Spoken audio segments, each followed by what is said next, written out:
100,000 Filipinos demanding that Marcos resign broke up in late afternoon with a pledge that no matter what the hardships, they would stand up for freedom. That said, some in the crowd kicked around an effigy of President Reagan, set fire to a replica of the American flag, and then burned the Reagan dummy. Many in the crowd then took to the streets, where riot police, soldiers, and Marines were guarding the presidential palace. As night fell, hordes of boys and young men attacked the police positions with rocks and stones.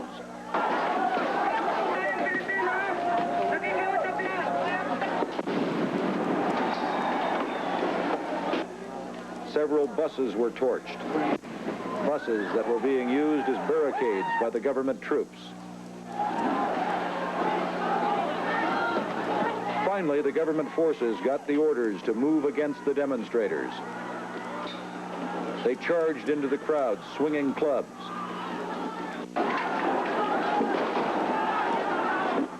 Shots were fired. Demonstrators and other civilians fled. Those that weren't fast enough were beaten.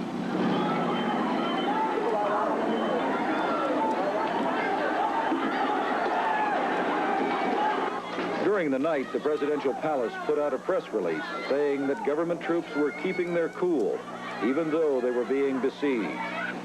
That does not square with the scene witnessed by several of us from NBC at an intersection near the palace. We were sitting in our car at a red light when government troops walked into the street and opened fire with automatic weapons on a crowd that had been doing little more than taunting them. The night of violence was the first since opposition to Marcos began mounting after the assassination of Senator Benigno Aquino a month ago. If the opposition continues, there's little doubt there'll be more trouble. Don Oliver, NBC News, Manila. Day for the Philippines is to understate the issue. In some respects, it may have been the worst day, at least in terms of violence in the streets, since President Marcos came to power back in 1965. But this is more than just a domestic crisis for Mr. Marcos. More and more, he is perceived and frequently depicted overseas as a dictator who may be losing his grip. There were heavy casualties on both sides today in violence in Manila. The Philippine government said the 10 people killed included 2 firemen, 2 Philippine Marines, and 6 civilians. The government reported at least 50 riot troops injured, among them a brigadier general. Nightline correspondent Bill Redeker reports from Manila on how the violence started and the issues that lie behind it. It began as a rock-throwing contest between thousands of protesters and armed security men who had surrounded the presidential palace.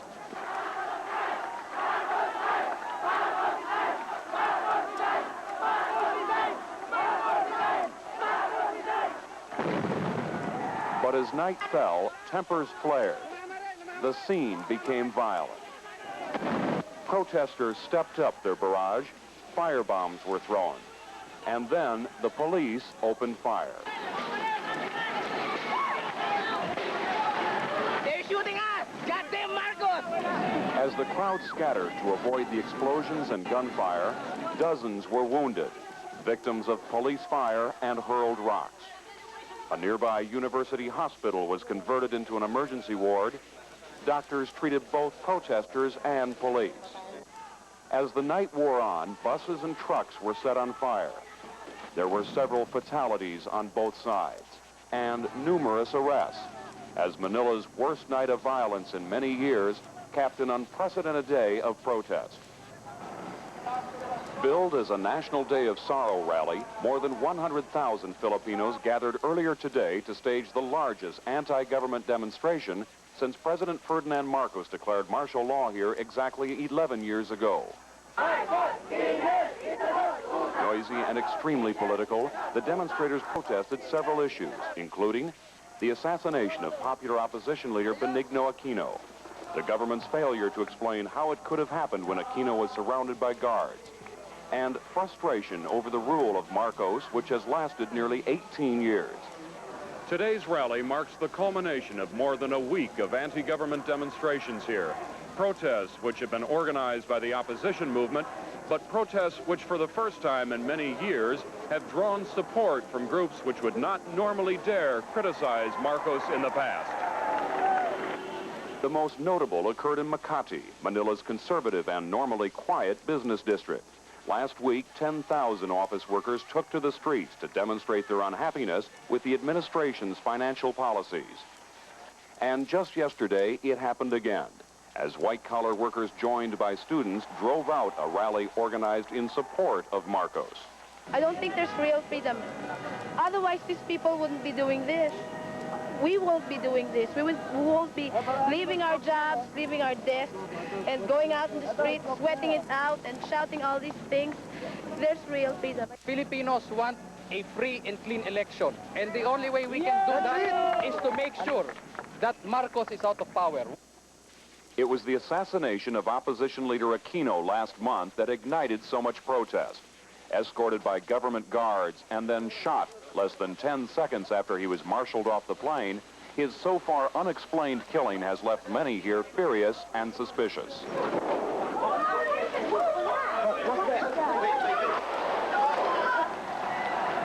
While more than 2 million mourners vented some of their frustration during Aquino's funeral, anger has mounted over the government's inability to convince Filipinos that the Marcos regime is not somehow involved. Silent majority is no longer silent. They're no longer afraid. Salvador Laurel heads 12 opposition groups. We will not rest until our goal, which is the dismantling of this dictatorship, Marcos yielding to a caretaker government that is acceptable to the people, takes place. But 66-year-old Marcos is not about to yield to a caretaker government and has in recent days gone out of his way to be seen and heard in public. I flatter myself in believing that the people feel that they need one who has been used to leading. Now that there are all these doubts raised by foreign media, by the opposition, by the radical left. The Philippines' First Lady, Imelda Marcos, has also been highly visible recently. Although politically powerful, she told reporters this week that she will give up politics next year because she says some consider her suspect. My problem really is my sensitivity and worse, my Girl Scout mentality. And it doesn't seem to work in politics because you become immediately a suspect and a threat. Because the Philippines is home to 2 American military facilities, President Reagan plans to visit this country in November. But given the current unrest, there are reports that Washington has been advised against his one-day trip. The American embassy denies that Ambassador Michael Armacost has told the White House that Reagan should cancel his scheduled November visit here. However, U.S. officials refuse to comment on a report that the ambassador has warned the Philippine government that unless conditions here improve, that he will then advise the White House to reconsider the trip. So the assassination of Aquino 1 month ago today has aroused the Philippines, created challenges and uncertainties, and now there is unrest. Yet as Cory Aquino, Ninoy's widow who attended a graveside mass today, says, violence is exactly what her husband had hoped to avoid. I think everyone is aware that if they want to give meaning, to Ninoy's coming home, then they should avoid violence at all costs. Bill Rediker for Nightline in Manila. In a moment, we'll be joined live by President Marcos in Manila.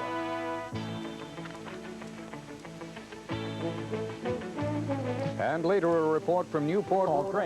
I'll show you new therapy helping families recover, too. I was a walking time bomb. What do you do if your son tells you he's a homosexual? I don't want praise. I don't want pity. Openly gay author Harvey Fierstein tells us on 2020, Thursday. Even his greatest detractors have never accused President Marcos of flinching in the face of trouble. Despite the crisis in his country, and perhaps in some measure because of it, President Marcos joins us live now from Malacañang Palace in Manila. He has placed no restrictions on the questions he will answer. His only condition was that no other guest relating to this topic appear on the program with him. Mr. President, any man who has been in power for as many years as you have will build a healthy core of enemies, I suppose. But until these last few days, did you have any idea how many enemies you have and how bitterly they hate you? These enemies that you refer to are a hardcore of radicals who are exploiting and manipulating the peaceful rallies and demonstrations of students and other citizens. By the way, your introductory statement to the effect that your correspondent in Manila says that the military started firing at the peaceful demonstrators in Mendiola and other places is all wrong, because the military had no arms. They were under orders to maintain maximum tolerance, and therefore they were disarmed, and they had no guns. With all due respect, Mr. President, Bill Rediker, our correspondent, called in just before the program and said that he had not only personally seen, but that he has videotape of your police carrying M16 rifles. But they have not been firing their guns. Precisely this is why we suffered so many casualties, 88. Some of them dead. Not 4 Marines, but 1 Marine and 2 firemen, and some injured. Now, among the civilians, 49. It is quite obvious that the attempt on the part of some of our correspondents, again, to distort and dramatize is obvious. Those military men did not fire at the civilians. On the contrary, they were the ones at whom military grenades were thrown, homemade bombs, and explosives. And this is why we suffered quite a lot. Secondly, it is said that we do not want to explain the Ninoy Aquino slaying. Why?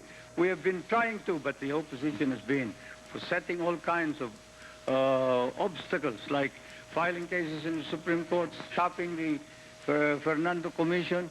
We are ready to submit all the evidence to show that government had nothing whatsoever to do with it. You ask us, how could that have been done? Well, your Jack Ruby killer, with Lee Oswald being surrounded by all kinds of security men, I think FBI and treasury men, sheriff's men, and local police, all of them were actually 3 or 4 in depth around Lee Oswald, but Jack Ruby shot him anyway. Mr. President, if you'll forgive me, sir, if we could try to take some of these subjects one by one. I realize there's a great deal to talk about, and we'll go through them one by one as best we can. Well, I was just commenting on the introductory statement. I understand. Okay, go ahead, shoot. The question that I began with, and I don't think that these videotapes that we've been seeing, not just today, not just yesterday, but over the past 3 to 4 weeks since Benigno Aquino was assassinated, give evidence of more than just a few malcontents. We have seen hundreds of thousands of people in the streets of Manila protesting against what they describe as your dictatorial rule. Now, my question again, Mr. President, is did you have any sense until this last month of how bitterly you are hated by so many of your people? This same thing happened in 1972. Otherwise peaceful demonstrators made to appear as if they are agitating for a caretaker government. They don't even know what the issues are. All those people who keep delivering speeches on platforms do not speak for all of them. These are peaceful demonstrators asking for the solution of the Aquino case, and we are ready to solve the Aquino case, provided that there is an elimination of all these obstacles that are set up against investigation of the Fernando Commission that I have appointed. Well, the reason, Mr. President, may I continue? Please. May I continue? I do not believe that the number of demonstrators this year outnumber the demonstrators in 1972. In 1972, the demonstrations were far bigger and more violent. But if you would like to make comparisons, certainly I can give you figures. The figures here which indicate that this attempt to make a peaceful rally into a violent protest against the government is, to me, ridiculous.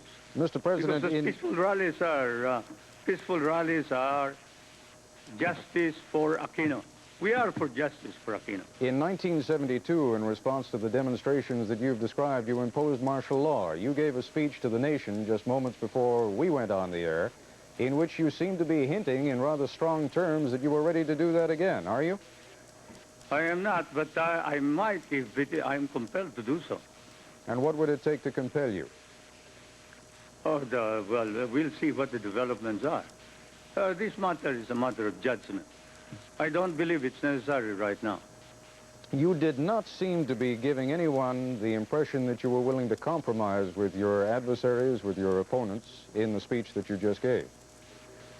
I cannot compromise with murder. I cannot compromise with arson. I cannot compromise with looting. After we disarmed our men and all this foolishness about the military shooting at the civilians, that's ridiculous. That's not true. That's a lie. Mr. President, let's take a break. We will come back to you if you'll be good enough to stand by in just a moment. We'll talk again live with President Ferdinand Marcos of the Philippines in just a moment, and later a report from satellite from Manila, Philippine President Ferdinand Marcos. Mr. President, you knew, indeed, I believe you had warned Benigno Aquino, your wife had warned Mr. Aquino that there were threats against his life, that it would be dangerous for him to return to the Philippines. Knowing that, why wasn't it possible to safeguard him when he came home? Yes, we were trying to safeguard him, but as I said, the attack was so full of bitterness, hatred, and so sudden that even the security men were off guard. Whatever it is, the fact remains that the government attempted to prevent the assassination. And the political opposition seemed to have succeeded in bullying Aquino into coming to the Philippines. But Aquino and I were in communication with each other. His last communication to me was sent through one of his businessman friends. And he wanted a direct communication link to be established. And I said, sure, by all means, but you stay away for a while. But he did not. He insisted in coming. We meant well. Our consciences are clear. My conscience is clear that we did everything to prevent the commission of the crime of assassination. So you think and, you tried to protect him. You think you tried as hard as it was possible, and that the security measures took were as tight as any security measures could be? But I tried everything. I even sent my wife to meet with him for 3 hours. At the same time, we contacted him through other channels of communication. We tried to prevent him from coming.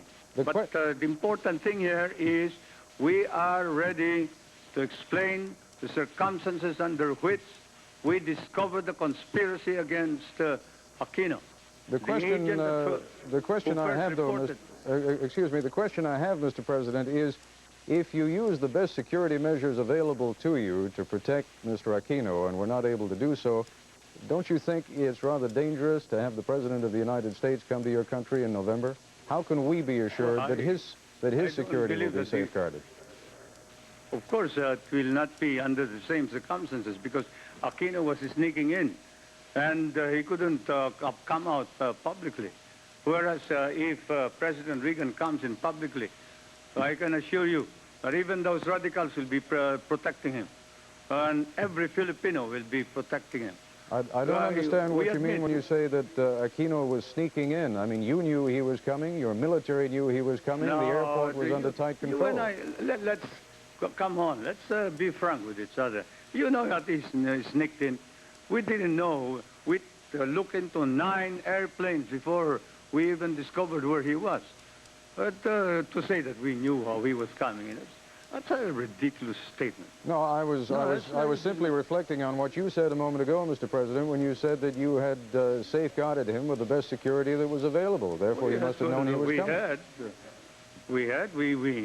We didn't know exactly when he was coming, but we tried to protect everybody who might come under these circumstances, and so we were compelled to look into every airplane, and there were 9 planes that were searched before the China Airlines, where he rode on, finally came in with him under the name of Marshal Bonifacio.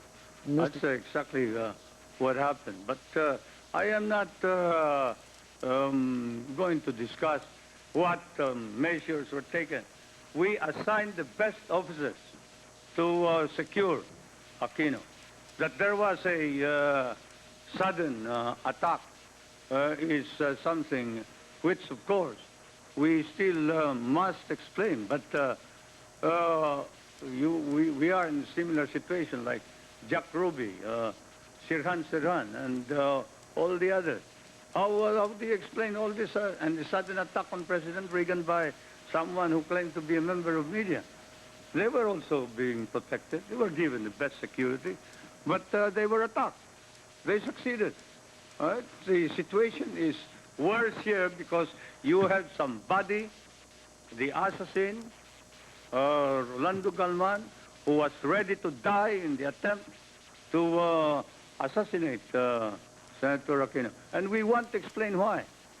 And yet we are not allowed to do so because the opposition has succeeded in preventing the Fernando Commission from conducting the investigation. Would you be prepared, would you accept an impartial international commission?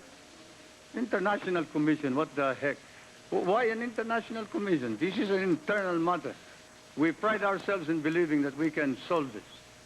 And they can come and observe if they want to. But certainly, we do not dispense justice through foreigners in this country. Do you have any theories of your own, Mr. President, as to who killed Aquino? I don't have any theory. All I know is that sometime in June, July, I was alerted by an intelligence report, which went to the effect that we should watch out because there is a conspiracy afoot to kill and assassinate Aquino when he arrives at the airport. This intelligence report came in, according to General Ver, the Chief of Staff, from a drop. So you know what a drop is, a letter dropped by one of the agents inside the Communist Party. And then he disappeared. He disappeared because I understand he was in fear of his life. But now we have located him. And we are ready to present this agent and the others who participated in the effort to identify the assassin, would-be assassin. We are ready to submit all this evidence, but we are prevented from doing so by technicality. All right, Mr. President, when we come back, I'd like to talk to you a little more about President Reagan's proposed trip to the Philippines in November. We will continue our discussion in just a moment. Availability from the Philippines tonight. We won't be able to talk to President Marcos for the full hour of our broadcast tonight, but we will continue our discussion for about the next 10 minutes, which is when we plan or expect to lose the satellite. Mr. President, it's a comparison that I suspect you won't like very much, but the comparison is made by some in this country between your position in the Philippines today and that of the Shah in Iran in 1978. Oh, come on, that's a little bit much. Come on, that's a little bit much. Why is that? The Shah didn't even know his cabinet members, didn't know his military men, he didn't know his political base. I have a political base. And there may be some incidents here in Manila, and there may be some radicals here in Manila, but all over the country, everything is peaceful. There's no other incident except here in Manila, and you can see that they are being exploited. That is why I say there is no similarity whatsoever. It's a matter of the Shah and the Philippines. Did they hold elections in Iran? No. We have held elections here. 1978 for the parliament, 1980 for the locals, and 1981 for the presidency. But in those elections, no matter what they say. But under conditions, Mr. President, which, while they may not have been martial law in the strictest sense of the word, were in all other respects those of martial law. No. They were given all the freedom. In fact, why did Kusyum Bisaya in its entirety win in Region 7, if that is true? That's ridiculous. The Region 7 victory, plus the victory of some of the men in Mindanao, victory of local candidates in places like Zamboanga and other areas. There are opposition members in the parliament. Oh, you think that if it's martial law, they would have ever been allowed to win at all? No. But there was free election. The same thing is true with the election of the presidency. The reason I raised the question, Mr. President, of the analogy that is drawn between you and the Shah is that questions are being raised here in Washington, as you know, about the wisdom of President Reagan associating himself too closely with you and coming in November. President Reagan has no enemies in the Philippines. Aquino had plenty. You remember that he is identified with the group who eliminated and liquidated the witnesses against him when Commander Pusa, who was one of the field commanders of the Communist Party, testified against him, notwithstanding the fact that he, Aquino, had supported him with guns, with money, with sanctuary. He had Commander Pusa liquidated. Commander Pusa was ambushed in the Capas Highway with all his men. And he is not the only one. Noli Collantes, after testifying about the participation of Aquino in the grenade throwing at Plaza Miranda in 1971, within 1970, within 24 hours, he was killed. The reason I raised the question, Mr. President, is that within the past few hours, millions of Americans have seen videotape in this country that was shot in your country just a few hours ago of people shouting anti-American slogans, of burning effigies of President Reagan, of burning pictures of you and President Reagan. So when you say that he has no enemies in this country... No, hold on. They burned my effigy in the United States. But they didn't burn the effigy of Reagan here. With all due respect, Mr. President, they did. We just saw the videotape. Well, perhaps that shows the fact that the communists are more bolder now. Because I assure you that the opposition, the legitimate opposition, I don't think would be burning the effigy of Reagan. There are some sources... They're after the American support. Some people here in Washington, Mr. President, were saying today that there is some resentment within the Reagan administration over the fact that you almost seem to be blackmailing him into coming to Manila in November, and that you were suggesting that perhaps the bases agreements would not... I've made no suggestion whatsoever. In fact, I have said no matter what he does, we'll try and keep the bases, because I believe in a strong, worldwide, free world system of deterrence against a third world war.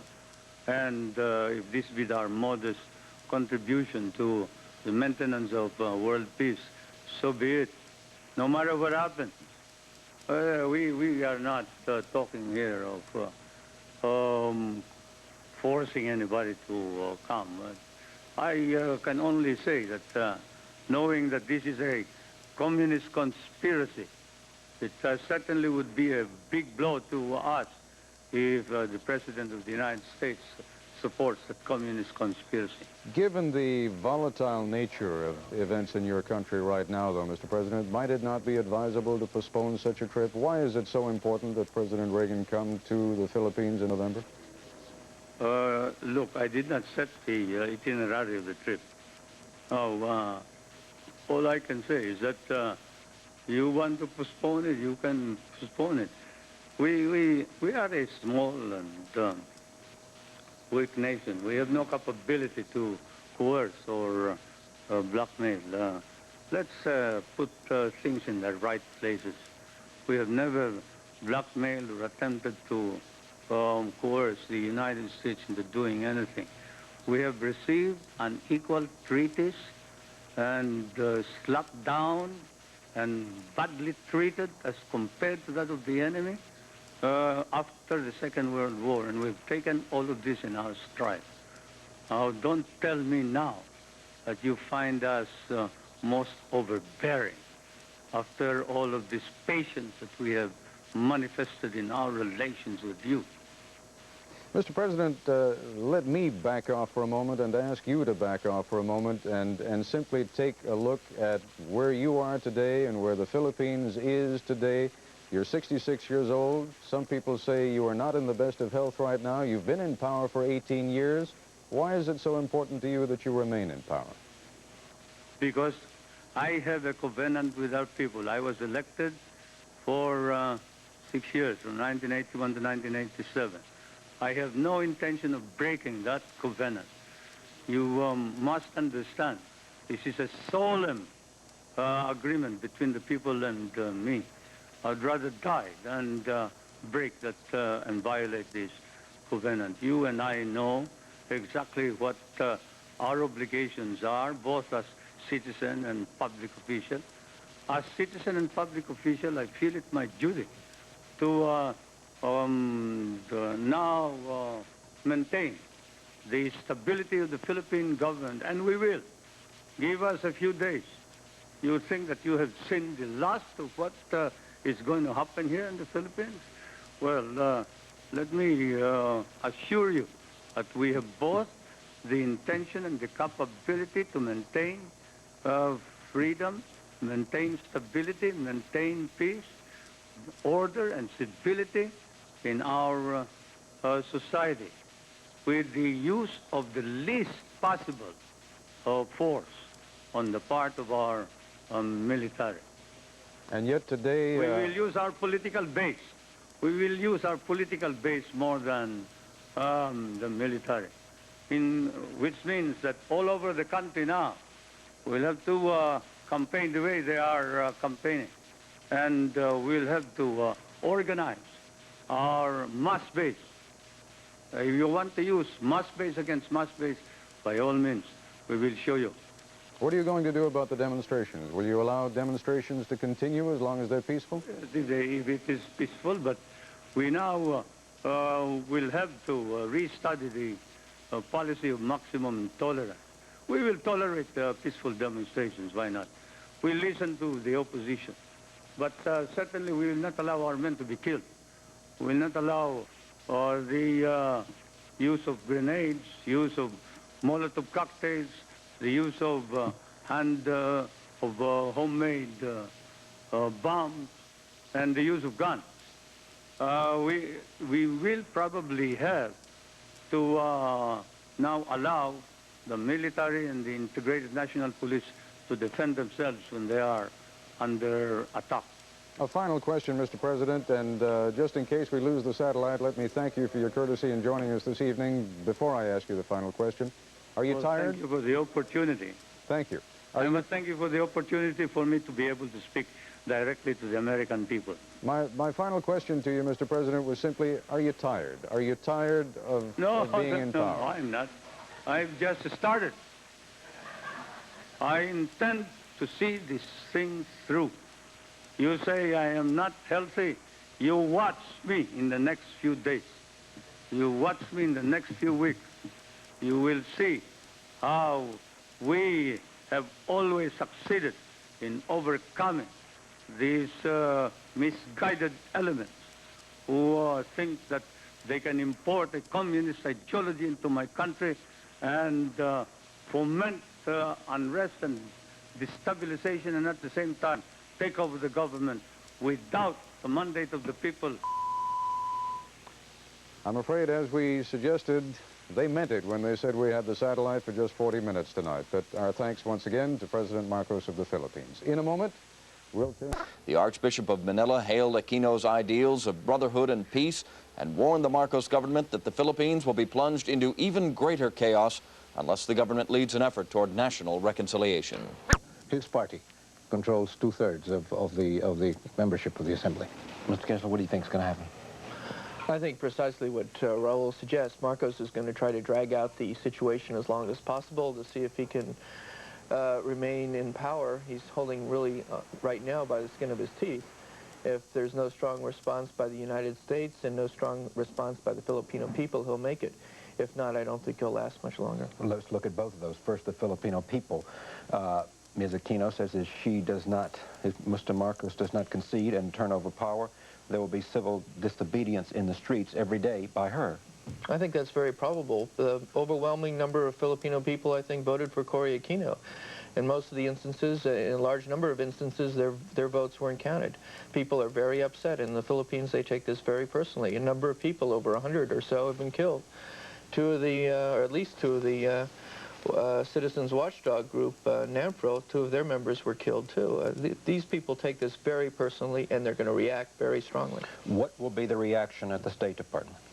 Or what is the reaction? Good question. The State Department is disgusted, dismayed, upset. I don't think anybody expected that Marcos would carry out fraud to the degree that he did. Even in the Manila region, in Metro Manila, he did it in front of American television cameras, and no one expected that there would be that much violence that obvious.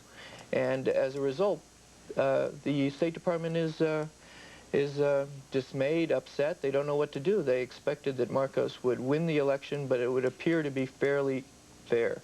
Let me turn for the same question. What can the United States do under these circumstances, assuming the allegations of fraud are clear and documented, and the world agrees that there has been that kind of violation of democratic principle? I think it is a good time now for President Reagan to take a very strong position, appealing to Mr. Marcos to give way to the popular will. The same thing was done by President Jimmy Carter in 1978 when the Dominican Army in the Dominican Republic had entered the Electoral Commission and was trying to change the results of the balloting.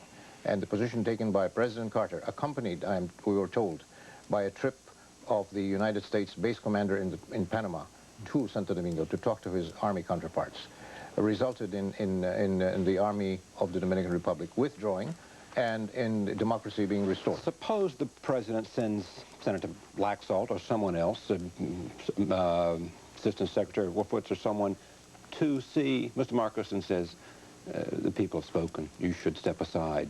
What would Mr. Marcos do?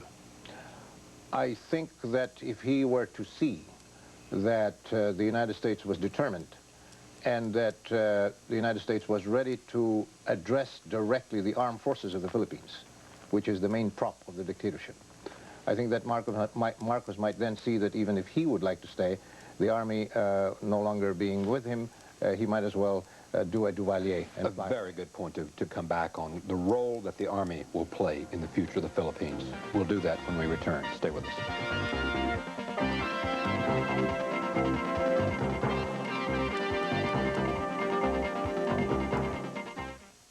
Announcing a fabulous sale on the computer America has been waiting for. Urban General is offering the Commodore Plus 4 personal computer at a fraction of its retail price. It's the first computer with 4 built-in software packages, the big 4 every computer owner needs for business and home.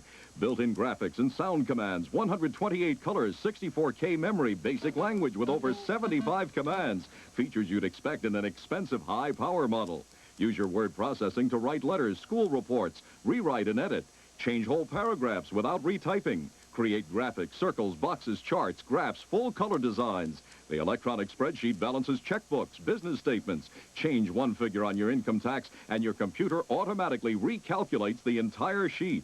Use file management software for mailing lists, inventories, recipes, all your business and personal records. Your software is integrated so you can combine a chart with a letter, include a graph with a term paper. And because it's a user-friendly Commodore, it's so easy to use. It's compatible with hundreds of software packages for business, education, or family fun.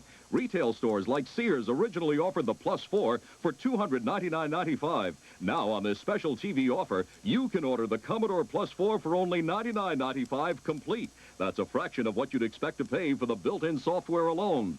Plus, you'll receive $150 in discount coupons to use when you're ready to expand your system. So don't delay. Due to limited quantities, this $99.95 offer is only good while supplies last. Only one order per customer will be accepted. Use your credit card and order the incredible Commodore Plus 4, the $99.95 computer package America has been waiting for. Use your credit card for rush delivery by calling 1-800-548-7000. That's 1-800-548-7000.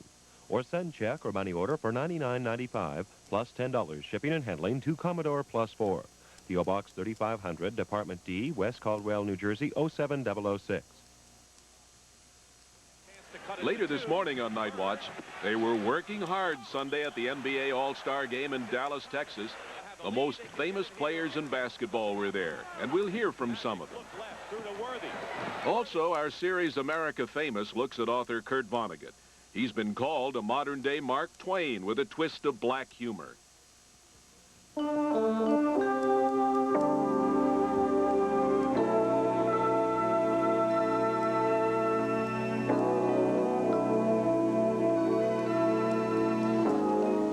Mr. Manglapus, the role of the Army. What will dictate the direction they go? The Armed Forces of the Philippines is the most United States-oriented army in the world. The officers and enlisted men of the Philippine Armed Forces have a very special regard for American power. And Marcos knows this. And if he sees that the United States is determined to address itself directly to the armed forces, the way the Dominican Army was addressed directly during the Carter administration, I think then we could persuade, an American envoy of President Reagan could persuade Marcos to give up and go away. I think that's a good point. You have to do it at two levels. First, you have to tell Marcos that he no longer has American support. Secondly, you have to assure the Philippine military that that's a decision the U.S. is going to stand behind, and they're willing to provide exit visas for the Philippine generals who'd like to leave. Do you think the United States is willing to exert that kind of leverage with Marcos?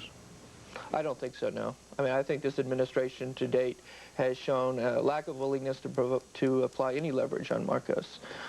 We've talked tough, but we haven't done anything. For example, what should we have done, in your judgment? I think we had it in our power for years to have Marcos step down if we wanted to.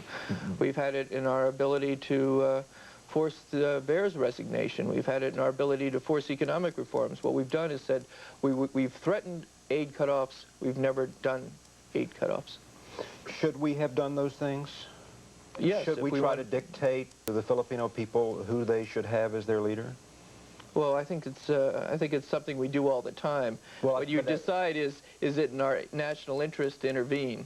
Right. I think in the Philippines case, it is in our national interest to intervene. Look, the Philippines has gone through an electoral process in which the moderate opposition has gotten together and elected a suitable president of the Philippines. Now, Marcos is trying to back out. The moderate opposition has no power other than the moral support of the United States behind it. They don't have any guns. They don't have any goons. That's what Marcos and the communists have. We have to provide them with some support. A lot of people who may be friendly to President Marcos will make this suggestion. The United States does badly when, or always regrets it when a dictatorship is followed by a government that is less friendly to the United States than the dictatorship. And they point to Iran, or they point to Nicaragua, and they'll say, look what followed. Now, this may be different because moderate forces in the Philippines in alliance with other forces have elected someone, or at least have run someone, and we don't know what the election results will in the end show. Well, I think that's definitely the case. In the Philippines, you have the vast majority of Filipinos belong to the moderate middle. They're drawn from all social classes. And Cory Aquino is very acceptable as a president for American interests. The State Department has told me repeatedly that they'd be very happy if Cory Aquino was elected president.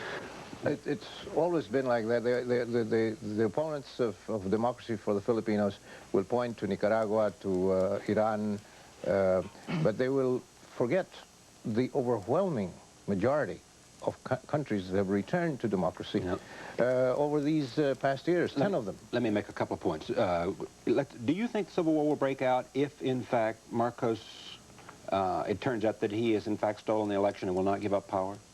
Civil war, as Dick has pointed out... with the moderates involved, not just the moderates do not have the arms, you see. Okay. That is the dilemma here. The moderates do not have the arms, and that is why Cory and even Cardinal Sin have been talking of civil disobedience as a more effective way. Does the church have a role to play? Because Cardinal Sin has been, is said to support Cory, even though he has not done it. The church is the only institution, moral and physical institution, that has managed to survive the Marcos dictatorship. So the army and the church play a significant role in determining the future. Very much indeed. Thank you both for joining us. Thank you. Night Watch continues. Stay with us. It was on this date in 1983 that the Kremlin announced the death of Soviet President Yuri Andropov. Tampering with the results, that everyone will assume that he had to shade the result his way. As everybody knows, we have very important security considerations in the Philippines. If he insists on staying in power, if he insists on saying that he won, should we then, what should we do about that? Should we say, okay, we'll disregard that and just support him anyway because of these security considerations, or should we really stand back and say we have a much bigger problem here? It's a very complicated problem. First of all, the perceptions of fraud will certainly undermine the legitimacy of the Marcos government. And it's going to be a first problem of whether or not he can continue to govern. I was in Iran during the revolution, and when the people get out in the streets day after day, constantly, there is a very great problem of anybody to try to rule in a country such as that. Where will these people go that voted for Mrs. Aquino? Will there be riots in the streets? Are we looking at another Vietnam? Will we be placed in a civil war situation? I don't think we're going to be looking at riots in the streets in the same sort of way we had in Tehran. I think that the Filipino are far more docile people and a far less violent people than the Iranians. I think there will be a polarization continuing. A number of the young people will become frustrated and go off into the hills and join the guerrillas. This will not be the sort of situation we had in Vietnam, where there was an immediate resource of North Vietnamese divisions that could come in and supplement the guerrillas that were in the field. But it will be a continuing security problem for the Filipinos, and of course it'll affect us because the Philippines is an ally of ours.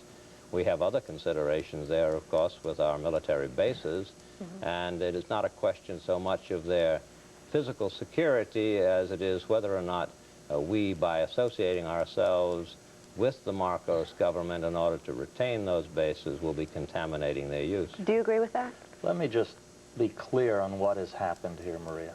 One way or another, we are nearing the end of Marcos's 20 years in power. This election was something he didn't really want to do. He hadn't run for an election in well over a decade.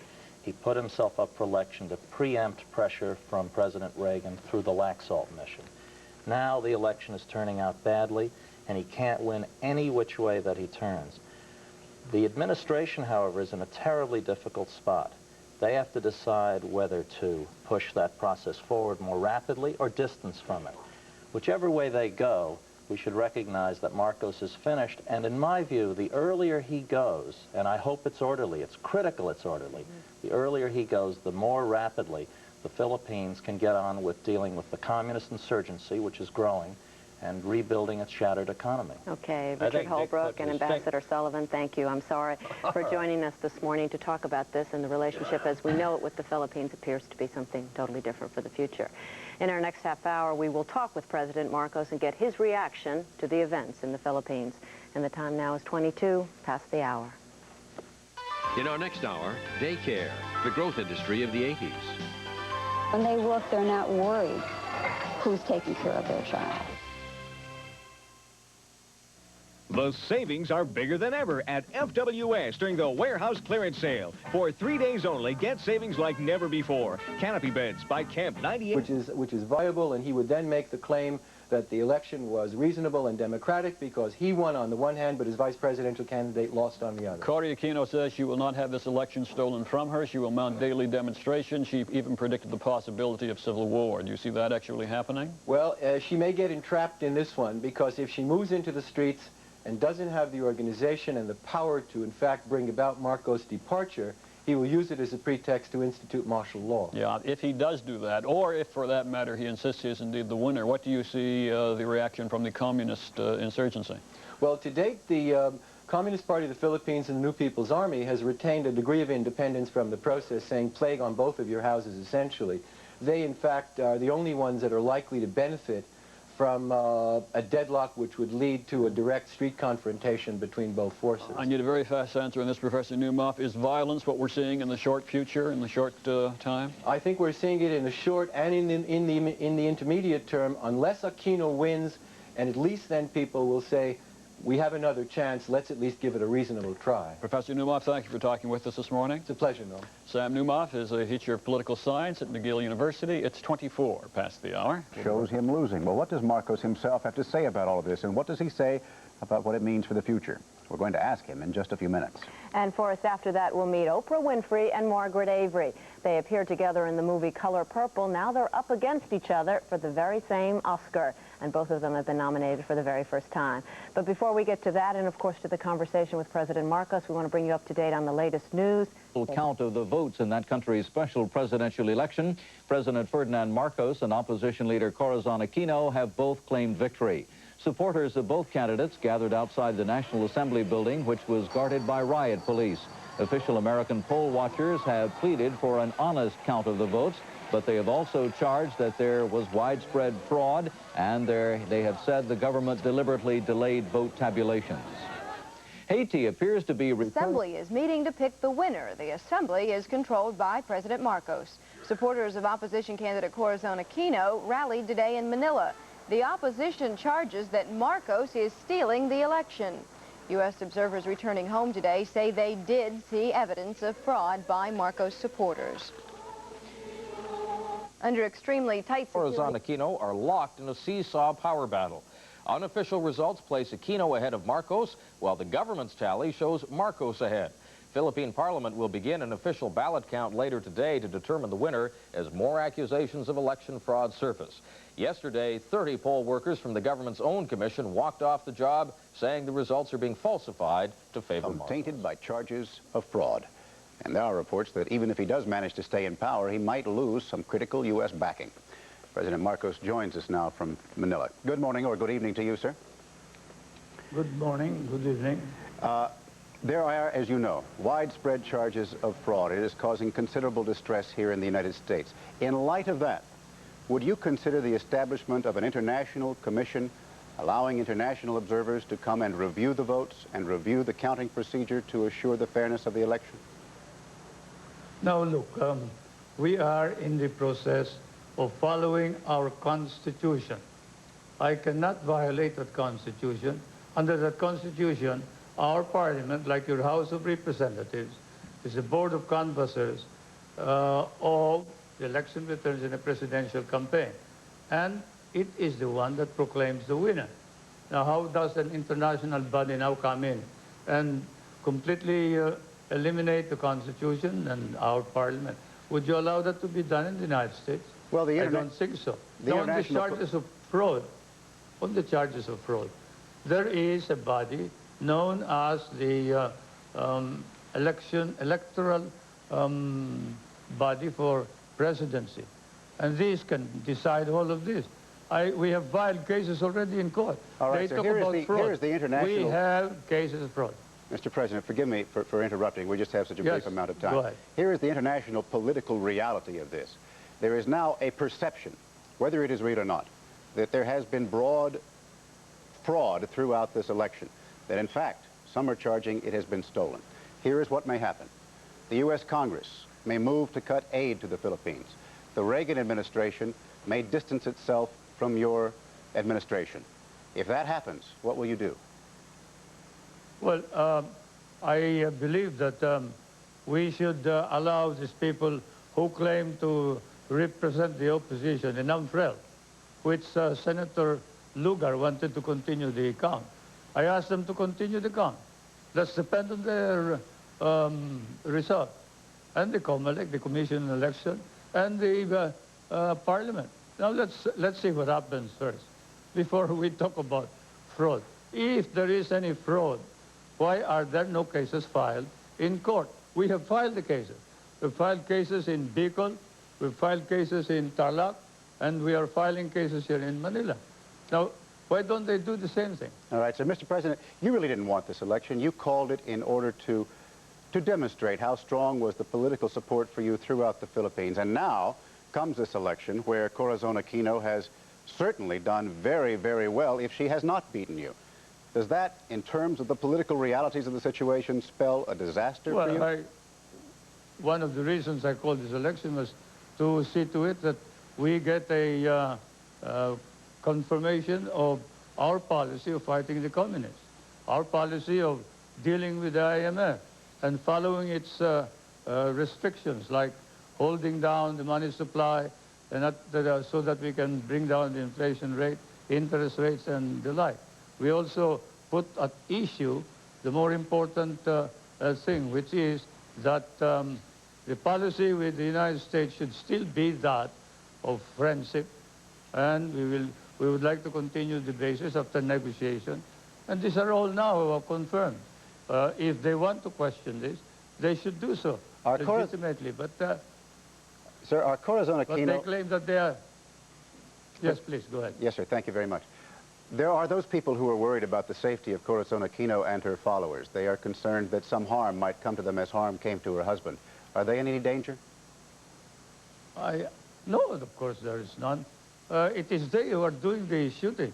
Oh, there is a case there in her own hometown. One of her principal leaders is in jail for snatching 3 ballot boxes with 31 people. And they hurt some other people. In the Bicol, about 1,000 miles away from there, there is another case of a former member of the cabinet who held up a truck and took it. And then there is another case against him for barging into a precinct and controlling the voting. Now, we have all these definite cases. Why don't they do the same thing? Bring the cases to the court. A last instead question. of talking to the foreign correspondents. A last question, if I may, Mr. President. Certainly this has come as some surprise to you that Corazon Aquino did so well in this election, and certainly it has come as some surprise to you that your political support is not nearly so widespread as you thought. In fact, here in the United States, analysts are saying that the Philippines have already moved into the post-Marcos era, that it's only a matter of time before you must leave. Have you thought of that? Have you thought of the possibility that you must depart? I don't think so. I don't think so, because following the support that I got came from the mass base, came from the people, the poor ones, the lower classes of our society. Her base were the businessmen, and they bought votes. We have evidence of this. President Ferdinand Marcos of the Philippines, we thank you very much for talking with us. And Marcos ahead of challenger Corazon Aquino. But a citizens group that is also tabulating results has Mrs. Aquino ahead. The vote counting is proceeding very slowly, prompting charges that the Marcos forces are cheating. Aquino is equally determined to demonstrate that she has won. NBC's Steve Mallory is in Manila tonight, and Chris Wallace is at the White House, where the Reagan administration faces a big dilemma. We begin with Mallory. Steve? Another night's count has done nothing to clear up the confusion here. The government's unofficial figures show that President Marcos is leading with 51% of the vote, compared to 49% for Mrs. Aquino. At the Citizens Group Vote Counting Center, Mrs. Aquino was leading with 53% of the vote, compared to 47% for President Marcos. Backers for both candidates have been out on the streets. The potential for violence was there. Aquino backers with yellow banners. Marcos supporters with red, white, and blue. The police were ready. But at least here, there was no violence. They gathered outside the parliament, whose members are required to conduct the official vote count. They began that task today. The count is at a critical moment.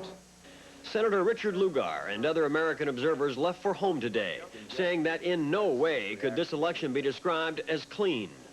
Even within the last 24 hours, serious charges have been made in regard to the tabulation system. Lugar was talking about the government's unofficial vote counting center.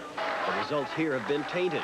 Last night, 30 computer operators walked off the job, claiming the count was rigged in favor of President Marcos. We will not stop now.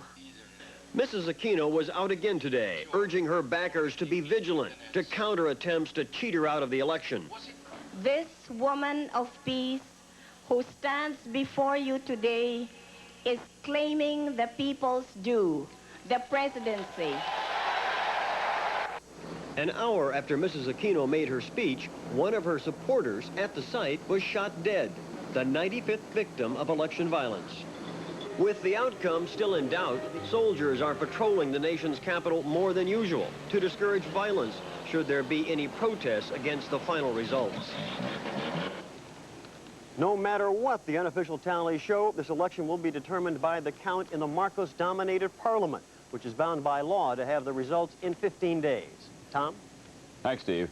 And with 2 big American military bases in the Philippines and a growing communist insurgency within that troubled country, the Reagan administration has a big stake in the outcome of this election. NBC's Chris Wallace reports tonight that the United States now is in a delicate position. Chris? Tom, the Reagan administration today tried to end the growing controversy about the Philippine election, signaling that it now expects Marcos to win and will continue to back him regardless of any vote fraud. In public, the president said the U.S. would do nothing to interfere in the Philippines, stating his hopes in general terms. That the two parties can come together to make sure the government works and that we can retain the historic relationship that we've had. But behind the scenes, the White House is now taking a much tougher line. A top official urged Mrs. Aquino not to have demonstrations in the street just because you didn't like the election. Get on the team and work with the government. The message to Marcos just as blunt. You've got a strong opposition. Bring them into the government. But no matter what Marcos does, the White House opposes cutting off U.S. aid to the Philippines for fear of strengthening the communist rebellion there. The administration... Dispute over election results would lead to more violence. Right now, the country is a tinderbox waiting to explode. And what we are doing here could just be the fuse. Session is resumed. The fuse in the National Assembly, where President Marcos's party enjoys a 2/3 majority and plans to move as fast as possible through the vote count, leading to a declaration of a winner. Some say within the next 3 or 4 days. Under law, the Assembly will count the final tally sheets from each province. The need to complete the count all the more important because of the slowness, charges of fraud, and the conflict between the two unofficial tallies here. Region 7 is being updated. The independent citizens group NAMFREL tabulation showing Mrs. Aquino ahead by 700,000 votes, with nearly 60% of the returns in. The slower government count shows Marcos 400,000 ahead, with only 35% of the vote counted. A tally made even slower by a walkout Sunday by computer operators who charged the count was being manipulated. And Metro's Philippine community is outraged by the way the vote has been run. Late this afternoon, demonstrators picketed the Filipino consulate on Avenue Road, charging the election has been rigged. U.S. and other observers have charged that the election was so fraud-ridden that maybe no count can ever really be meaningful. In Manila, correspondent Bill Redeker has our first report. The campaign's over, the votes have been cast. But 3 days later, Cory Aquino is back on the stump, trying to claim what she says will be stolen. We are going to take power. The people have won this election. So, Cory's people headed off to the National Assembly, where the vote will be officially counted. But on the way, one of her supporters was shot to death. Another was wounded. What did we do to deserve this? We were only campaigning, and it's part of our rights as citizens. Outside the assembly, Aquino supporters demonstrated and called for Marcos to step down. Inside, as the votes arrived, an impatient speaker tried to quiet the crowd. One poll shows Aquino ahead, a couple of others favor the president. But everyone knows Marcos controls the assembly, and that's what counts. He'll steal the election, as simple as that. He can control the levers of power, the levers of county. He controls every single institution in this country. During its visit here, the U.S. observer team said it witnessed disturbing efforts to undermine the vote counting process. But a defiant Marcos countered, Let's see what happens first, before we talk about fraud. What's likely to happen first is that the assembly will confirm a winner, and most believe it will be Marcos, but not by the margin he had predicted. Let's assume he wins, remains president. He has lost something he's never lost before. He's lost not only the goodwill, the popular support, he's lost a mandate. Privately, some Aquino insiders say they're beginning to accept the reality of Philippine politics, though publicly they continue to maintain they've won. Bill Redeker, CBS News, Manila. The White House is operating on the assumption that Marcos will win the election and that despite the charges of widespread fraud, there should not be any cutoff of U.S. aid to his government. In fact, President Reagan praised the election, saying it shows there's now a two-party system in the Philippines. We want to help in any way we can, that once the election is over, that the results of the election then go forward and that the two parties can come together to make sure the government works. At the White House, the question of fraud was secondary. The main thing, said an official, is that we have a strong ally in the Pacific. And he urged Mrs. Aquino not to have demonstrations in the streets just because you didn't like the election. Marcos was urged to work with the opposition to institute reforms. Critics said the White House statements were a mistake. Any suggestion by American government officials at this point that they are endorsing a Marcos victory before all the facts are in could well be misunderstood in Manila as a green light for Marcos to do whatever he wants next, and that could be a real tragedy. At lunch with out-of-town reporters, President Reagan was quoted as questioning some of the allegations of fraud against Marcos. Administration officials say the president does not want to abandon Marcos the way Jimmy Carter abandoned the Shah of Iran. Senator Lugar and his team of election observers are returning to Washington and will report to the president tomorrow on the extent of fraud and vote manipulation. Mr. Reagan's expected to issue an official statement when he holds a news conference. Election there arrived back in Washington last night, still critical of the honesty of the ballot counting. They'll report to President Reagan later today. Meanwhile, still no official word as to who won that controversial election in the Philippines. That assembly is dominated by backers of President Marcos. If it cannot sort out the vote, then Marcos remains in power. The U.S. voting observation team has returned to Washington. Co-chairman Richard Lugar is troubled by what the team saw in the Philippines. Each one of us will be debating these issues, saying a lot about them. This situation is one that will not go away without a lot of thought. Lugar takes those thoughts to the White House this morning for a first-hand report to President Reagan. Vote is now in the National Assembly, which, as you well know, is controlled by President Marcos. If Marcos is declared the winner, which a lot of people think he will be, what do you think will happen in the streets for all those people who voted? Well, I think there's going to be serious trouble, and it's unavoidable. I think the United States has an obligation here, and that is to recognize that we've already taken a strong stand with respect to the Philippines. It's a matter of our law now in our foreign aid bill that the Congress is going to make a judgment about the free and fair election, as well as other things, economic reform, social reform, human rights. And based on that judgment, we'll determine what kind of aid we'll give. Now, my hope is that the President and the administration are going to take a tough line on this one. What are you going to advise members of the Congress? What role should they play in this? I think we clearly have to think about what we're going to do with the aid, whether we put it into, I'm going to propose we put it into an American-Philippine Institute that separates it from the Marcos regime in terms of economics. How we deal with the military aid is a tougher issue, obviously. Maybe something can be resolved in these next days, but this country's got to recognize that if ever there were real freedom fighters in the world, these people went to the ballot box and risked their lives to do so. Now, the president yesterday expressed his hope that President Marcos and Mrs. Aquino would come together to make sure the government works. Is he dreaming? There's been an election. There are people who believe they've won the presidency. There are people who believe they have a right to a fair election. I think it's unrealistic to assume you can somehow broker that process prior to a resolution of the election. And I don't think the people are prepared for it. I think they feel they've been through 18 years of a process that's taking their country constantly downwards, and they want to change. And I know Mrs. Aquino will not settle for that. So he's been unrealistic. Well, I think in terms of Mrs. Aquino and her followers, what Mr. Laurel will do is perhaps another matter. So you think that what happens in the streets now is very much a difficult situation? Well, partly what happens in the streets, largely what we do. I mean, this is a very important moment for the United States, and I think it's critical that we put the bases into a secondary position to the notion of democracy and to our relationship with the Filipino people. If we don't do that, I think it's going to be a stain on that relationship, and it's going to greatly complicate the future. Okay, Senator John Kerry from Massachusetts, thank you for joining us this morning. And Forrest. The team led by Senator Richard Lugar is critical of the election. It is reporting to President Reagan today. President Reagan will get a chance to answer questions about the Philippines during his news conference tonight. CBS News will broadcast the news conference live at 8 o'clock Eastern Time. When did NASA know about problems with the shuttle's rocket? CBS Morning.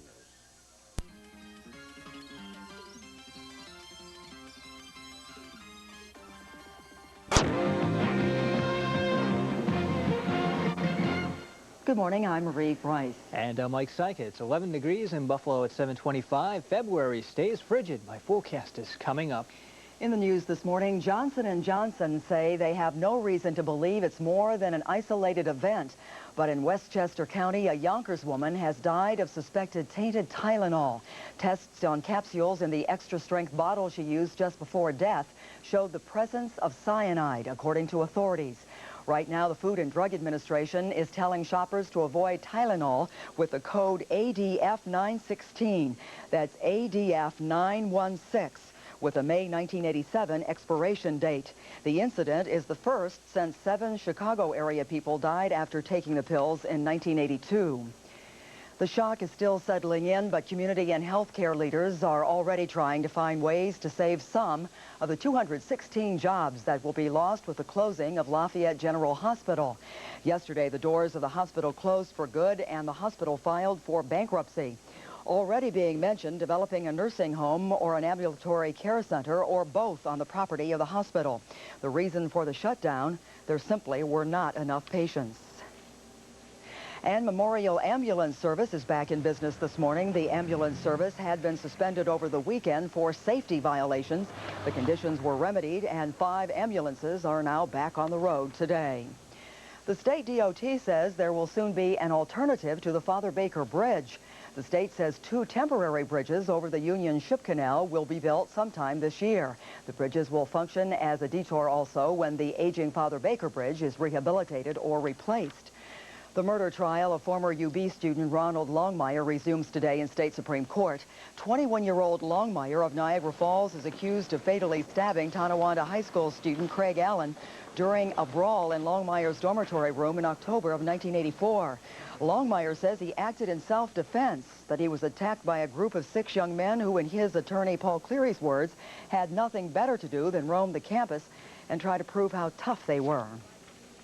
They were at the polls last night in the Niagara-Wheatfield School District, and here are the results. The resolutions to spend over $850,000 on equipment and building purchases have all been approved.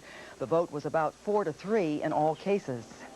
And coming up on News 4 Morning, make it an even dozen. Weather-wise, a repeat performance of Monday. We'll check the forecast details next. I'm going to ask if you'd like to join the American Association of Retired Persons. And I know what you're thinking. No thanks, I'm not retired. Okay. Then how about joining a group that gives you really helpful advice on all aspects of life over 50? Sound better? It's a non-profit organization that stands up for its 20 million members on issues like Social Security and taxation. Would you like that? It can save you money on health care, prescriptions, and insurance, plus discounts on travel, hotels, motels. It's very tempting, isn't it? You even get Modern Maturity, a great bi-monthly magazine, all for only $5. Now, I know what you're thinking. How do I join?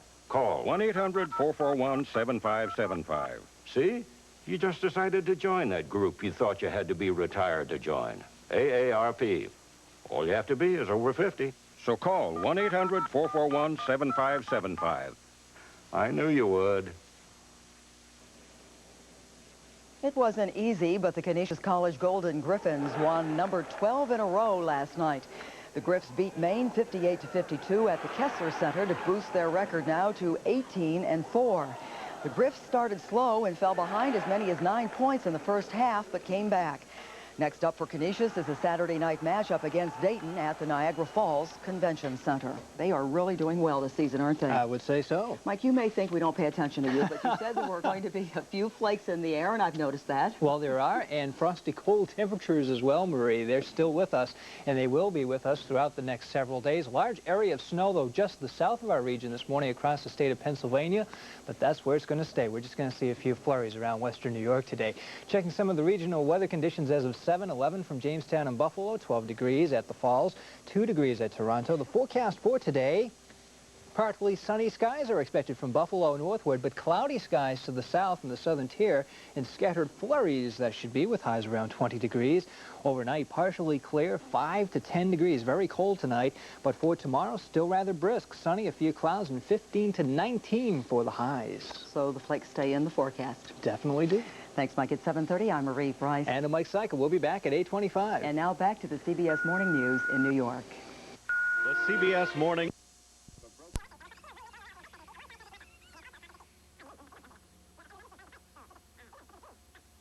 About game. where the players of the opposition are all crippled. And the coach of the other team is going to be the one to decide who won the game. If President Marcos is declared the winner, Corazon Aquino vows to lead her supporters daily in mass demonstrations. She says she won't preach violence, but can't guarantee the protesters will remain peaceful. The Batasan could announce the winner in the next few days.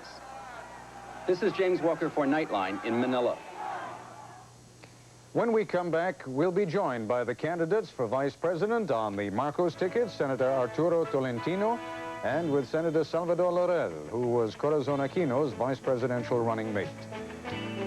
This is ABC News Nightline, brought to you by Sealy Posturepedic Mattress. Every day you rush, my lady. Every day you race. A good night's sleep on Sealy's Best can help you experience your best.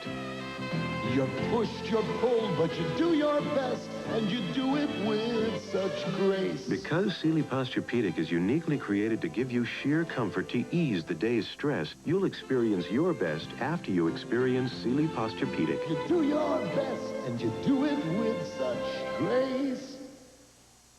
At AT&T, we know you never think about our torture tests. Oh, it's just the phone. Or about our extraordinary quality control. I hear you fine, Mom. Australia's only halfway around the world. Or even about how reliably we design things. It still works.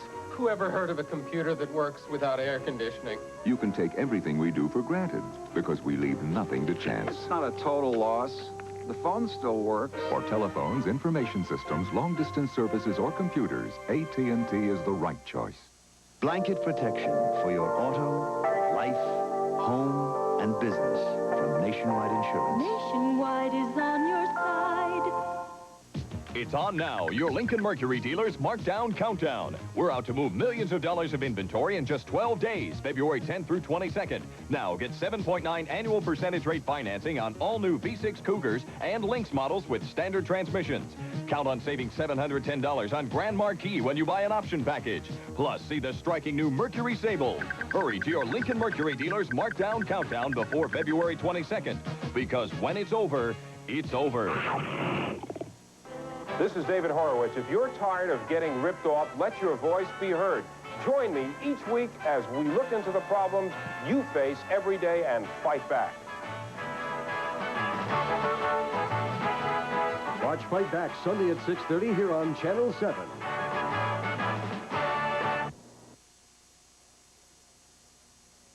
Last year's military air charter disaster sparked the grounding of Aero Air's DC-8s. New investigations could spell trouble for other charters. Tomorrow, watch ABC's World News Tonight. Joining us live from Manila, Arturo Tolentino, who is Ferdinand Marcos' running mate. Senator Tolentino has been a persistent critic of Marcos within the ruling KBL party and was fired by the president only last year from his then post as foreign minister. Also in Manila, Salvador Laurel, once a supporter of President Marcos, who now heads the opposition Unido party. Senator Laurel was running for president on his own, but agreed to be Mrs. Aquino's running mate, literally at the 11th hour. Senator Laurel, forgive me for mangling the name of your party, Unido. Does it not embarrass you as a distinguished Filipino to see an election that appears to be so corrupt? Well, it is embarrassing, really, especially there are international observers who were invited by Mr. Marcos, who witnessed the blatant resort to foul tactics, violations, outright violations of our election laws. It is embarrassing. Well, let me see. Will you let me interpose something on that? Of course, please. I was going to come to you right now and ask you the same question. Yes. Because the supposition is that the election is so corrupt. You ask if we're embarrassed when we have such a corrupt election. That is something we proved. That is not something that is just said. No, you're quite right, Senator. It is not something that is just said, even in the context of this very short report that we just had on, and I know you could hear it, you were handicapped by not being able to see it. We have, and this is not the first time, shown, and it has been shown on other networks, people buying votes people taking ballots and throwing them into the sewers? I mean, this is not just something that is rumored, Senator. It is something that has been seen on American television, and I'm sure on television all around the world. Well, if you say that, there must be isolated cases, and you cannot call the election itself corrupt on isolated cases. Well, I think it is a subject of some confusion, Senator Tolentino, when President Marcos says, as he did yesterday, that a community of 13,000 plus souls voted 13,300 and something to nothing because they're his relatives? Well, no, maybe not his relatives, but you know how it is in the Philippines. There is such a system in the Philippines that very close friends, those who are related to a family, even very in a distant manner, may stick together in election. And it may be a case of favorite son and everybody voting for him. And it is possible that the other candidate may not even have a representative in that town. Well, because he simply couldn't get one. But that's not the case in that particular community. There were, in fact, representatives of Mrs. Aquino's party, and somehow one is asked to believe that even they voted for President Marcos. May not be a voter in the precinct where he was. Ah, all right. That may happen. Let me move on, Senator Laurel, to another subject that, to put it rather bluntly, you've been dodging these last couple of days, so let me put the question to you very openly, and I hope you will give me a very open answer. The possibility exists that you can win the vice presidential nomination, that President Marcos can win the presidential nomination, and that he will then ask you to form a government with him. Would you do it? Well, that possibility exists. It's happened before. During the campaign for the presidency of President Garcia, he won, but the vice president came out from the opposition. Vice President Macapagal won with President Garcia. So that is possible, especially, I think that was an amendment proposed by Senator Tolentino, whereby there is no block voting as far as the vice presidency is concerned. A vote for the president is not necessarily a vote for the vice president. It is automatically a vote for the vice president, but not vice versa. Now, it is therefore possible that Mrs. Cory Aquino may win with Senator Tolentino, just as it is possible that Mr. Marcos may win with Laurel. Senator, you're doing a terrific job of dancing all around it, but forgive me if I bring you back to the point. What I'm asking you is, would you serve with President Marcos?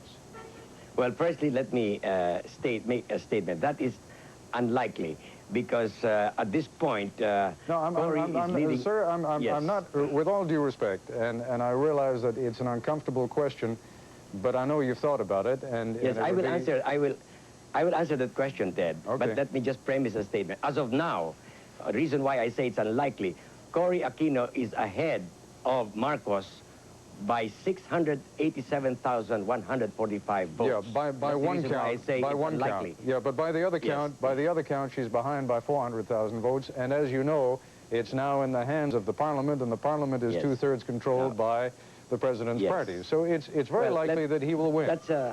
Yes, that's a hypothetical question, Ted, and I'll answer it hypothetically, too.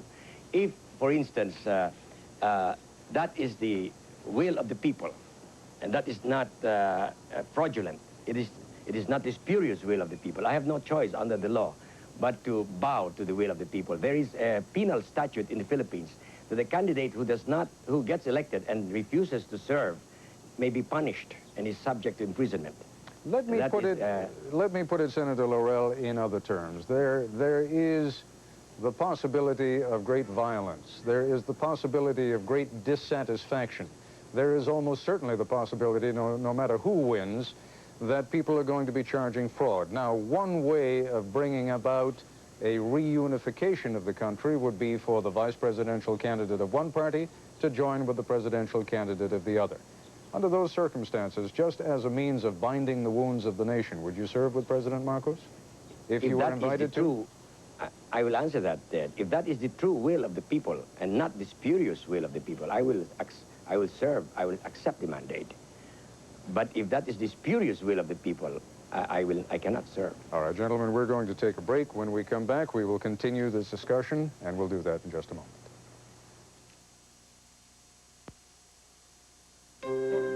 It's true, you know. American industry needs energy to grow. Imported energy is unpredictable. It can even be taken away. So our industries are using more electricity from resources found here at home, like coal and nuclear energy. And we're all using energy more efficiently. Efficiency, coal, and nuclear energy. That's homegrown energy America can count on. Nothing much changes in Wakita, Oklahoma, even when Conoco, DuPont's energy subsidiary, comes to explore for oil. Because we invented a remarkable way to search for oil by gently shaking the ground and recording the sound waves that echo back, a method that lets us go about our business without interfering in anyone else's. So DuPont or not, nothing changes in Wakita. Well, almost nothing. DuPont, better things for better living. When you're smiling, the whole world smiles with you. You'll be grinning from ear to ear in your new Subaru. For the second year in a row, Subaru is #1 in total customer satisfaction of all Japanese imports. Second only to Mercedes-Benz. Smile all the way to the bank because Subaru is inexpensive and built to stay that way. The whole world smiles with you. Get that Subaru smile today at your local Subaru dealer. When people need to know, they turn to Irv Weinstein on Channel 7's Eyewitness News. Are there any schools or parks near that dump site? Ask Irv. Because no one knows Western New York like Irv does. Is that town in Orleans or Niagara County? Ask Irv. And that's what makes Irv Weinstein the best in the business. Who's a good contact in a community development office? Ask Irv. So if you want to know what's new, Ask Irv. check with Irv. Hey, anyone know how to get tomato sauce out of a tie? Ask Irv. Right. Irv Weinstein, weeknights on Eyewitness News.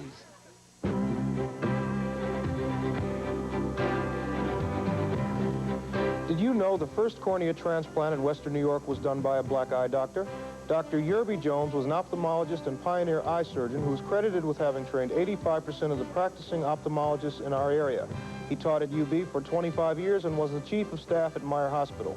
Dr. Yerby Jones, a credit to the medical history and the history of the Niagara frontier.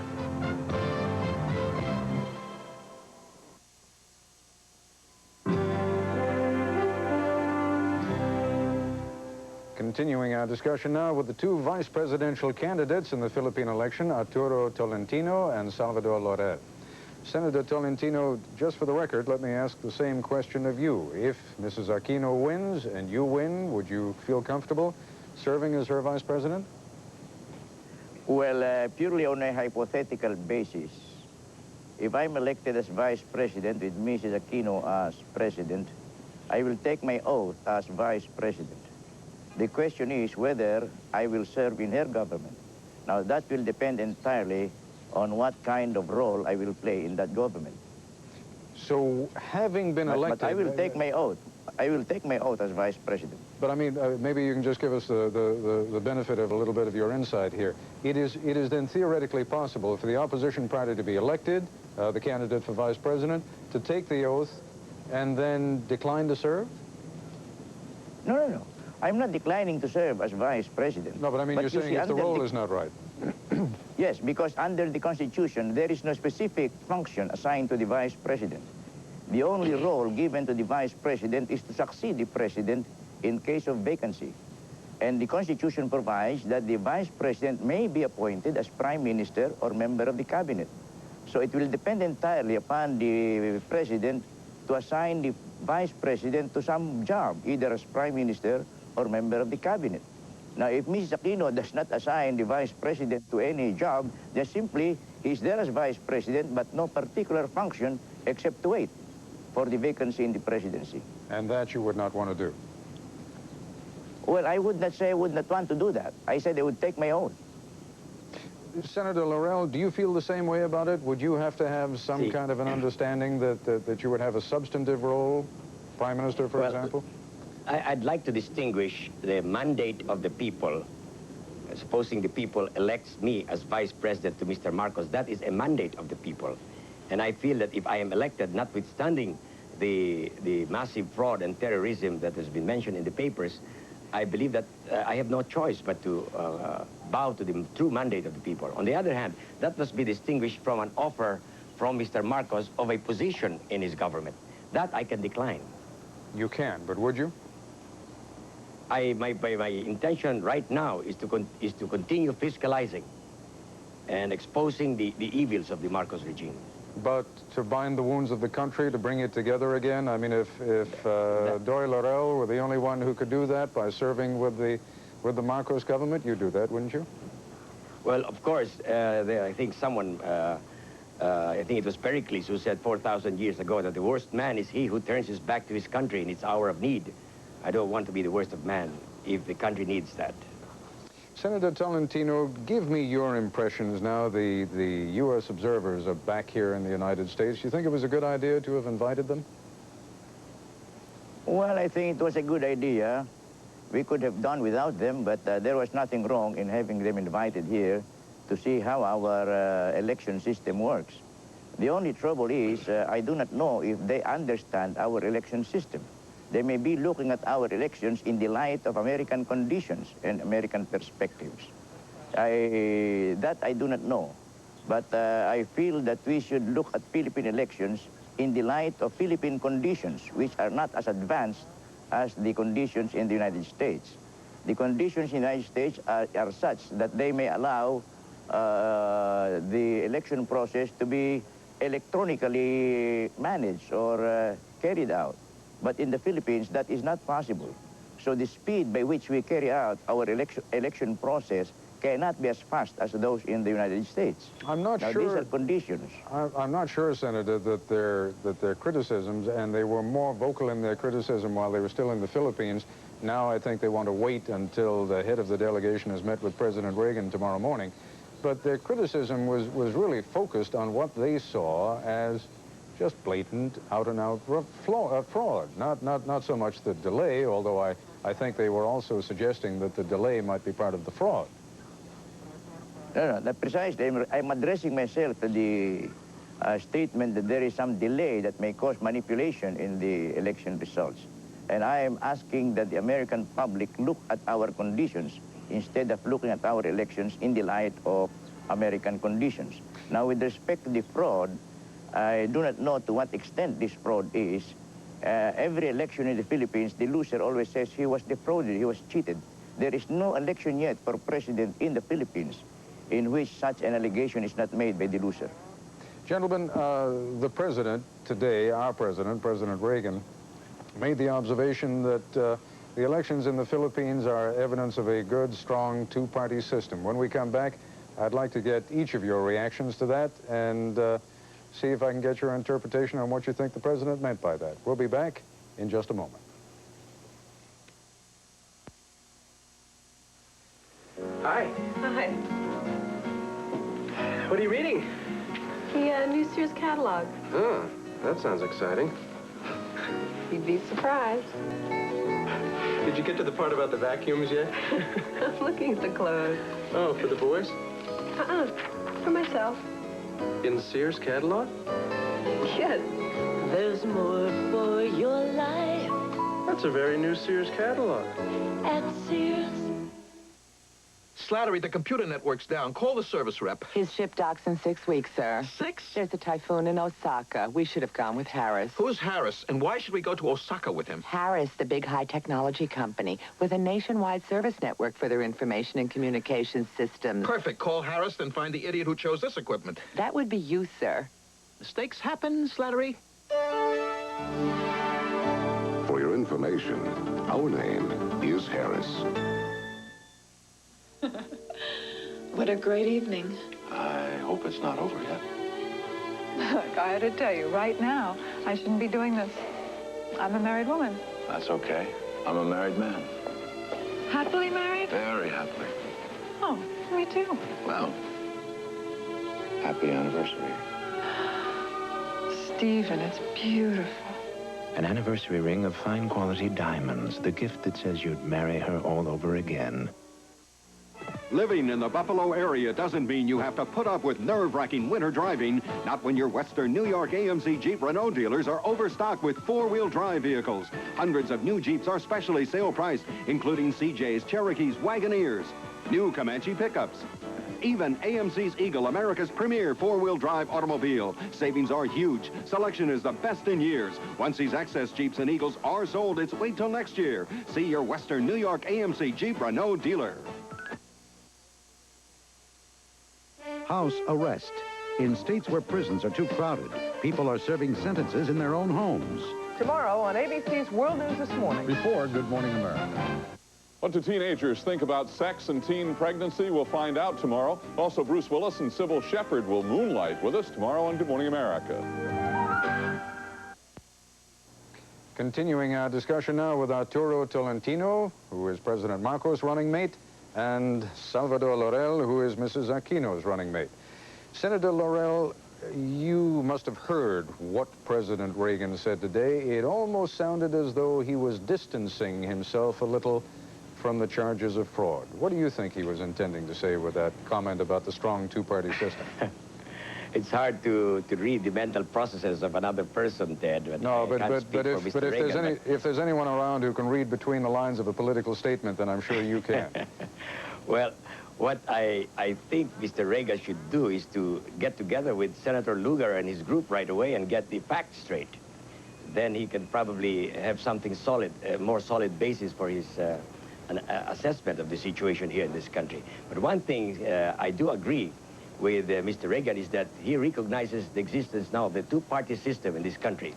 UNIDO, which is the opposition party, has been able to demonstrate its ability and capability to galvanize the political will of our people even during under very adverse circumstances. Now, Senator Tolentino, the same thing that I said to Senator Laurel can certainly be said of you too. You are more than able to read between the lines, especially as a former foreign minister. What do you think that the President of the United States was saying? Well, I interpret the statement of the President of the United States as a simple statement of neutrality on the part of the United States President. He doesn't want to take sides, just make some observation and considered our party system as working quite well. That's the only thing I could do there. So I could say that there is no desire to interfere whatsoever in our elections. Gentlemen, during the minute or so that we have left, give me the benefit of your vast political experience and give me a projection of what you think is going to happen in the next couple of days. Is it possible to do that, Senator Tolentino? What do you think is going to happen? Well, yes, the Parliament is now beginning to canvass or count the votes and give a total, and then after that proclaim the winners of President and Vice President. This can be done very quickly unless the opposition resorts to dilatory tactics during the canvassing. You know, this method of canvassing by the legislature with some kind of suspicion that we are doing this because the legislature is controlled by 2/3 of the Marcos administration overlooks the fact that this system of canvassing dates back to 1935 in our original Constitution, which was approved by the American President, President Roosevelt. Please don't think me rude, but we are running out of time. What I meant is, who do you think is going to win? Oh, well, as far as the latest results are concerned from COMELEC, Mr. Marcos and I are leading by some 600,000 votes. All right, Senator Laurel, the same question to you. What do you think is going to happen? We've got about 30 seconds left. Well, NAMFREL has a different figure from COMELEC. NAMFREL says that Cory Aquino and I are leading by about 800,000 votes over Marcos and Senator Tolentino. And I expect that we will keep that lead. And therefore, if what comes out in the batasan is something that becomes very clear to the people that the results were manipulated or rigged, that is something the people may not accept. Gentlemen, therefore, I'm more concerned about the reaction of the Filipino people. You must we are forgive having me. a hard time. I'm afraid we're going to have to end this on a journalistic cliche. Time will tell. I thank both of you very much for being with us. That's our report for tonight. I'm Ted Koppel in Washington. For all of us here at ABC News, good night. I think there were very serious problems with this election, and everybody's aware of that. 200 Marcos supporters burned an American flag and chanted anti-U.S. slogans outside the hotel where Lugar was staying in Manila. In the past, an anti-American demonstration by Marcos people would have been unthinkable. This afternoon, the president said he's waiting for Senator Lugar to present evidence of fraud before he takes a stand on the election. Without naming either, Mr. Reagan called on Marcos and Aquino to unite behind the winner to maintain the stability of the Philippines. We want to help in any way we can, that once the election is over, that the results of the election then go forward and that the two parties can come together to make sure the government works and that we can retain the historic relationship that we've had with the Philippine people and the Philippine Islands. But actually the election, that is for the people of the Philippines to decide and not for us to interfere. But the huge American military bases at Clark Field and Subic Bay have figured into the bitter election campaign. They are vital to U.S. defense planning and operations. Marcos has promised to keep them beyond their current lease, which runs out in 5 years. Aquino has indicated she might ask the U.S. to pull out the bases after 1991. So no matter who comes out the winner in the final counting of the ballots, it seems that U.S.-Philippines relations are heading for a decline, perhaps even a serious decline. If Marcos holds on to power as a result of the election, his regime will be viewed as illegitimate, not only by millions of Filipinos, but by many members of the U.S. Congress, some of whom are likely to call for a cutoff of funds to the Philippines. The White House will oppose any such cutoff, fearing that it would push the Philippines closer to communism.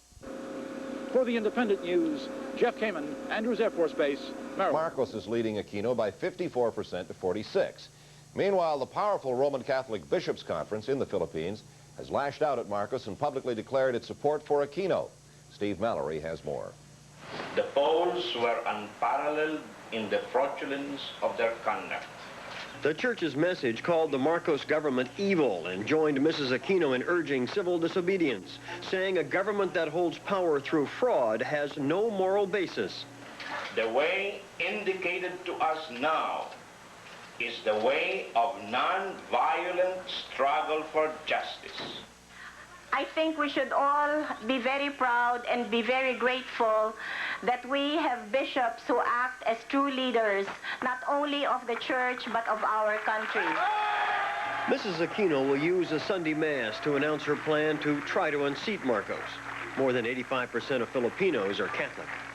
This will be a battle of wills, and we are sure that he will be the one who will blink first. So we're now standing eyeball to eyeball. They took their message to the streets again today, escorting the body of Avilio Javier, an Aquino campaign official killed earlier this week. The cortege followed the same 13-mile route taken by that of Mrs. Aquino's husband, Benigno, following his assassination 2.5 years ago. At tonight's funeral mass, they sang what has become their theme song and prayed that their dream is not so impossible. Spread vote fraud. Mark Lickey now with details from Manila. Mr. Speaker, please. In the National Assembly Hall, the opposition kept fighting up to the very last minute, still raising objections over the validity of the controversial vote count. While the chair rules that should not be a proper... They wanted to debate the widespread evidence of vote fraud and manipulation before the winner was proclaimed. But with the president's party holding a 2/3 majority here, the opposition was finally overruled and they stormed out in protest.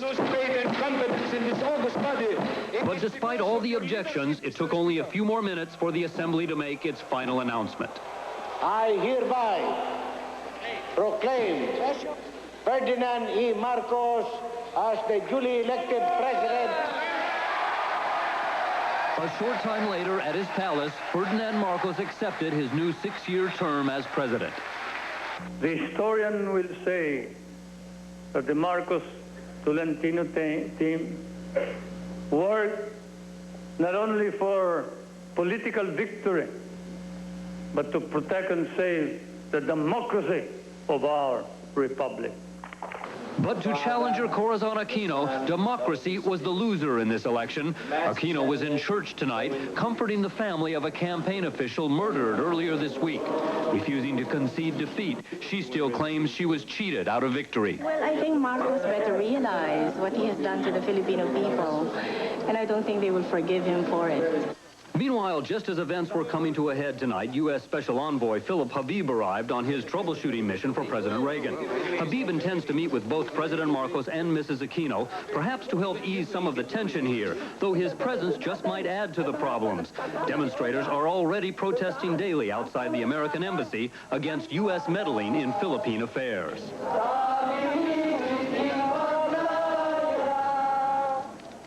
Tomorrow, Corazon Aquino will lead a mass rally here to announce plans for protest and civil disobedience against the Marcos government. The turnout at that rally will be a big measure of just how much energy the Aquino forces... the situation. The president indicated that opposition forces could also have been guilty of voter fraud. But today, Mr. Reagan left little doubt of his position. Sheila Cast reports. As he headed back to Washington from his California ranch, President Reagan said he had nothing to add to the tough assessment he'd issued a few hours earlier on the Philippine elections. The statement said, it has already become evident, sadly, that the elections were marred by widespread fraud and violence, perpetrated largely by the ruling party. It was so extreme that the election's credibility has been called into question both within the Philippines and in the United States. Pinpointing Marcos's ruling party seemed to back away from Mr. Reagan's statement at his press conference Tuesday that there were reports of fraud on both sides.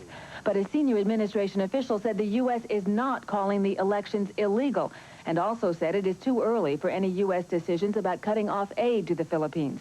The official said Mr. Reagan's statement was aimed at avoiding violence and promoting communication among the Marcos, Aquino, and other factions in the Philippines. Republican Senator Richard Lugar, who headed the observation team on the elections, echoed the president's conclusions. And I think we have to work closely with the Filipino people to back things they want to do, as opposed to trying to impose solutions of our own that will not work from afar. Privately, one U.S. official said the United States would like to see a transition from President Marcos to a new leader. The United States' public position is President Reagan's promise that the U.S. will help the Filipino people in any way it can, but that the Filipinos must find their own solution.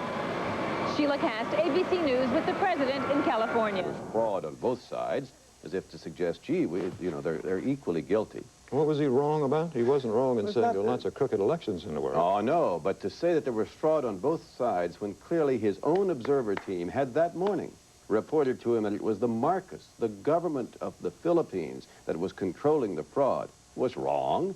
I mean, you might as well put the facts out. Well, I don't understand quite the mechanics of backing off. That is, we're still going to have an ambassador there. We're still going to have constant dealing between our military and theirs, an enormous American impact on their economy.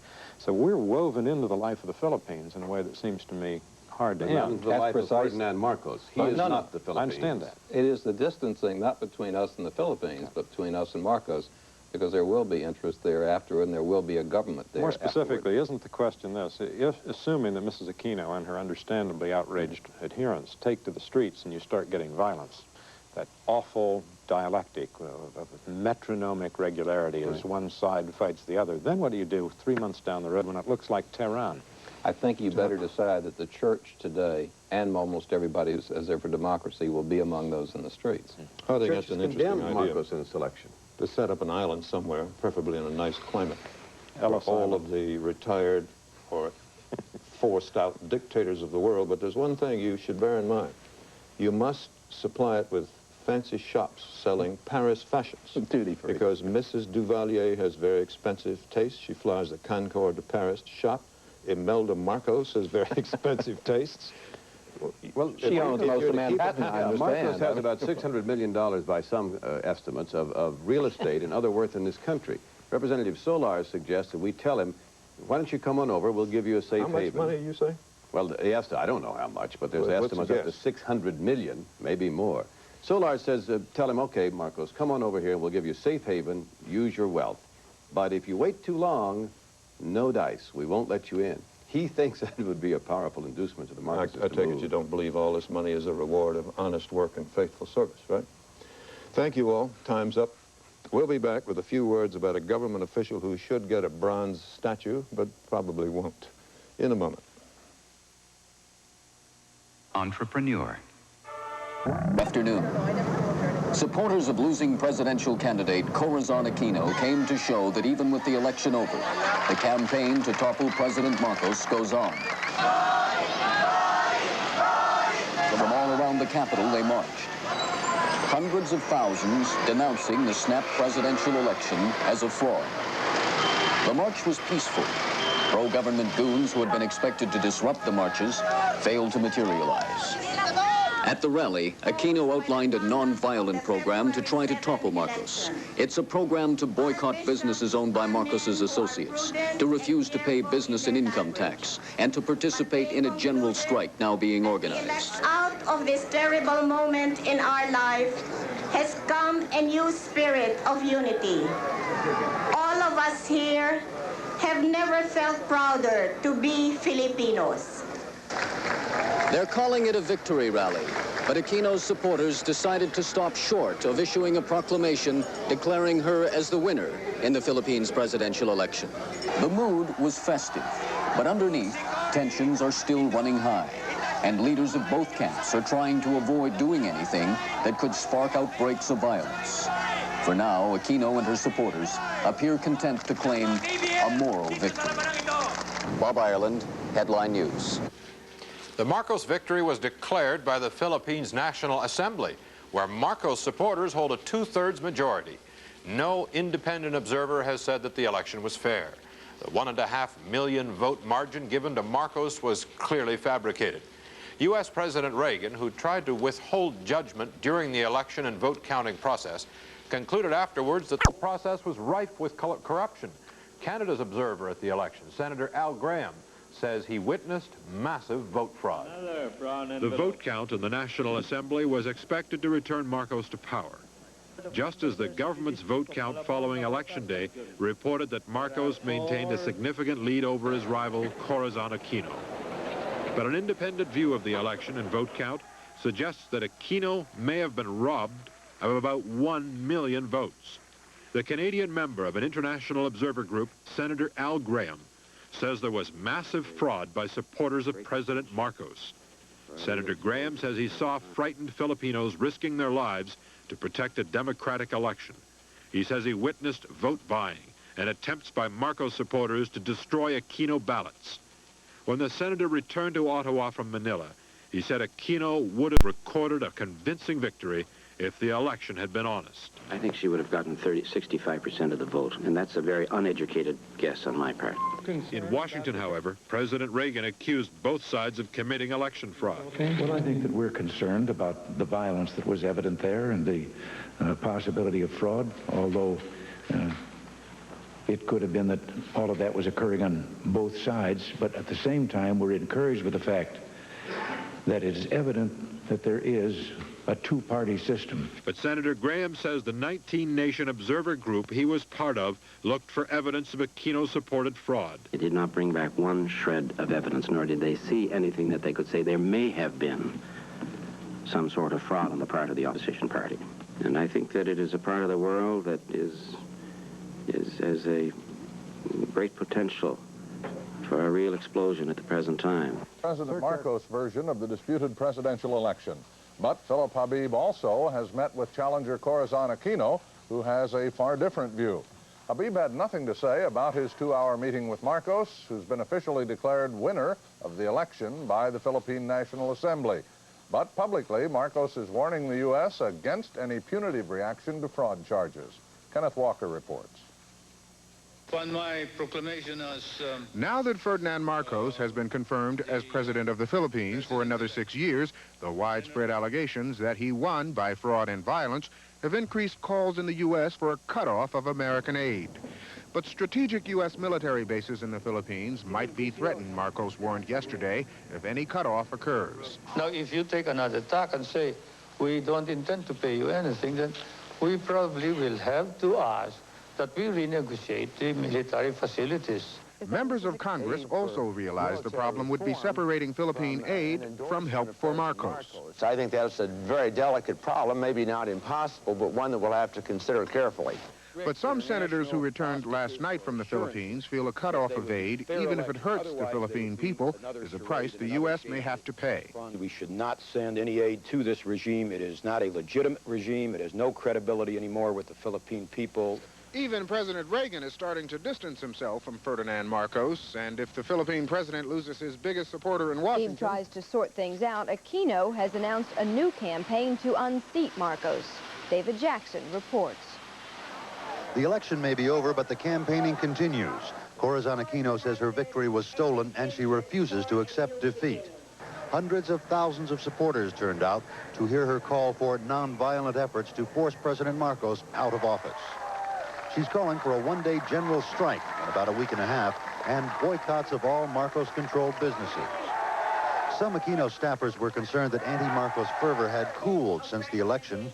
Sunday's turnout showed no problem on that score. But Marcos said it wasn't anything special.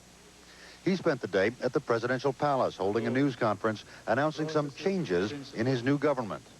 One that will make Washington happy is the resignation of Armed Forces Chief of Staff General Fabian Ver. Aquino insists that no change will be enough for her unless it's a Marcos is banking on staying put. Some U.S. senators just back from the Philippines have other ideas. Jacqueline Adams reports. After meeting with Filipino religious, business, and political leaders, 3 Democratic senators last night strongly urged President Reagan to convince Ferdinand Marcos to resign. We feel that the president himself must call the president of the Philippines and ask him to transfer this authority, because today he is an illegitimate ruler, and we cannot in any way be condoning that rule. He's lost all credibility. As I say, it's the mast of a sinking ship, and for heaven's sakes, for once, let's not tie ourselves to the mast of that sinking ship. Let's get off board before it sinks. Now that the Philippine election has been decided and President Reagan, along with the Catholic Church, has criticized the fraud and violence largely perpetrated by Marcos forces, Congress this week will begin deciding whether and how to cut off U.S. military and economic aid. Some lawmakers are suggesting channeling the funds to non-government agencies like the Catholic Church. We should not send any aid to this regime. It is not a legitimate regime. It has no credibility anymore with the Philippine people. Government officials say it's premature for Ronald Reagan to call for Marcos' resignation. On the one hand, they don't want to frustrate Aquino supporters to the point of violence. But on the other hand, they fear that Marcos may declare martial law to hold on to his power if they push him too far. Also, there's the personal bond between Ronald Reagan and Marcos. Said one official, some bank employees worry privately about a run on withdrawals. Corazon Aquino. Marcos reportedly gave Habib evidence of fraud and terrorism by the opposition. Mrs. Aquino, though, told Habib she is determined to increase pressure on Marcos until he steps down. On Sunday, hundreds of thousands of people... But did not comment. In a separate meeting, challenger Corazon Aquino told the diplomatic troubleshooter that a crisis can be avoided only if Marcos resigns. When asked what Aquino gave Habib, a spokesman said an earful. He came here to listen. Habib, as is his habit, wasn't talking about what he found out. Well, you know, I've told you before, fellas, it's just take pictures and that's it. Habib also paid a visit to the residence of Jaime Cardinal Sin. The Catholic Church backs Mrs. Aquino's call for peaceful civil disobedience to force Marcos out of office. Thank you. Today, with pickets surrounding a government-controlled television network, Mrs. Aquino has launched a boycott of all government-controlled media. She also called for the withdrawal of assets from 7 banks owned by Marcos supporters. It is too soon to determine whether her call was being followed, but the government is worried. The central bank made deposits more attractive today by boosting interest rates by 9%. Business International, a consulting firm, has advised its clients to stay away from the country. Its position is that Marcos can hold on, but not for long. Over the next 2 weeks to 2 months, pressure builds on Marcos, the crowds get larger, U.S. support falls in behind the opposition, and he's forced to get on a plane and leave. The military, according to analysts, still provide Marcos with the power to stay in control. Despite yesterday's resignation of Chief of Staff General Fabian Ver, experts say Marcos can count on the loyalty of those in command. Whatever Habib's findings, Marcos shows no intention of avoiding the results of the election. He has run this country for 20 years and is apparently convinced he can... Philip Habib today made the rounds of major parties to the current political crisis. First to the presidential palace, amid speculation that Washington could cut off aid to the Marcos government. A palace spokesman says Habib assured Marcos he's here to gather facts, not interfere.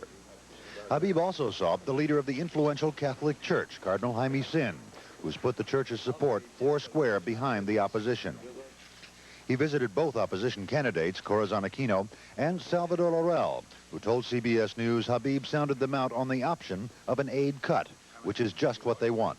We're asking the United States simply to stop supporting Marcos, stop giving him aid, economic and military, to hasten the end of this regime. And Laurel predicts that will happen within 3 months, no matter what. To help the process along, Aquino tonight aired the first of a promised series of radio broadcasts. The crisis could only be resolved by a swift and orderly transfer to the Aquino presidency. The opposition says no compromise with Marcos in office. Marcos says he's the president and won't be driven out. The Americans are in the middle, trying to keep the peace and preserve a strategically important ally. David Jackson, CBS News, Manila. Thank you. Administration officials tell CBS News that President Reagan's change of heart last weekend about the credibility of the Philippine election is just the beginning of U.S. pressure if President Marcos remains unwilling to seek accommodation with his opposition. Policymakers here believe that Marcos is on his way out. Their main concern is that the transition be without violence. That is why the administration is anxious to move gradually. But many in Congress want stronger action now. That the president should pick up the phone and clearly and unambiguously tell Mr. Marcos that it is time for him to step aside and he no longer has any support from the United States.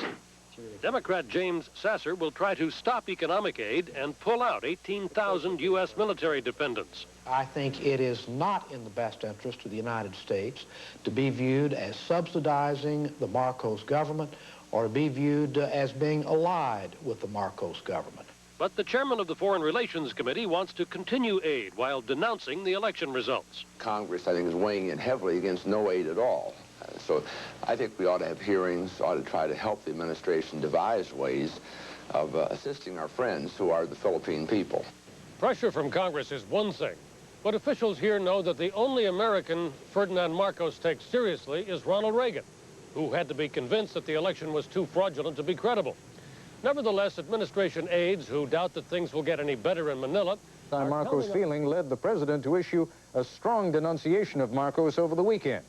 And Mr. Reagan's personal envoy, Philip Habib, met with Marcos and his opposition today to sort out allegations of election fraud.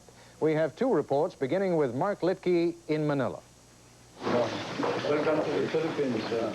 President Marcos seemed quite happy to meet with Special Envoy Philip Habib, a chance to tell his side of the story. According to palace sources, Marcos presented Habib with written evidence, pictures, and a sworn statement, presumably backing up his claims that the opposition had cheated and that he was the legitimate victor. Corazon Aquino, of course, told Habib a different tale a short time later.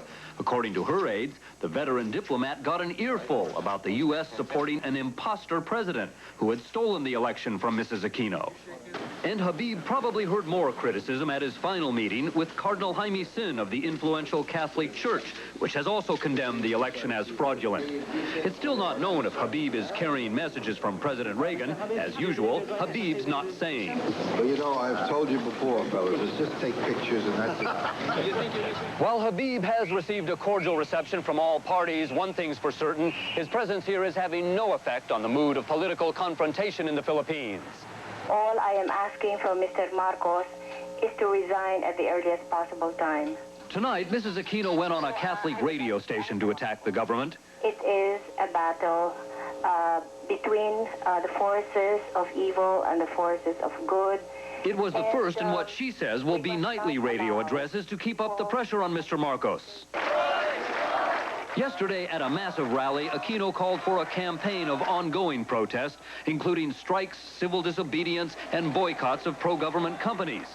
Response today didn't appear to be overwhelming.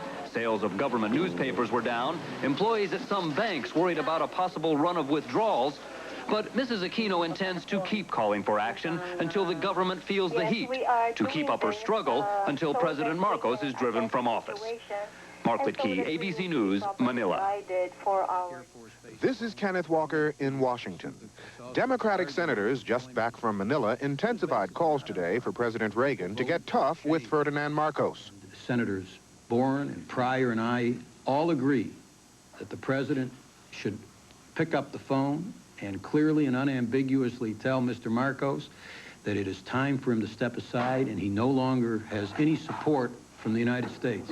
At last week's news conference, President Reagan tried to deflect charges that Marcos was trying to steal the election. Well, I think that we're concerned about the violence that was evident there and the possibility of fraud, although it could have been that all of that was occurring on both sides.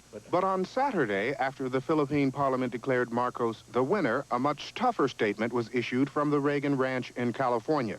Widespread fraud and violence, the statement read, perpetrated largely by the ruling party, was so extreme that the election's credibility has been called into question.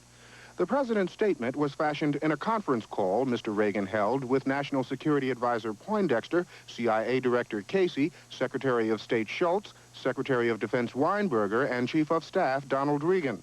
What changed the president's view was growing criticism from Congress and the administration's own reports showing most of the fraud was by Marcos supporters and that without it, Corazon Aquino would have won. If U.S. Ambassador Philip Habib fails to help arrange an accommodation between Marcos and Aquino, President Reagan must decide if Marcos and strategic U.S. bases in the Philippines ought to consider the fact that he has lost the confidence of the government of the United States and that he ought to step aside.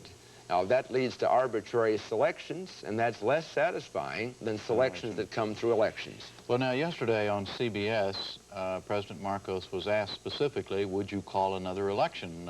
And he just laughed. He said, no way, we've just had an election, and let's get this election behind us and get on with stability in the country. Well, I would presume that President Marcos would not like another election experience.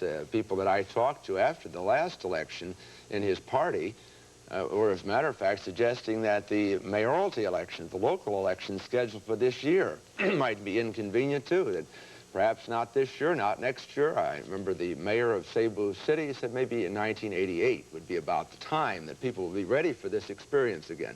That really isn't good enough in my judgment. If you're asking me the advice that Habib should give, it's still that elections are the best way unless you're to get into situations of arbitrary selection or power in the streets. And neither of those, I think, are as good an option as the electoral route. And assuming, for discussion purposes, that President Marcos does not take this advice and continues to say what he has, saying, no elections, I'm the president, everybody leave me alone, the United States, in your opinion, should do what? Should withdraw aid? Should do, in addition to withdrawing aid, do what? Well, I believe that we ought to think carefully about the aid question. But my distinguished congressional colleague, Mr. Solars, who I understand will appear on this program tonight, has suggested some transition moves of this kind, escrowing of funds or special paths. I'd like to explore that in hearings, and I'm certain that he probably will too, and Donnie Fasell on the House side. I think we've got to be very careful while we're busy trying to indicate to President Marcos that he called his best shot. He ran an election. He failed. He was trying to run a parliamentary democracy in a presidential constitution. And when you do that, you step aside if you go the parliamentary route, which he has. But if he does not do so, we have to figure out, I think, how to help people that we want to help through private voluntary organizations or through other routes. There is no question in your mind, Senator, that the majority of the people do not want Ferdinand Marcos to be president of that country? Yes, that's my gut political reaction, that there was a rejection of President Marcos in that election. And even if people did not know Mrs. Aquino well, they knew President Marcos very well, and they decided they did not want him to continue. Thank you. Charlene? As telegraphed by Senator Lugar, we make our own transition move now to a key Democrat on the Philippines issue. He is Congressman Stephen Solars of New York, chairman of the House Foreign Affairs Subcommittee on Asian and Pacific Affairs. Later this week, he will be holding hearings on what the U.S. should do next in the Philippines. Congressman Solars, do you have a different view of the message that Philip Habib should be giving to President Marcos, different from Senator Lugar? I agree, Charlene, entirely with what Senator Lugar has said. I think, by the way, he did a magnificent job representing the United States as the leader of our observer delegation in that country. I followed very closely his statements while he was in the Philippines, as well as those he's made since he's returned. And let me say that I think that if ever there was an issue which cried out for a bipartisan approach, It's the problem that now confronts us in the Philippines. And I very much hope that I'll be able to work together with Senator Lugar in an effort to forge a coalition on this issue in the Congress, which includes Democrats as well as Republicans, liberals as well as conservatives, and hopefully the administration also, so that we can confront the Philippines with a single voice. You're trying to tell me we're not going to have a fight on the program tonight between you and Senator Lugar? I think Senator Lugar and I are moving very much in the same direction. My own feeling is that that from an American point of view, the only thing worse than a fraudulent election would be a fraudulent election countenanced by the United States. If we continue to do business as usual with a government which has lost its legitimacy, we run the risk of tying ourselves to a discredited dictatorship and compromising long-term American interests in the Philippines. Consequently, I think we should put the bulk of our funds for the Philippines, the military and economic security fund assistance we provide, into an escrow account, which would be made available only after a legitimate government which has the confidence of the Filipino people is established. And insofar as our humanitarian and developmental assistance is concerned, which is designed to provide help to millions of desperately poor Filipinos, I think that aid should be channeled through the Catholic Church and other private voluntary organizations rather than through the government of the Philippines as we do now. All right, but President Marcos has said that he will, if you start to tamper with the aid that the United States currently gives to the Philippines, he'll renegotiate the contract on military bases that allow us to have military bases there. Doesn't that mean that the leverage is on the other foot? Well, our base agreement is good until 1991, and we have every right to remain there pursuant to that agreement until that time. But even to the extent that a decision on the part of the Congress to put the aid funds, insofar as the base aid is concerned, into an escrow account might create some potential problems for us in terms of access to our military facilities in the Philippines, I would argue that we would create even greater problems if we were to continue doing business as usual with the Marcos government. Because were we to do that, we would run the risk of hopelessly alienating the great majority of the Filipino people whose goodwill is an absolute precondition for our long-term access to those bases. All right, but would putting the aid, is doing what you suggested with the aid, do you think that that would bring President Marcos to the point of actually declaring another election? I think it would have two great advantages. First, I think it would send a very powerful signal to the ruling elite in the Philippines that the United States has withdrawn its support from Mr. Marcos. If there is any country in the entire world where the United States still has considerable influence, it's in the Philippines. I don't think it's any accident, for example, that Mr. Marcos seems to have spent half of every waking day over the last week on American television, including your program, in order to present his case to the American people. It's precisely because he fears that possibility. And even if it should turn out that a decision on the part of the Congress to put these funds into an escrow account does not result in Mr. Marcos's resignation or his replacement or a decision to call new elections, I think it would send a powerful signal to the Filipino people that the United States is on the side of democracy rather than dictatorship, and that we will not countenance a stolen election. Just very briefly, what posture do you think the U.S. should take toward Mrs. Aquino at this point? I think we should make it very clear that we are on the side of honest elections and that we support the establishment of democracy rather than the continuation of a quasi-dictatorship. And I think we ought to express the view that the will and wishes of the Filipino people should be respected. As Senator Lugar pointed out, it seems fairly clear that a substantial majority of them preferred Mrs. Aquino to Mr. Marcos. This election was the political equivalent of the Brinks robbery. The Marcos machine makes Tammany Hall under Boss Tweed look like the Honest Ballot Association by comparison. And I think the United States should make it clear that what we want is the results of this election to be respected. All right, Jim? But, Senator, you're not saying that, right? You're not saying that we should be saying to Marcos, not only do we want you to step aside, but we also want Mrs. Aquino to become president. No, I don't think that we ought to be determining the will of the Philippine people. And that, of course, leads to a difficult question. How do you make the transition, and who is it that does take over, and under what circumstances? I hope that Philip Habib, in his assertions that I suggested he make to President Marcos, is exploring these avenues with responsible leadership. Why should, you heard Congressman Solar's assessment of it, how do you assess the U.S. clout with Marcos? In other words, why should he do what we want him to do right now?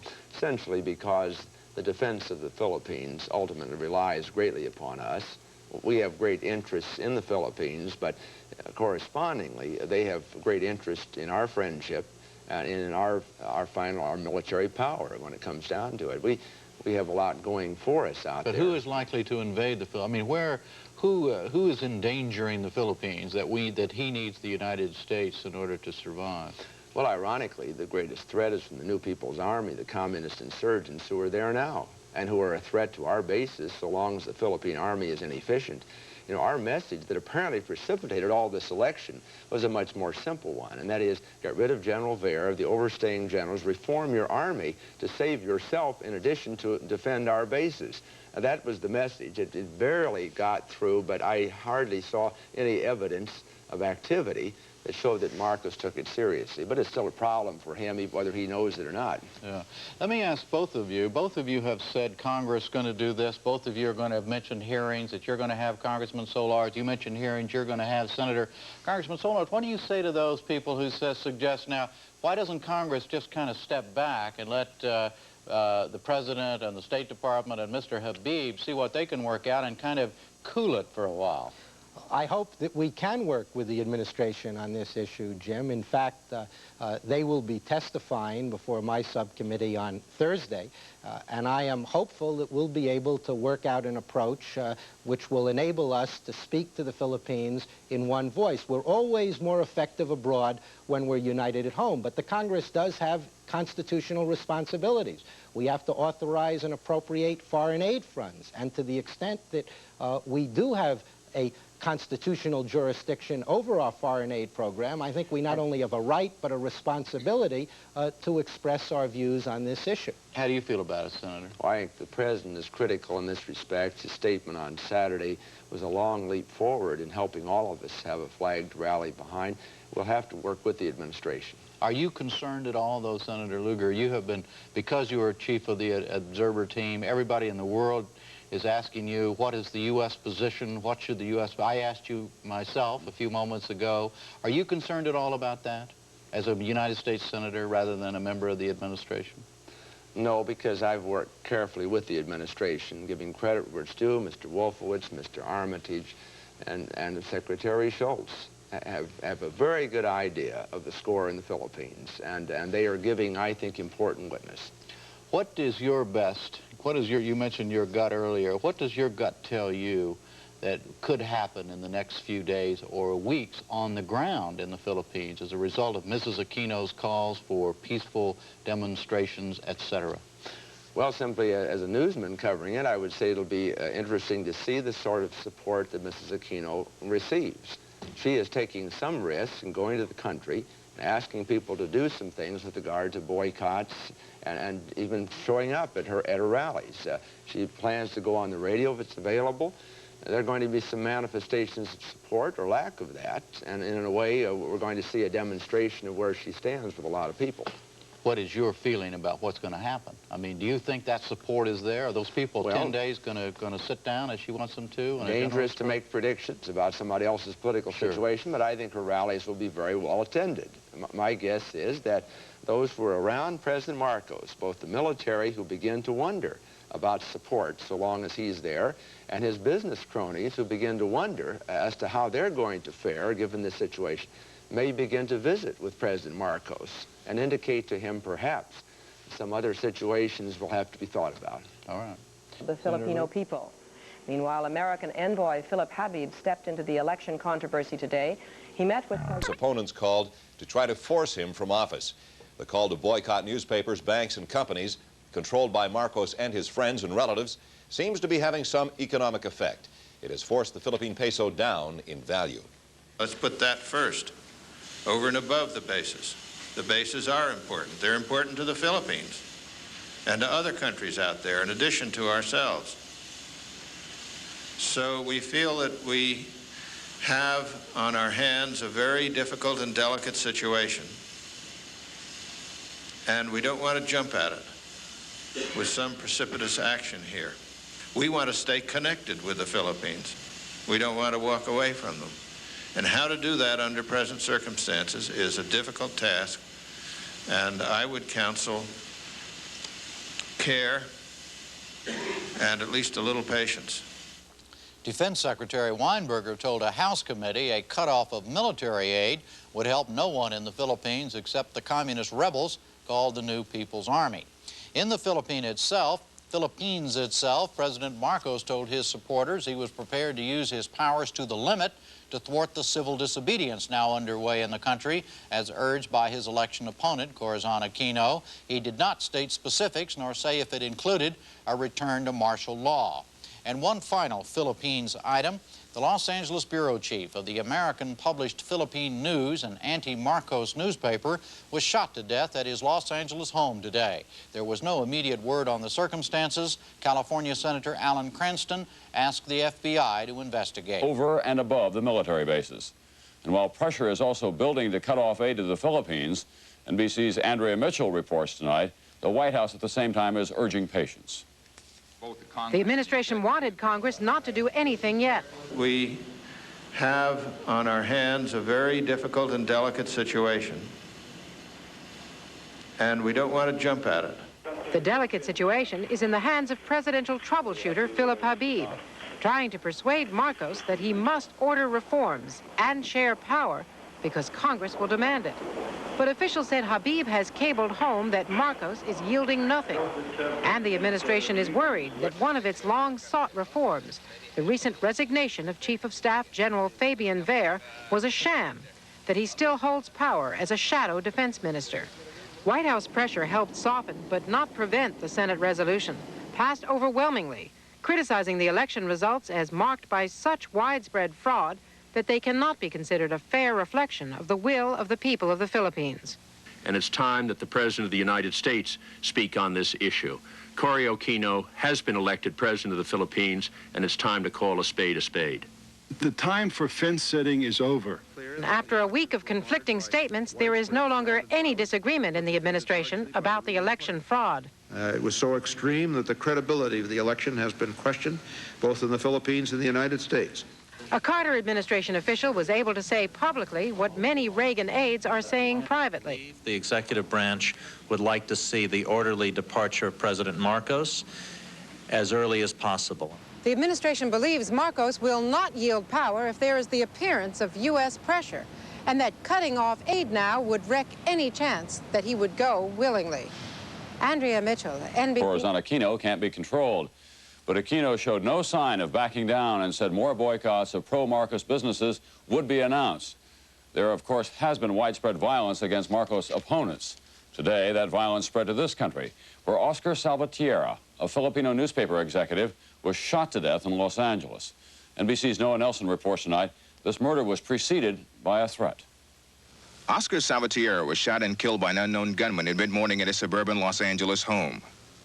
In a television interview this past weekend, Salvatierra said he believed there was danger faced by those who opposed the Marcos regime. And I'm afraid that there's going to be a lot of killings, a lot of violence.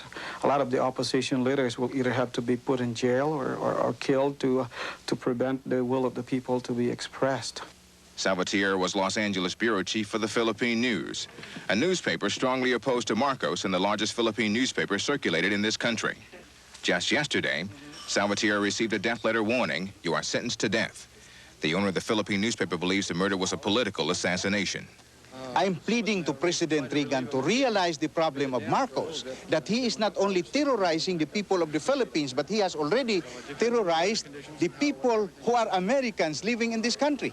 Are we going to allow Mr. Marcos to export his terrorism here? The crimes committed by the Marcos regime are intolerable in the Philippines. We certainly cannot accept their export to the United States. The FBI has been called in to investigate Salvatierra's murder. Noah Nelson, NBC News, Los Angeles.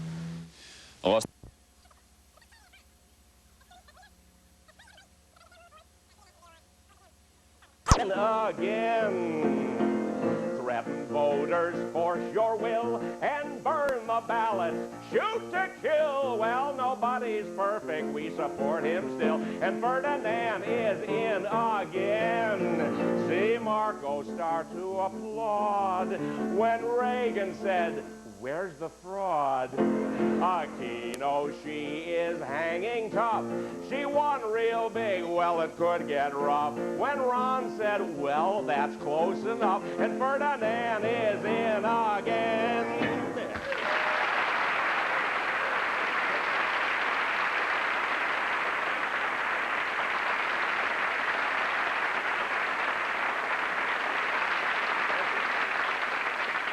Well, the president had a birthday a couple of weeks ago, and what do you give a man who was born when the redwood tree... Jaime Sin.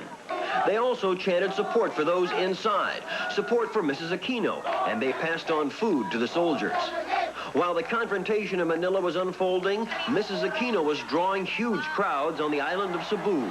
She's seeking support for a nationwide strike in protest against Marcos's inauguration on Tuesday.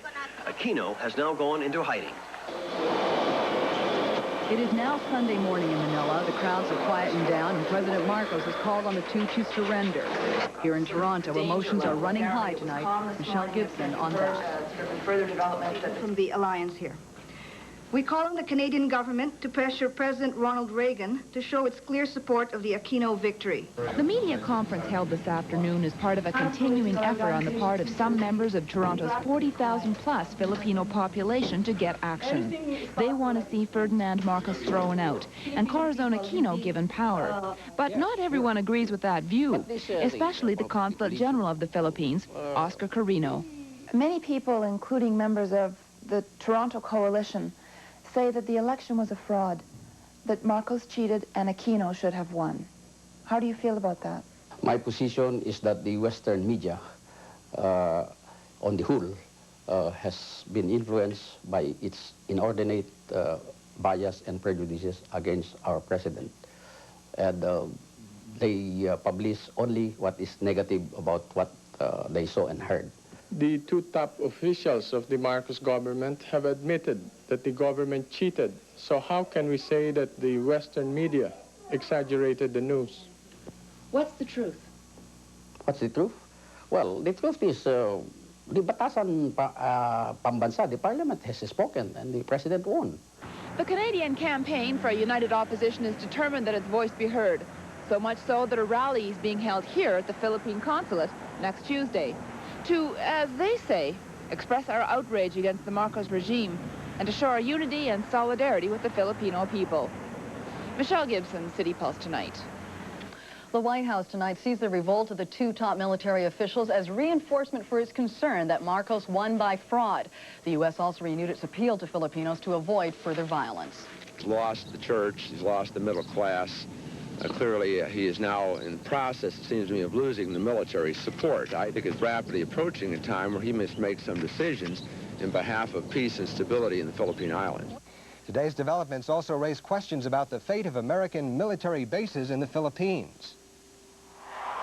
They are America's two biggest military facilities outside U.S. territory, Clark Air Base and Subic Bay Naval Base. But it is their location that makes them important. Strategically positioned on air and sea routes, they guard what the military calls choke points for more than half of the West's oil supplies from the Persian Gulf. They are also only 70 minutes by jet fighter from a growing Soviet presence in Cam Ranh Bay, Vietnam. And they are relatively inexpensive. To move them would cost billions. Not only would it run into the billions of dollars, but again, we could not move the facilities we have there. We can't move the 10 to 20,000 skilled workers that are totally irreplaceable. And we can't replicate the location. The bases are almost as important to the Philippines as they are to the United States, but for other reasons. Next to the Philippine government, they are the largest employer in the country. But given a growing threat from local communist insurgents and today's political instability in Manila, there are those in Washington who are calling for the relocation of the bases. We ought to be relying more on land bases that we own, like Guam, and on mobile bases in the Navy that we can take with us. Since General MacArthur kept his promise to return in 1944, the United States and the Philippines have shared 4 decades of military cooperation. Now, in view of current asked for Marcos' resignation. The statement referred to voting fraud so extreme as to undermine the credibility and legitimacy of the election and to impair the capacity of the Marcos government to carry on. This was by far the toughest reaction yet by the United States to the gathering Philippine crisis and marks a sharp reversal of Reagan's earlier statements, which seemed to offer Marcos at least a hope for U.S. support. Taking his cue from Reagan, the Senate Foreign Relations Committee chairman, one of Reagan's closest political allies, and the man the president sent to observe the Philippine elections, called on Marcos to give up power peacefully. I think with the support of the church gone, the middle class, and now the military deteriorating, and with an election that he called and that he really could not win fair and square, I think he's got very real problems in continuing. The Democratic Party leaders in Congress are urging direct action by President Reagan against Marcos, even if it means offering him residency in the United States. If the price of avoiding massive bloodshed is permitting Mr. Marcos to come here and to go into exile into the United States, I think that's a price worth paying. The worst fear of the U.S. government now is that Marcos will call out the army to support his tottering regime and to crush his opposition, which the White House believes could launch the Philippines into civil war. Craig Oliver, CTV News, reporting. As many as 4,000 Canadians are in the Philippines, and the External Affairs Department in Ottawa says there are plans to contact them if a crisis develops. But a spokesman says for now they are not in any danger. The 3,500 to 4,000 Canadians are in safe areas. They live in residential areas away from the 2 contending camps or in the big hotels. There are more than 100,000 Filipinos living here in Canada, watching events unfold in their homeland. Today, an alliance of Canadian Filipino groups held a news conference in Toronto to press their support for Mrs. Aquino. The Canadian Campaign for the United Opposition is calling for a demonstration next week in Toronto. The group wants Ottawa to pressure the U.S. to support an Aquino victory, and it's asking for other concrete action. We ask that the Canadian government withhold the $9.5 million economic aid to the Philippines until a legitimate government is established.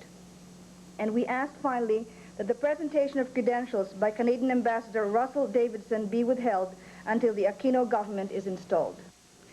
Prime Minister Mulroney made no comment on the situation in the Philippines. The administration is backing away from previous support. David Jackson has more on today's developments. The split with Marcos was announced as heavily armed soldiers patrolled the halls of the Defense Ministry. The Minister of Defense, Juan Enrile, and the Vice Chief of Staff, General Fidel Ramos, denounced their Commander-in-Chief, President Marcos, and called his election a fraud.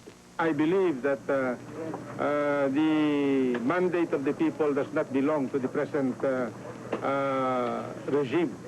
They are holed up in the Defense Ministry headquarters and say they made their move because Marcos was about to arrest them.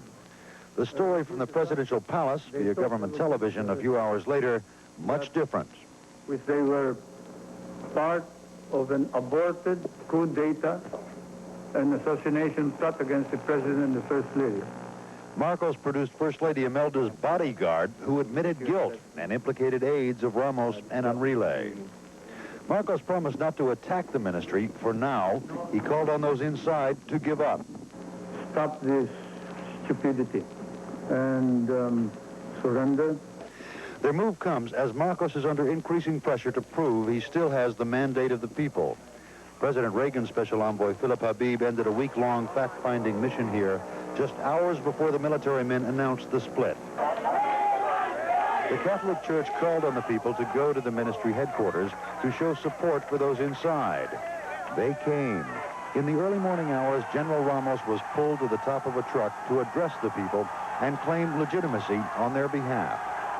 What is happening is not a coup d'etat, but a revolution of the people. Through the night, the crowd continued to grow despite Marcos's warning that the ministry is vulnerable to tank and artillery attack. And he says his patience won't last long. David Jackson, CBS News, Manila. One local congressman says Marcos should step down. Fred Eckert had this to say to residents in Parenton today. Mrs. Aquino won that election.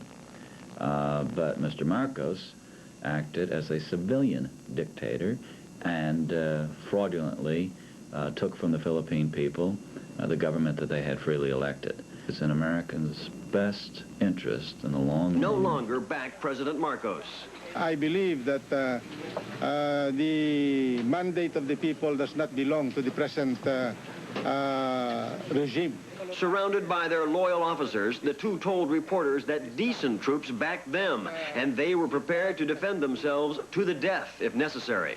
The question that I ask myself before I came before you is it worth living to serve a government that does not really represent the will of the people? They called on world public opinion to help them and the Filipino people. General Fidel Ramos, a West Point graduate, had been picked by Marcos to take charge of the armed forces next week. Ramos and Enrile were rumored to be the brains behind the military reform movement, a group of officers who publicly denounced Marcos. The two said they made their move when they learned that Marcos had a hit list and planned to have them arrested, as well as members of the opposition, including Corazon Aquino.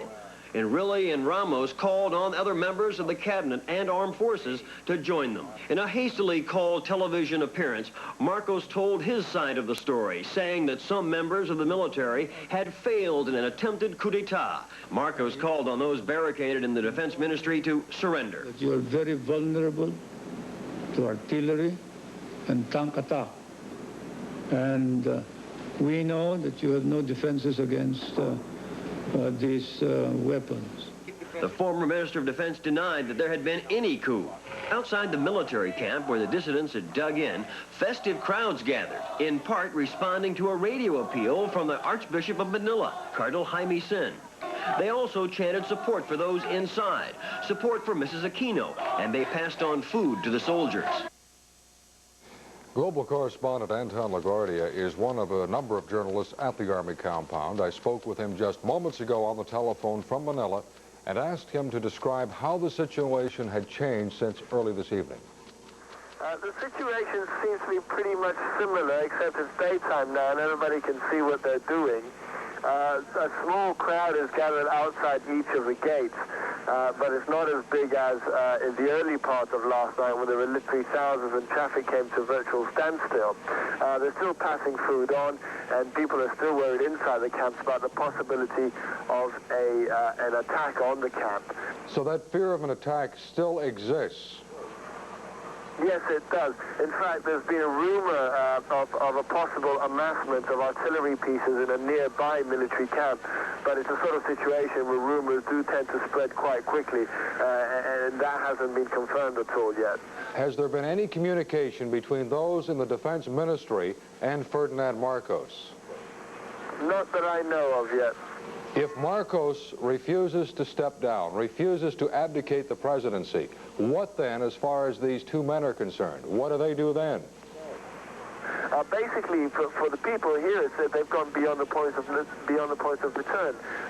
You know, they can't really step back and sort of come back into the fold. They have betrayed Mr. Marcos's side, and they will have to pay dearly for that if they lose. When you say pay dearly, what do you mean? Well, it's difficult to tell. I mean, I think it's very, at the very least, I think there will be the possibility of charges and arrest against them. So what would they negotiate? I'm still not clear on that particular count, Anton. I'm not sure what they will negotiate on. They mentioned that they might accept the mediation of a Filipino ambassador to Thailand, but they have given very little details. My feeling is that they are still determined to carry on. So this... I'm not sure what they will settle for. So this could continue for quite a while. It may continue for quite a while. They haven't got any immediate problems. They're not besieged. They haven't got troops around them, and food is being brought to them. Global correspondent Anton LaGuardia reporting from Manila. Now, there are about 4,000 Canadians, including tourists, in the Philippines, and External Affairs says it has contingency plans to contact them all should a crisis develop. The government spokesman said today that Canadians were not being warned to stay away from the islands, but that the situation, quote, could change rapidly, unquote. The Reagan administration today appealed to both sides in the Philippines conflict to avoid violence in a statement which stopped just short of endorsing the Manila Rebellion. And the senator who headed the American delegation of election observers in the Philippines had this forecast.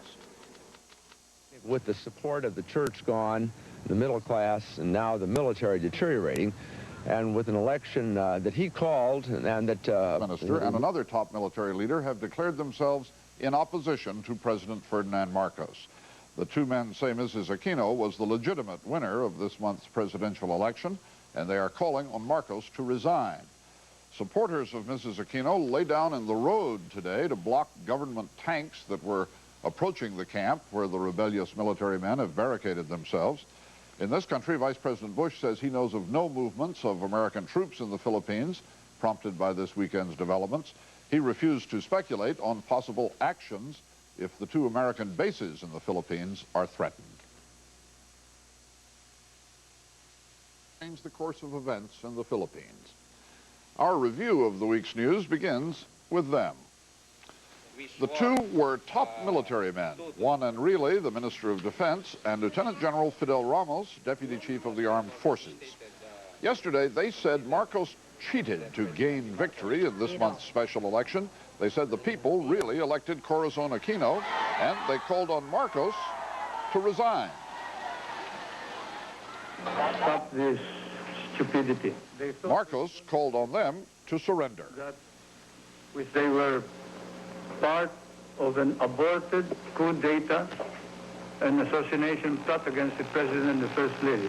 He produced First Lady Imelda Marcos's bodyguard, who admitted guilt and implicated aides to Ramos and Enrile.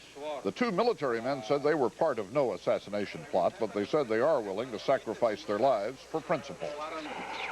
So much blood has already been shed by them anyway. So one more will make no difference. Along with several hundred soldiers, the two men barricaded themselves in the Ministry of Defense building.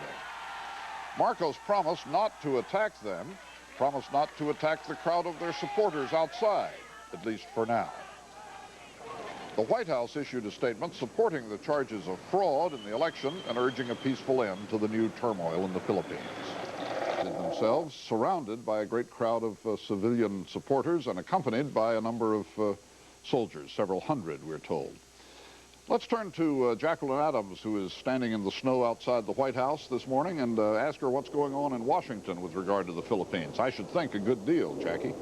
Actually, yesterday, Charles, there are going to be a number of meetings. The president's special envoy, Philip Habib, returned from the Philippines last night, and today he's going to be meeting with Secretary of State Schultz, National Security Advisor Poindexter, and Secretary of Defense Weinberger. The president is returning from Camp David at about midday, and at this point there is no meeting scheduled with the president, but I'm told that could change this afternoon. Officials here in Washington are also receiving reports from the Philippines. The U.S. ambassador there, Stephen Bosworth, has met with Ferdinand Marcos. Another embassy person has met with opposition leader Corazon Aquino. They're basically taking the temperature of those two leaders and also personally transmitting the statement that the president authorized yesterday, one very clearly tilting to those two military officers who are now barricaded in the Philippines. Yeah, I was talking a little while ago to John Sheehan in the Philippines, Jackie. He's been with Corazon Aquino for the last couple of days, and he said that he saw this most amazing sight. Marcos sent tanks toward the place where these two military leaders are holed up, and hundreds of people lay down in the streets with, using their bodies to keep the tanks from approaching. One gets the feeling that things are reaching some sort of climax over there. Right. Here, people are saying that it could be 24, 72 hours in which you'll see some final resolution, and they're not speculating. They really don't know whether Mr. Marcos actually would fire on those people. One person used the phrase Lear-like, that Marcos is behaving in a King Lear-like pattern of behavior. The news of the United States, we've just learned that diplomats at the Philippine consulate in Los Angeles and at the Philippine consulate in Honolulu say they will not take any more orders from President Marcos, and they have joined in the call for him to step down. Jackie, do you suppose that if this happens, and it surely hasn't happened yet, that the United States can be said to have been behind it in any way? I mean, do you get the feeling that that behind the scenes, Phil Habib was over there pressuring Marcos to step down? Well, that's not the word here. They say from a number of fronts that Habib was basically listening. The United States is trying to maintain a position of neutrality. They do want a negotiated, nonviolent solution to the crisis in the Philippines. And some officials have been saying for weeks that the Marcos era really is over. But they don't want to take the position, they keep saying, of a colonial power. They don't want to play God. They want the Philippine people themselves to come up with a final resolution of this problem.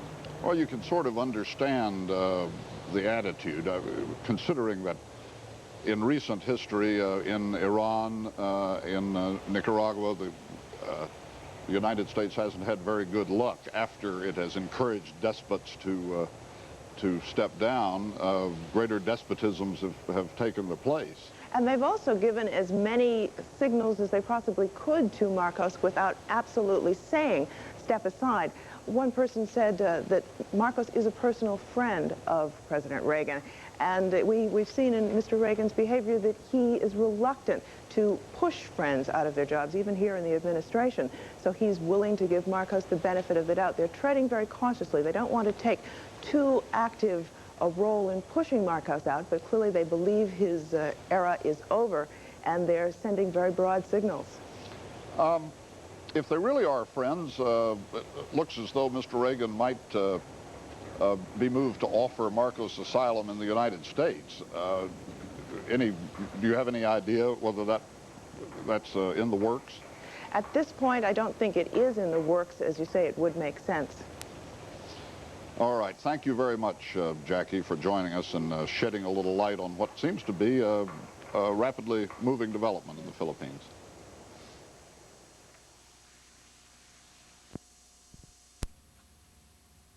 Mutiny, military and civilian, against President Marcos and his government. The defense minister of the Philippines and the second in command of the army are holed up in a fort surrounded by friendly troops demanding that Marcos resign. The fort is surrounded by civilians also, including women, Catholic priests, nuns, supporting the mutiny. Marcos talks of attacking the fort with artillery, but it is said some of his military units refuse to take orders from him. We'll stay on top of it. Our guests are Senator Richard Lugar, chairman of the Senate Foreign Relations Committee.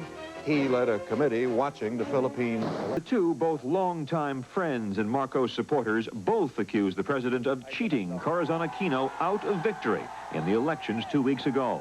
The mandate of the people, they said, rightfully belonged to Aquino. Angered by the rebellion, Marcos took to television, accusing them of plotting a coup d'etat. They were part of an aborted coup d'etat, an assassination plot against the president and the first lady. With that, Marcos threatened to bring the mutiny to an early end, but for the first 20 hours at least, did nothing. By dawn today, popular support for the military rebellion had grown large. The rebel leaders praying at impromptu morning masses. General Ramos holding out at one military camp, calling for support from units from around the country. And Minister Enrile commandeering the complex housing the Ministry of Defense. By midday, still awaiting a move by Marcos, the two altered their strategy. Enrile, brandishing a small Uzi machine gun, abandoned his base at the Ministry of Defense and marched to join Ramos at Camp Crame, the compound across the street. Enrile protected both by hundreds of armed men and the goodwill of Roman Catholic sisters. The defense minister reaching the main street greeted by tens of thousands of cheering supporters. Their chants of Cory, Cory for Aquino turning to chants of Johnny, Johnny, the nickname of the defense chief. And the military, as Enrile quipped, for the first time was earning popular love, not hate. Reunited with a buoyant General Ramos, the two vowed they would not surrender. They would hold out until Marcos resigned. So the dramatic move to Camp Crame came, as Enrile put it, to consolidate their forces. From here, Ramos and Enrile continue their rebellion, uncertain what an unyielding President Marcos would do next. And Marcos went on television for the third time in 24 hours, calling on the rebels to surrender. While acting with restraint, he warned what he could do. all these points are vulnerable to even simple mortar attack or artillery attack. If we wanted to finish this in, say, 1 hour, we could. Enrile later met that threat with one of his own. We will not fire the first shot, but the moment they fire the first shot, I think we will be engaged, and they will find out that either they will annihilate us or we will destroy them. Finally, Marcos made his first move. A column of loyal Marines moved up the highway to Camp Crome. But the trucks and armored personnel carriers were met with an amazing display of what General Ramos called people power. Let us pass. We are just told to go to JHQ. Urged to show their solidarity with Ramos and Enrile by the Roman Catholic Cardinal here, Jaime Sin, they halted the convoy, at first with prayer. Thank you, Jesus. That's the heart of every soldier, Lord.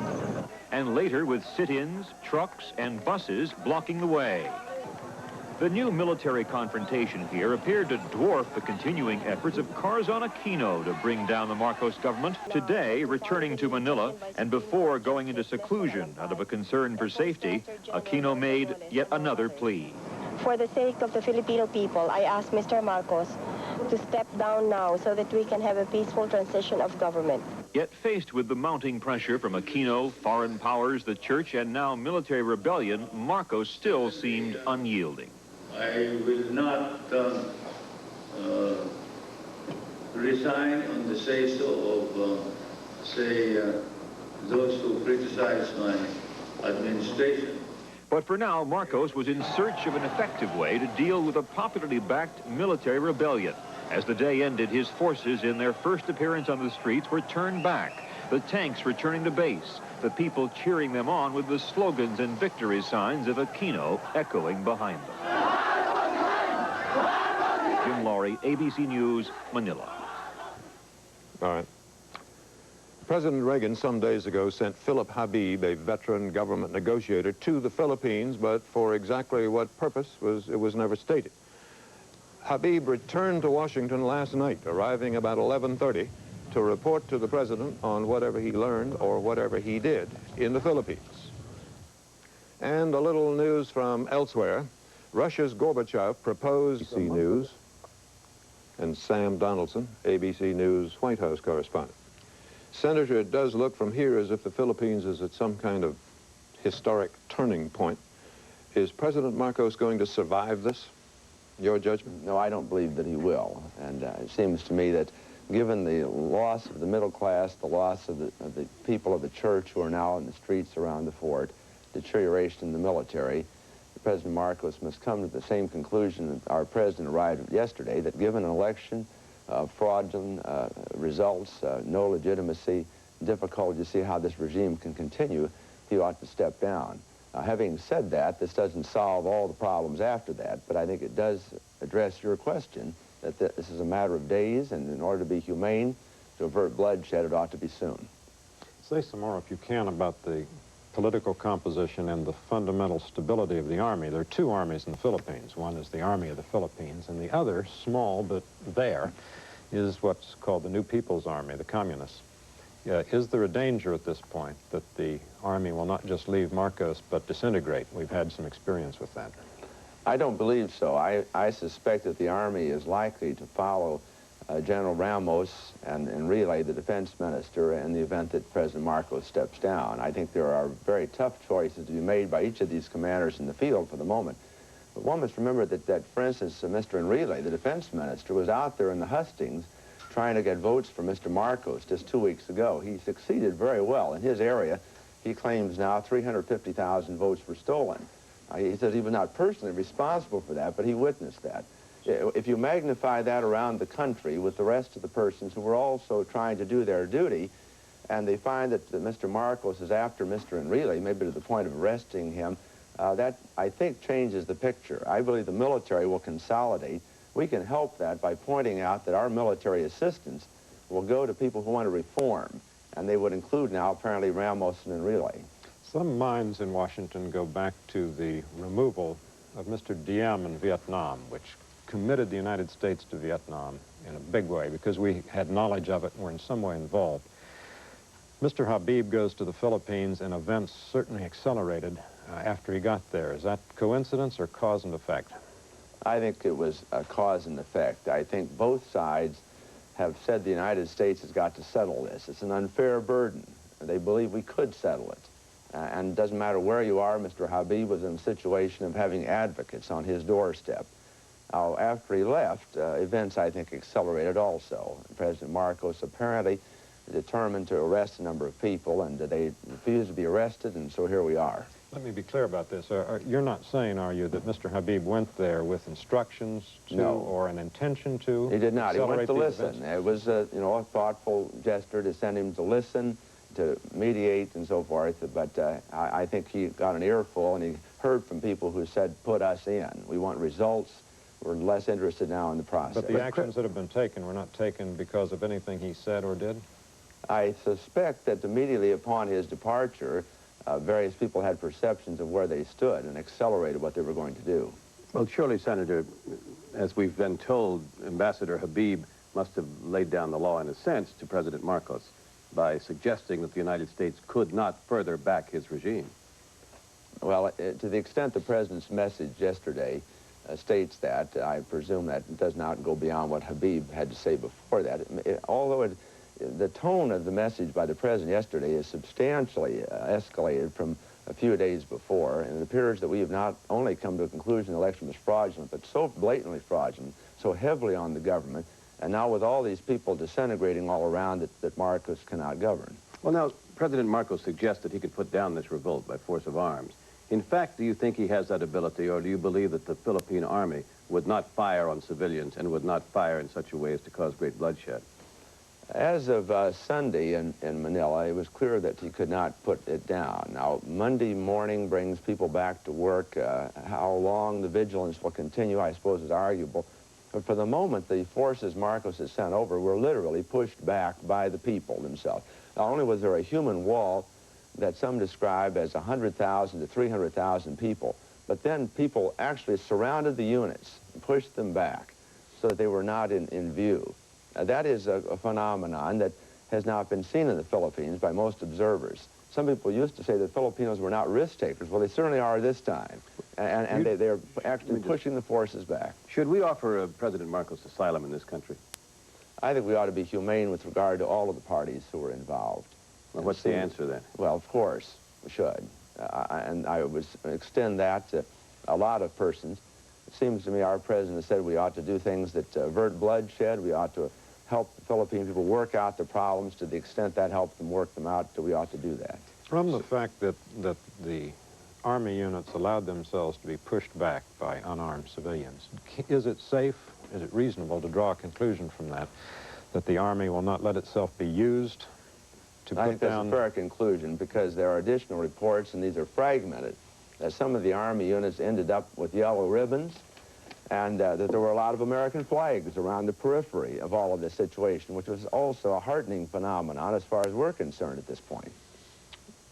Senator, President Reagan has effectively disowned Marcos, saying the election was crooked and so on.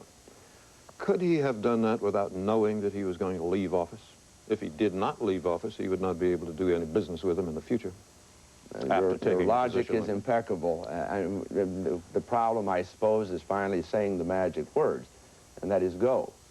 I think the stage has been set. There is no possibility of effective governance, I think, given the statements our president has made and the effective situation as we observe it today. Why did it take the president so long to reach this conclusion? You'll recall at his news conference he said that there was fraud on both sides, which created quite a stir, and then he seemed to want to continue to cling to Marcos long after other observers, including yourself, had concluded that Marcos had committed the fraud. Well, I think that's not altogether fair. He was trying to cling to Marcos. I think the president was attempting to be as calmly assessful the situation as possible. He didn't want to jump and leap, and I think that was all of the good. He ought to receive all the advice he could get. He sent Habib, and he probably is going to get a good bit more. But things have accelerated. They were almost bound to.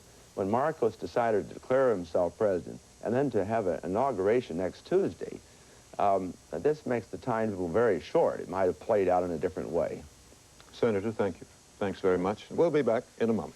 his headquarters is. But we are in touch with Juan Ponce Enrile, who is the defense minister of the Philippines, and shortly we will hear from Lieutenant General Fidel Ramos, one of the other leaders in this movement. Mr. Minister, first, have you talked recently with President Marcos? I spoke to him once yesterday at his request, and he wanted to discuss how this matter could be settled. And I told him that I will consult with the committee that was formed to handle the problem for the people. And after discussing what he wanted with the committee, I sent an emissary to him to tell him that the consensus of the members of the committee was that he must step down. Have you had any response from him since then? Well, none so far, except the movements of his own troops, which as of now have not materialized. Mr. Enrile, this is George Will in Washington. Can you tell us how much of the Army is no longer loyal to Mr. Marcos?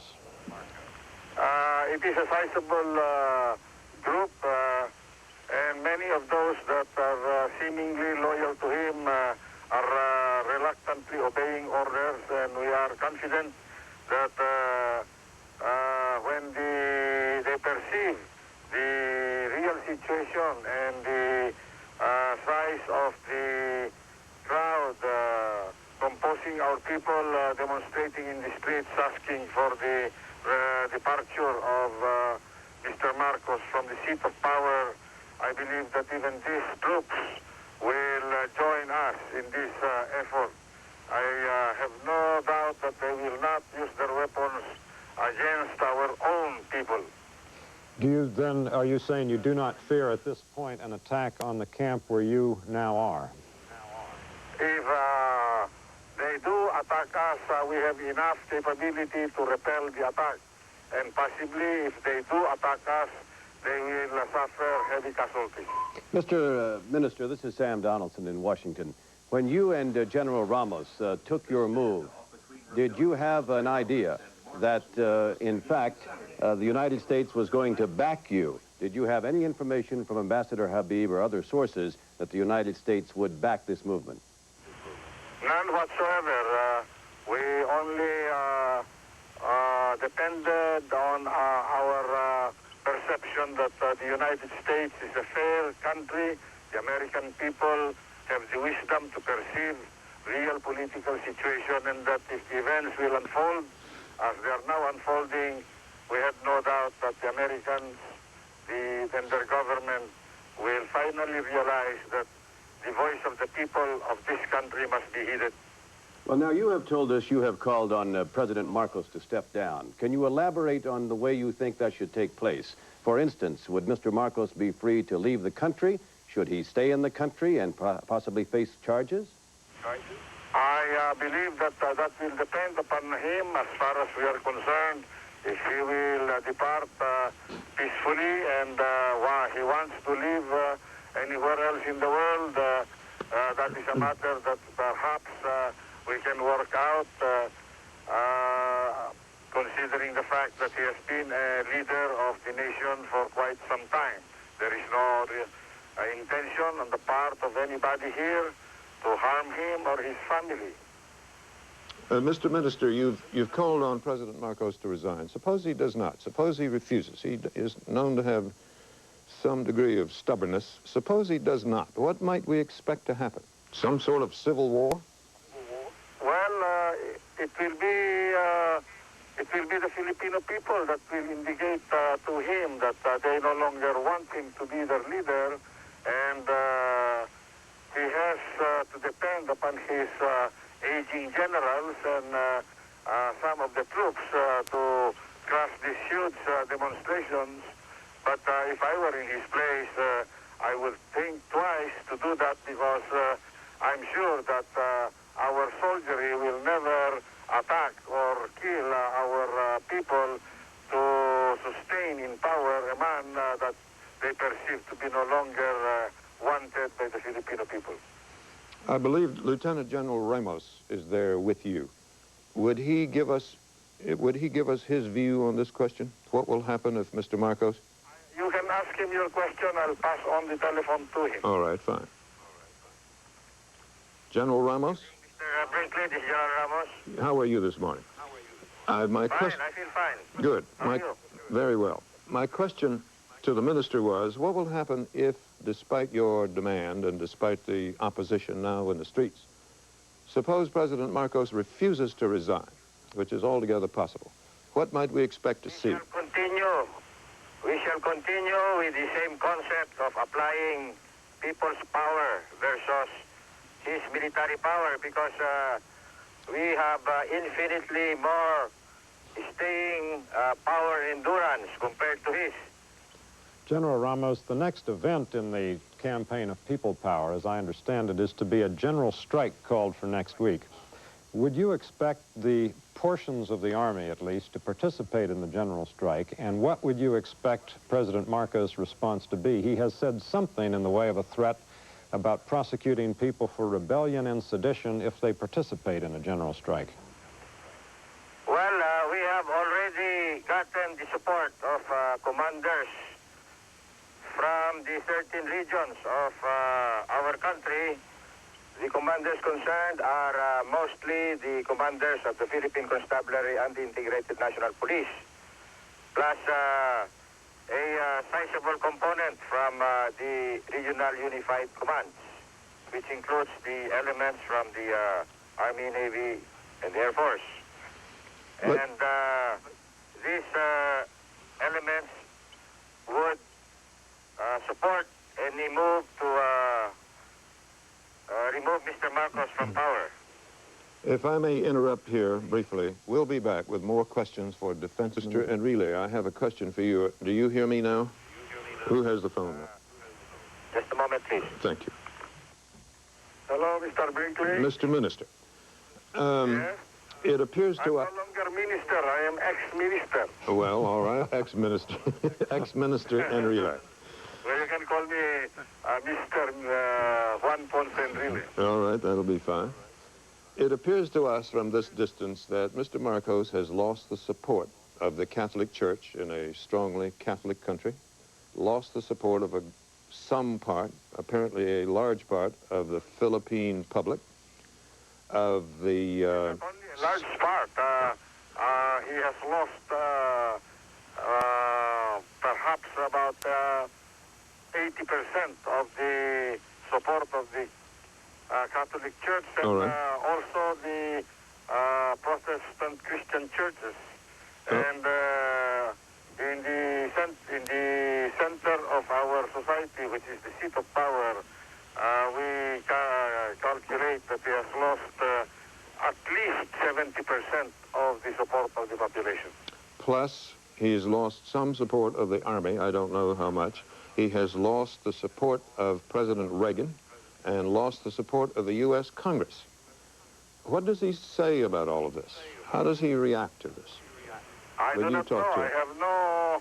Will you talk to him? I have had no contact with Mr. Marcos other than a brief telephone conversation yesterday afternoon.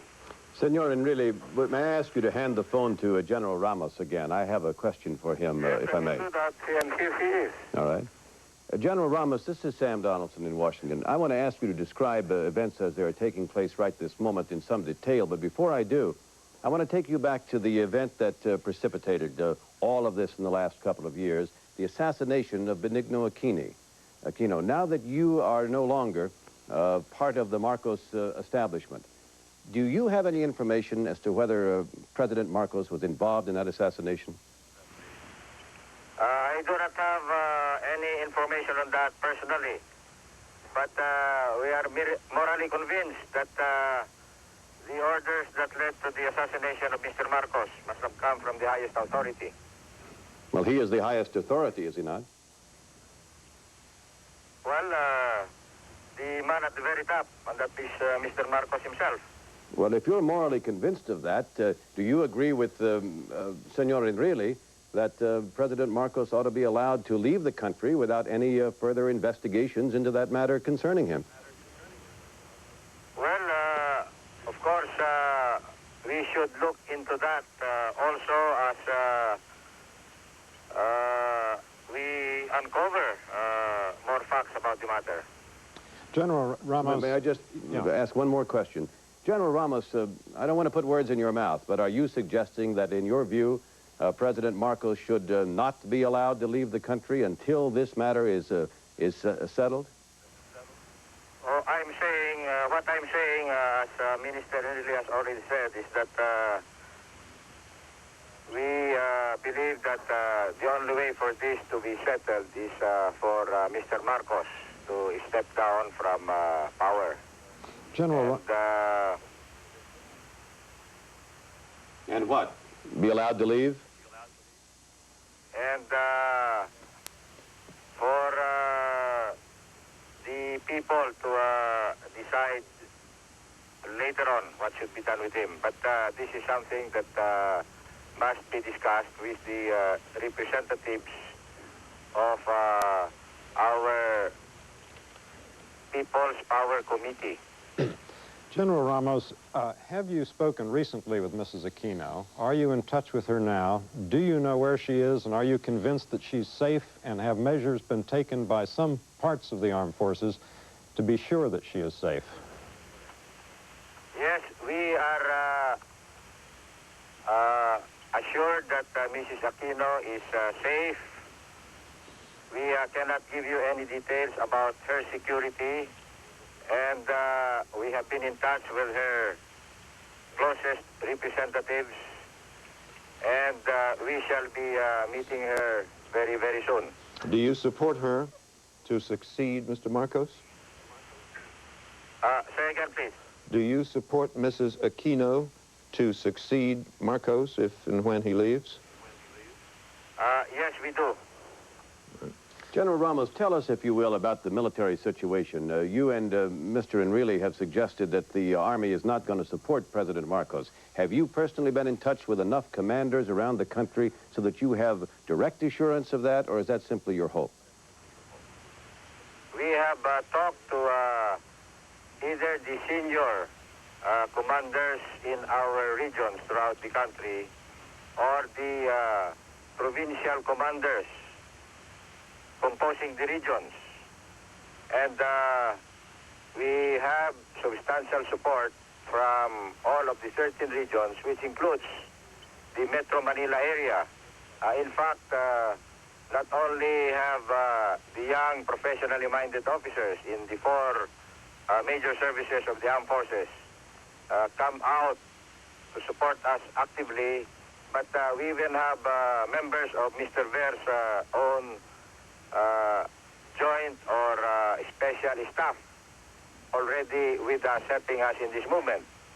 What will happen to General Fabian Ver, whom you succeeded, technically at least a few days ago, as Chief of Staff, as the top military man in the country? Well, I really never succeeded him because Mr. Marcos never formally appointed me as acting Chief of Staff in spite of his announcement through media to the international and local audience that he had appointed me as acting Chief of Staff. He flip-flopped about 4 times regarding that matter. But the future of Mr. Ver will be left up to the people.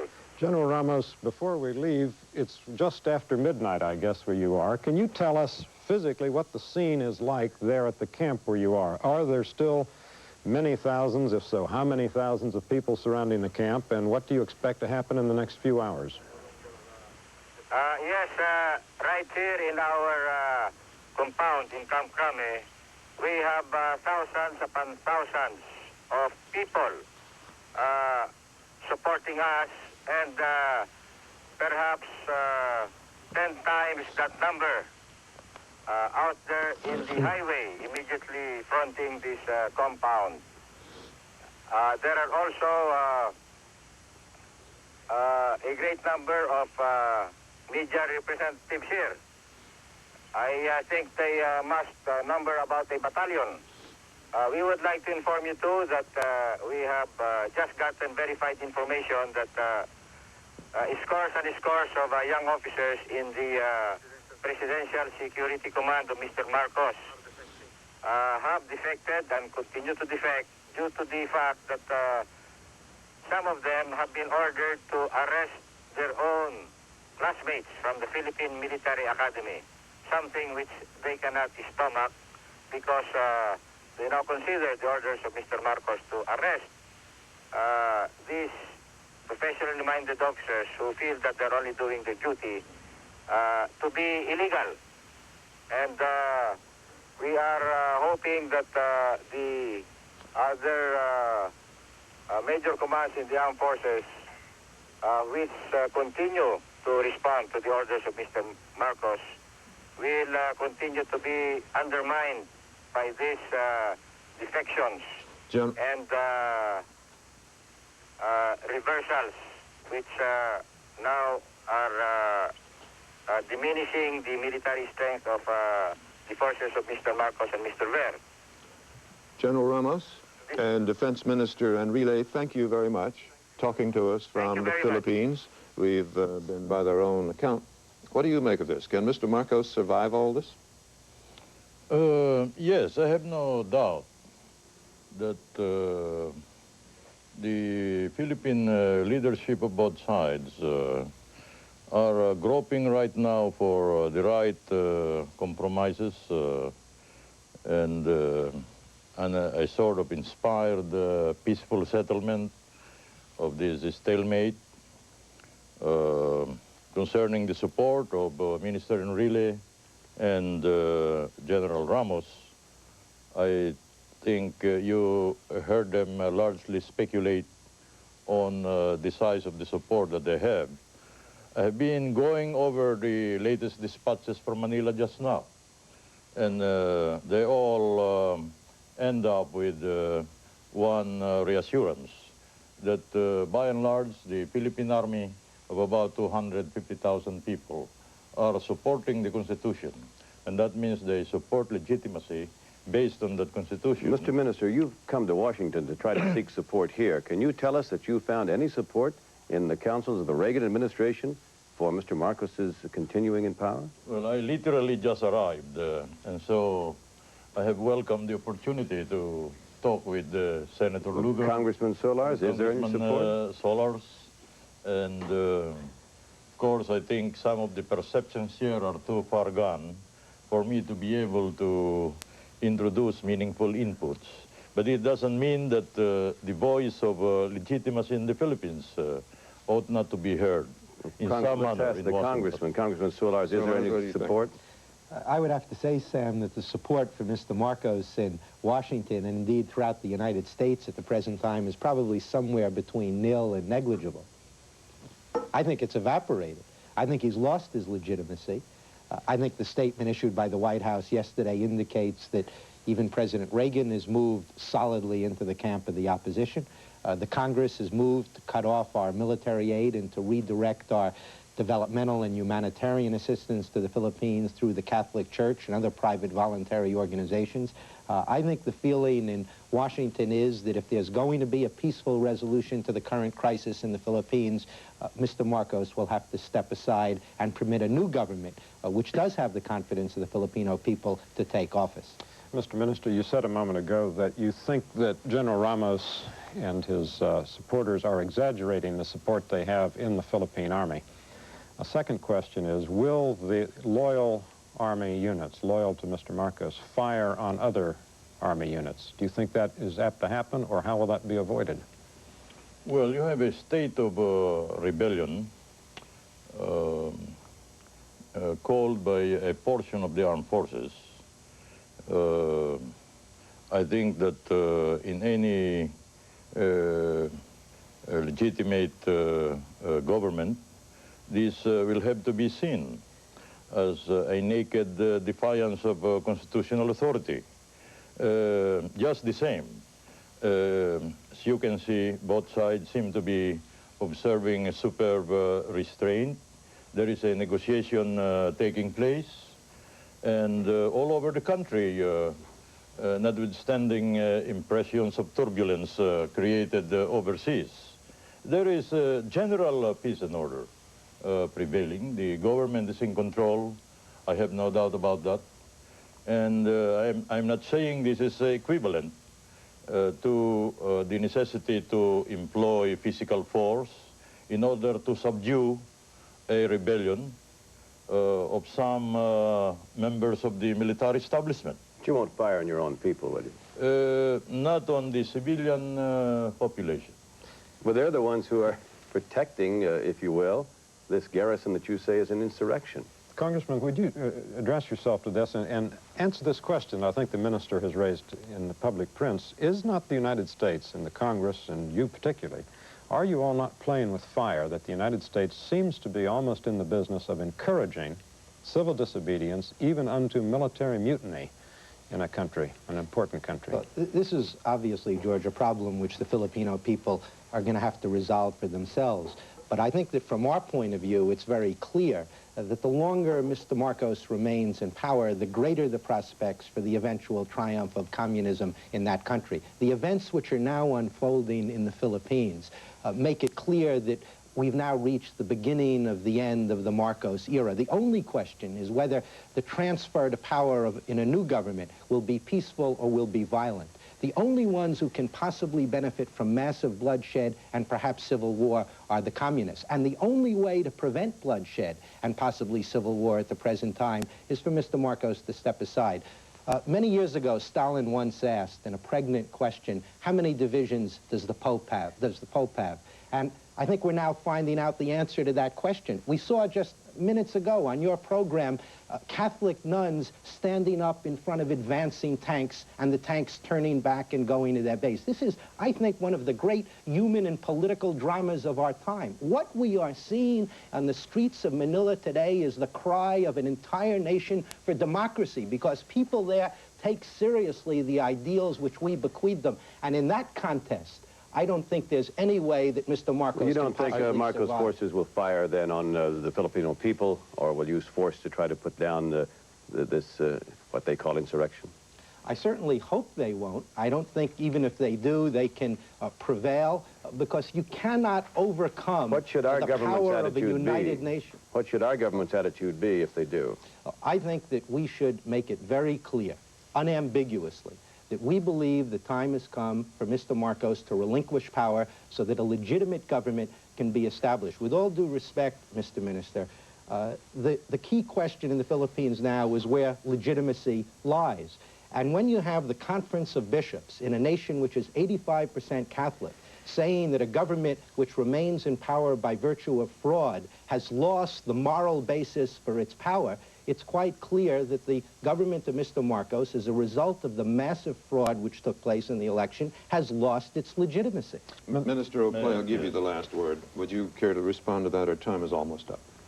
Yes. I think I would like to paraphrase distinguished ambassador to the United Nations of the United States, Jean Kirkpatrick, who warned against a foreign policy of the United States dedicated to literally to the subjugation of a friendly nation. This is not the business of U.S. foreign policy. The United States is not supposed to be in the business of licensing rebellions in friendly countries. And I am afraid that the situation in the Philippines today is strongly suggestive of that situation, where the power of the American people is literally enlisted in order to stabilize a friendly government, legitimately elected, in an election which, no matter how it may have been flawed in certain parts, was really an outstanding triumph of democracy. And the United States should not be denied a large portion of the inspiration for this democratic process.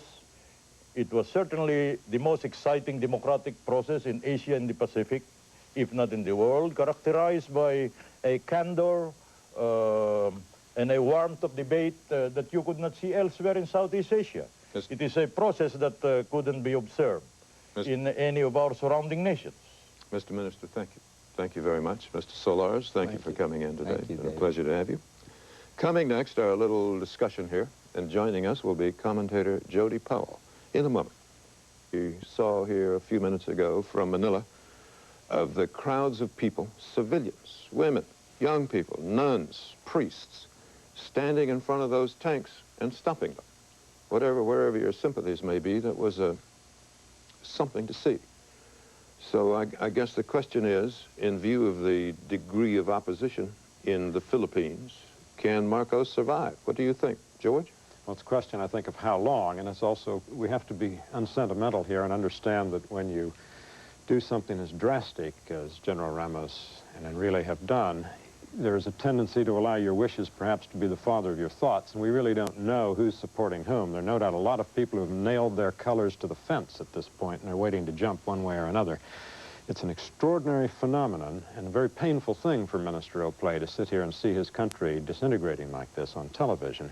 But to me, the striking thing is the role of the United States here, including United States television. There are people who have said America has acted in the past with the arrogance of power and it shouldn't throw its weight around. We have a lot of weight, and we can't avoid having weight, and we can't avoid using it, throwing it around. And this is an example of the inescapably central role of the United States in the world. Well, yes, George, I think Marcos is through. He cannot survive as president. But I want to say to you that while the United States at the moment clearly is backing the Aquino forces, what is called the insurrection, we did not take the lead on this. Some may think that's fine. I happen to believe that we perhaps should have taken the lead a little earlier in condemning the fraud on Marcos's part, instead of having to be dragged kicking and screaming by the nuns in the Philippines, by the people of the Philippines, to finally decide that, in fact, it was Marcos who committed the fraud. I think the art of leadership is getting out ahead. And if you wish to believe, I don't mean you personally, you have a word, that the art of leadership is waiting to see whether the good people of the Philippines rise up at the risk of their own lives and then issuing a statement from the White House. That's not leadership. Well, I just think we are doing something right but dangerous, and that is the Philippine election, though flawed, was an election, and most countries don't even have flawed elections, and we don't want to get into the position where we are the arbiter of every election in which the loser charges fraud. No, but this is family, George. The Philippines are not just another country. Okay. They're us. They're family. And may I say also, I was struck by General Ramos's statement that he Let me interrupt, Sam, before you say that. General Ramos, when we talked to him about coming on today, he said, I'll be there if I'm still alive. Well, he was, and he said that he believes that President Marcos is morally responsible for the assassination of Benigno Aquino, and seemed to suggest that Mr. Marcos's fate from that standpoint should be up to the Filipino people. So we may not have seen the last page in whether Marcos gets out of the country scot-free or not. Jody? I want to pick on up on something that George said. It is a dangerous business here. And I think because it is so dangerous, there is a tendency for administrations, not just this one, but perhaps all administrations, to let things rock along, to go with the status quo, to stay with the government that is friendly to us at the moment, and thus run the risk that down the road things become even more dangerous. I hope that this has been somewhat of a lesson to us, if indeed it works out well, which it looks more like it will now than it has in the past, and that we will not continue to make that mistake, which we have over and over and over again in Central and South America, as well as in other places in the world. The administration has come a long, long way from 1984, when the president was saying the choice in the Philippines is between Marcos on the one hand and communist on the other. Fortunately for him and for us, that is not, or does not appear to be, the only choice. If we move earlier in other places, then perhaps we won't be faced with that choice in other countries. President Marcos was on Meet the Press on NBC a few minutes ago, and he said what he was going to do. What he said was he was going to move these civilians away from the camp and then send troops in. But who's going to move them? I don't know. He didn't answer that question. If the troops wouldn't run over them with their tanks, what troops will Marcos find to move them from the streets? Well, let's not be too sanguine about this. Yes. I mean, it is possible to move civilians without I'm not saying without firing on them. I think there could be bloodshed. Tear gas, that sort of thing may move the civilians, and if that happens, the question of how many divisions the Pope has may become moot again. This is a little bit like having had television cameras in the Tuileries in Paris in the early 1790s. And they found there a young man in the artillery named Napoleon who would fire on civilians. So we have to find out if there's a Napoleon down there. Has one showed himself so far? Not yet. I don't think so. All right, thank you very much. We'll see how this goes. We'll be back with a few words about where retired St. Helena, a small island in the South Atlantic, and he stayed there until he died. Well, this might be a nice place for Duvalier and Marcos. It's a pretty island. They raise a lot of pigs and sweet potatoes.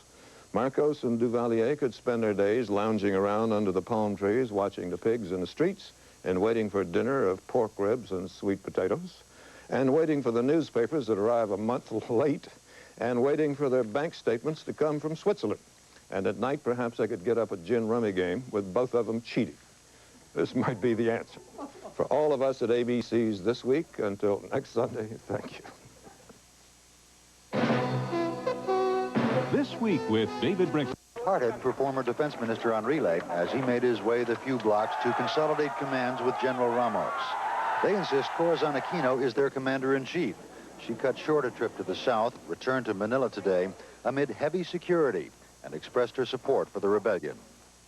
At the presidential palace, Marcos produced 3 more culprits in the alleged coup and assassination attempts. And he repeated warnings of possible mortar and artillery attacks against the men who want him out. If we wanted to finish this in, say, 1 hour, we could. But it would be a bloody affair. And that I don't like. While nobody seems to want that, opposition supporters appear willing to risk it. Many people here now sense a change in the air. They think that maybe this time, the 20-year reign of President Ferdinand Marcos is finally coming to a close. David Jackson, CBS News, Manila. Today's developments. Crisis in the Philippines, an issue facing the nation. From CBS News, Washington, Face the Nation with White House correspondent Leslie Stahl.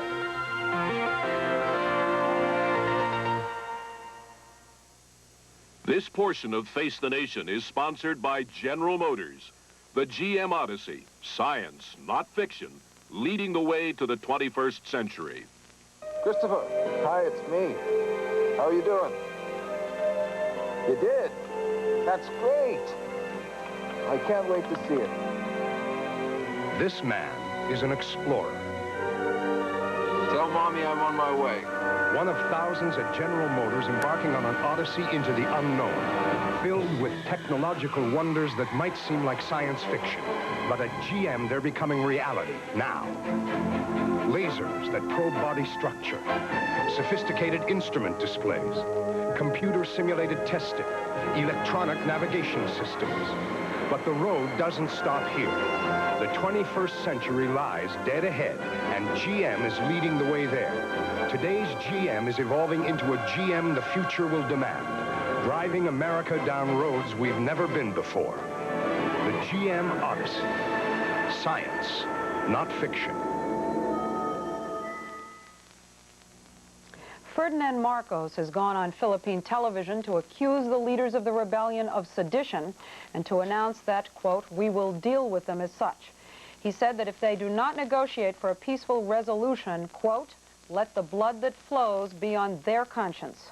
We spoke with the 2 leaders of the rebellion, Defense Minister Juan Enrile and Acting Chief of the Armed Forces, General Fidel Ramos. Well, he can accuse us of anything that he wants, but whether there is any truth to that is something else. And I really do not mind if he considers our action a seditious act against him, because we believe that what we are doing is just and that it is for the interest of the people. We can no longer ignore the clamor of the people for change, and they really want Mr. Marcos to step down and leave the seat of power in our country. Mr. Minister, the fact that he has gone on television and made such strong statements, does that mean that whatever negotiation was going on has broken down? We are not making any negotiation. I don't think at this point that there is any need for negotiation. The people in the streets are so many. It's in fact an avalanche of people chanting the ouster of Mr. Marcos, and this is the voice of the Filipino people. And what we are doing is merely to support this political action, this people's power, with military effort. This is essentially a political action and not a military action. Mr. Minister, you sound very confident that in the end you will... If you see the number of people joining demonstrations here in this country, all over the metropolitan Manila, which is the seat of power of our government, one can entertain such confidence. Mr. Minister, let me quote you something that Mr. Marcos has said on television.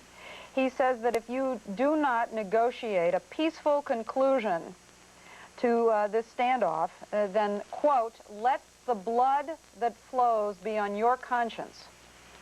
What is that again? Mr. Marcos has just said on television that if you do not negotiate a peaceful outcome, then let the blood that flows be on your conscience. Well, I think if he wants to make the blood of Filipinos flow, it will be his responsibility. We do not want blood, but if blood must be spilled in order to regain the freedom of our people, then so be it. We will not be the first country nor the last to do that, because we want the freedom of our people, true freedom, and not freedom given at the dictation of one man. Mr. Enrile, you were a very close associate of Mr. Marcos. You've been in his cabinet for 20 years. People even say that he considered you a brother. What has brought you to this total turnaround? What led to this? That was an impression. That was not actually a reality. The fact is that I was serving my country. I thought that I could serve according to my conscience, but time came that my conscience said, enough is enough. I must go and be with the people, because the actions of the president, who was the elected leader of the people then, was not in accord with what he was saying. Have you been led to believe that the United States government is behind what you're doing, and did they in any way encourage you? We are not at this moment in contact with the U.S. government, but if they should find our just cause to be an opportunity to help us, we would welcome that. Is General Ramos with you? Can we talk to him? Yes, please, go ahead. Here he is. Thank you. Good evening, this is General Ramos. General Ramos, let me ask you about the military situation. Do you have any... Louder, please. Can you hear me? Can you hear me? Louder, please. Louder, please. I'm trying to find out about the military situation. Have you any indication that other military units around the country have decided to join your cause?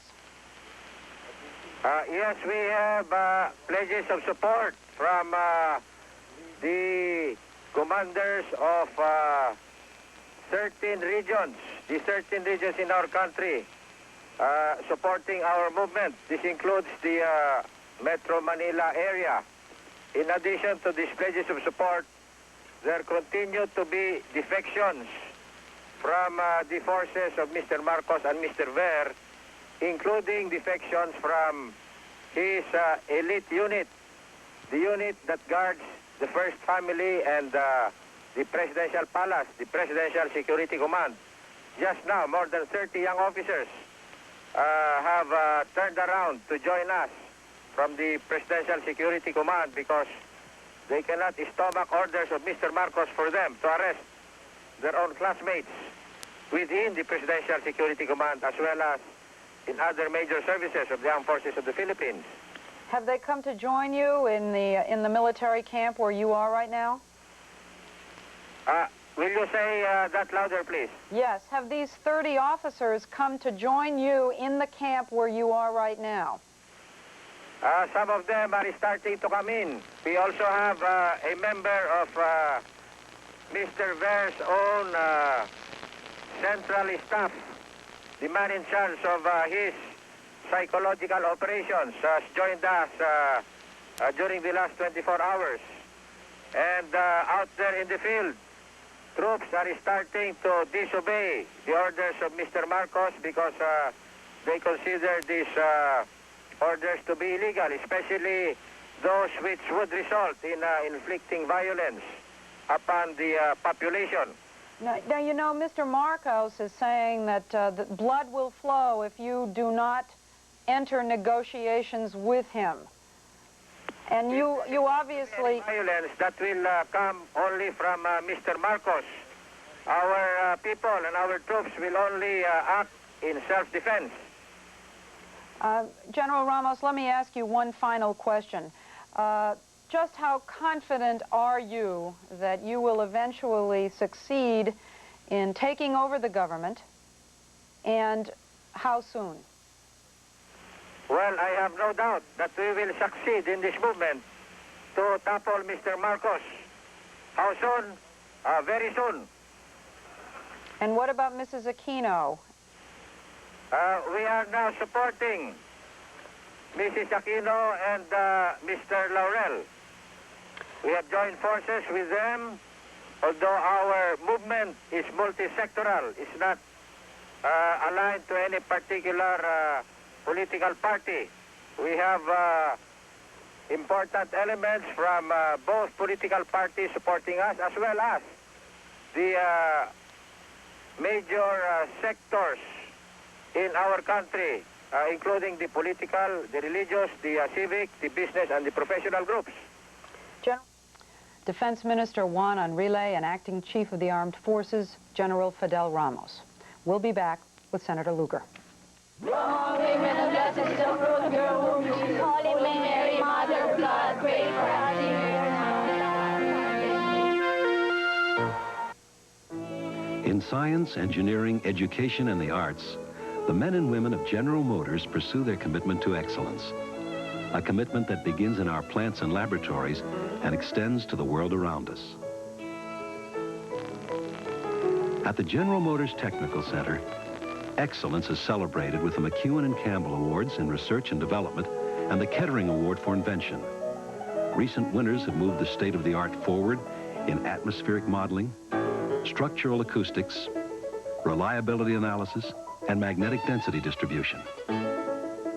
In techniques for calculating the electronic structure of transition metal interfaces, and in the development of liquid crystal displays. To celebrate excellence in the academic community, the GM Intercollegiate Business Understanding Competition. First prize for 1985 went to a team from Carnegie Mellon University. A team from Harvard placed second. The accomplishments of high school students are recognized by the best of the class, in which GM honors valedictorians from over 5,000 high schools.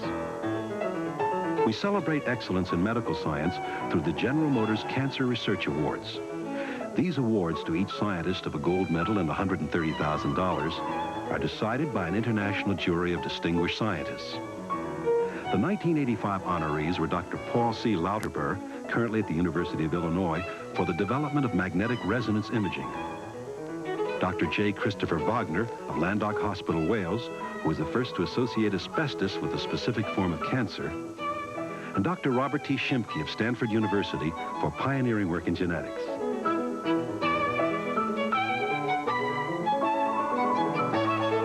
The General Motors Cancer Research Awards for Individual Achievement, to celebrate excellence.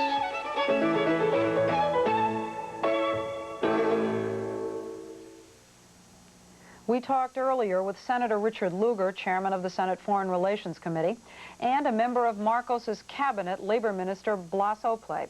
We did these interviews before we spoke with Minister Enrile and General Ramos. We asked Mr. Ople what Marcos would do now.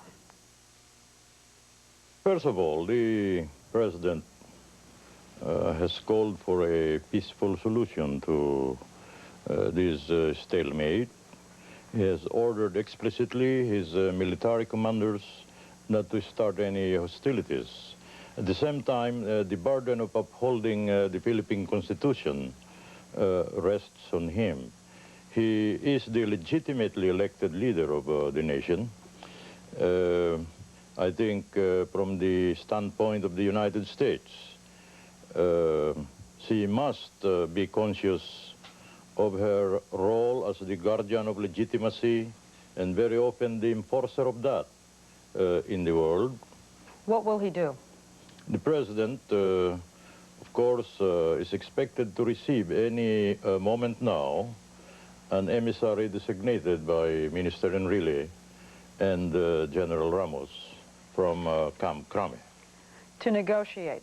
Yes. Is that right? Yes. Is Mr. Marcos prepared to give in?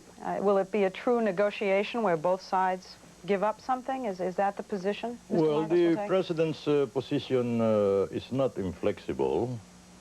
I think he has said categorically that we must avoid any kind of bloody confrontation there. Let me ask Senator Lugar, do you think the United States should play a mediating role in this situation? Should we step in? I understand our ambassador has gone to see Mr. Marcos. Should we now be the negotiating force? Well, I'm not certain we should be the negotiating force. I think we have a role to play, and my own judgment is that it ought to come fairly soon. I appreciate Minister Oakley's loyalty to President Marcos, and he makes a good point with legitimacy. But our president has said yesterday that the election that was held, he now finds was so fraudulent as to question the legitimacy of the election and to question the ability, really, of President Marcos to rule effectively. Now, those are very serious words. They are far beyond anything our president has said before. And I think they indicate that we feel that given this situation in which President Marcos has lost the support of the church, obviously, people are out there because Cardinal Sin and others have asked them to come and to stay. The middle class, and now even the military fractioning, this is not a viable situation. Would you like to tell Mr. Oakley to send a message to Mr. Marcos that you think he should step down? No, Mr. Oakley will represent his country well. He's a distinguished visitor in our country and has served Mr. Marcos well in his country. But at the same time, I think there will be persons very shortly in our government who will be indicating to President Marcos that it would be humane for his country for him to step down. Are you saying that right now? Yes, I think that probably he ought to leave. Do you think Mr. Marcos is prepared to shed blood in order to stay in power? Well, as you can see, the onus of responsibility could be equally shared. You have a situation where your Minister of Defense and your Vice Chief of Staff apparently believing reports, true or not, that they were facing imminent arrest, had barricaded themselves in the Ministry of Defense complex in the outskirts of Manila and had called on the troops immediately at their disposal, the security forces guarding the Ministry of Defense, to take a stand with them. In any country, of course, this could pose very embarrassing situations. We do take the Constitution of the Philippines as seriously as any other nation. And where you have a breakaway force defying legitimate authority, the duly constituted authority, then you find yourself in this dilemma where you have to choose, let us say, between lives and the rule of law and peace and order. So Mr. Marcos, I think, and on the other hand, Minister Enrile and General Ramos are both very conscious of the danger to which human life is exposed there in that situation. And I think both sides are so far conducting themselves with superb restraint. And perhaps if we are allowed to settle our own problems in our own manner, as befit a sovereign country and a friend of the United States, that we could find the appropriate compromises suitable to our own culture and would get past this crisis on our own. Senator, is there any chance the United States will just completely back away and play no role there? Well, I think we're already playing a role, but I think the minister makes a good point. It may be possible for people in the Philippines to work out their destiny. I think all along we felt that would be the superior way of doing it, as a matter of fact. Now, I would just question, given this current confrontation, how that can all be unraveled without bloodshed or without a change in political circumstances. I think the question today, and at this point in time, is the rebellion growing or is it shrinking? Does our government have a sense that, as far as the opposition is concerned, that it's escalating and growing, well, and can't be stopped? Or we sense that we always said we would see how the Filipino people interpreted the election. We believe it was fraudulent. There could be an argument about that, but I found it that way. The president has declared he found it that way.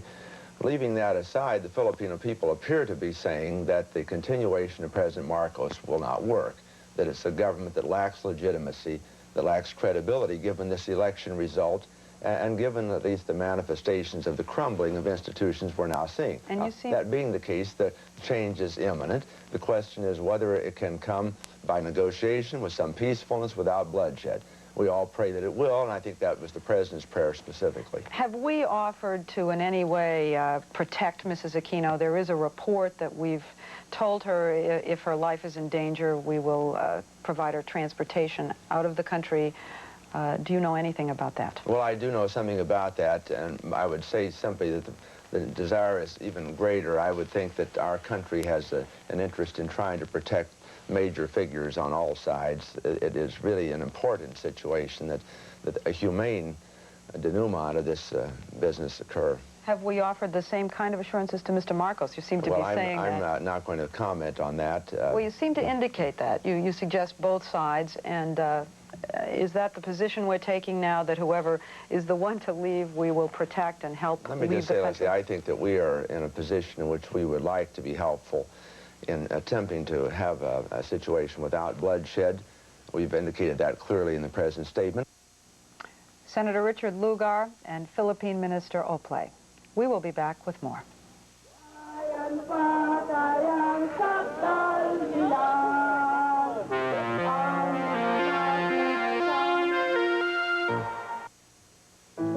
Excellence in education begins here in our General Motors facilities, for there is a new world of industry being born, and General Motors people are preparing themselves for it. More than 1 million hours of education are required to prepare the people who will staff one new plant.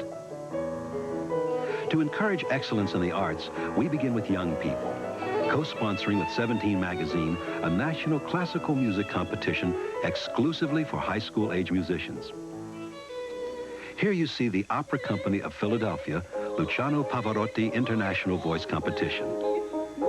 General Motors is pleased to sponsor a broadcast of the Verdi Requiem conducted by Lauren Mazel and starring Maestro Pavarotti and 3 of the winners of the competition. And we have made a major financial commitment to the Kennedy Center for the Performing Arts, in keeping with our policy of fostering and celebrating excellence in science, education, and the arts. Joining us now, CBS News correspondent David Martin, who covers the Pentagon, and Washington Post diplomatic correspondent Don Oberdorfer. Don, Senator Lugar seems pretty confident that it's all but over for Marcos. Is that the general view in the Reagan administration? I think the general view, at least up until a few minutes ago when you had your interview there, was that it's a very unpredictable situation, that Marcos has lost his legitimacy as a leader, but that lots of things could happen and a lot of people could get killed before this thing is over. To me, the most interesting thing that we just heard was General Ramos saying that he has, or he and Mr. Enrile have, pledges of support from the 13 military commanders of the Philippines in different regions.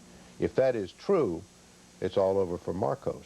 Marcos, of course, claims he has their support, too. Exactly. It's important to say that there's no corroborating evidence that he does at this point, and Marcos claims he also has their support. David Martin, is the United States military doing anything extraordinary in this situation? Not in the sense of moving forces, getting ready to swing into action. There's really not a role for the U.S. military right now. I think what the U.S. military is doing right now more than anything else is that the defense attaché in Manila is trying to check out this claim by Ramos that the 13 regional commanders have indicated they will support him. If you translate that to American terms, that is the equivalent of, say, the Commander-in-Chief Pacific, the Commander-in-Chief Europe, saying they no longer support the President of the United States. Those are the people that control the operational forces that the President has at his command. And if they no longer support Marcos, that would be the piece of news that the military attaché in Manila would need to nail down as quickly as possible. And yet Marcos went on television almost at the same time that General Ramos was telling us that, making very bold statements about sedition and insurrection, and that blood might flow, and urging these people to negotiate with him. So, well, this is very much a situation of who blinks first here, and both sides are claiming to have maximum support and admitting to seeing no cracks in their side. Don, what can the United States do, if anything, at this point? Well, I think they can counsel, please don't kill each other, folks. Well, that's basically doing. They can't settle it between the two sides, I don't think. Habib is back, who was sent over there by President Reagan. He's going to be meeting today with Secretary Schultz and Mr. Weinberger and probably the President. And he's a very experienced guy in this. Just 10 years ago, almost to the month, there was an insurrection in Vietnam, which he had a big hand in handling, not very effectively, I must say. But déjà vu is what you're saying. that's right. And so it's going to be days before it plays out, probably. But it's a very dangerous situation with both sides claiming control of military units. But are we losing influence, at least over Marcos, to bring this to a peaceful conclusion, given the fact that we've obviously tilted so much toward the opposition at this point with all the statements we've heard in the last few days? That is one of the concerns in the administration about going too far in the direction of the opposition, that you do lose your influence with Marcos. You know, David, that you say the U.S. military isn't doing anything. They're not, then, I gather, worried about the bases at this point. Now, the bases are well, Subic Bay, the naval base, is 50 miles away from Manila, and Clark Air Force Base is even further, so there's no direct threat to those bases. Now, obviously, commanders there are taking precautions, but there's no real sense of alarm.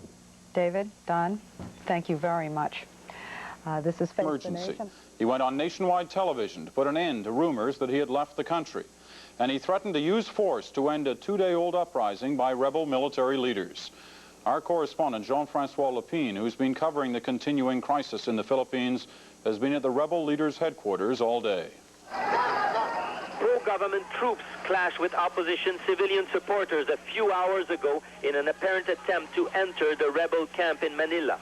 Using tear gas bombs and clubs, the soldiers managed to disperse the crowds in front of the camp for a while, but they finally delayed their attempt to take control of the camp.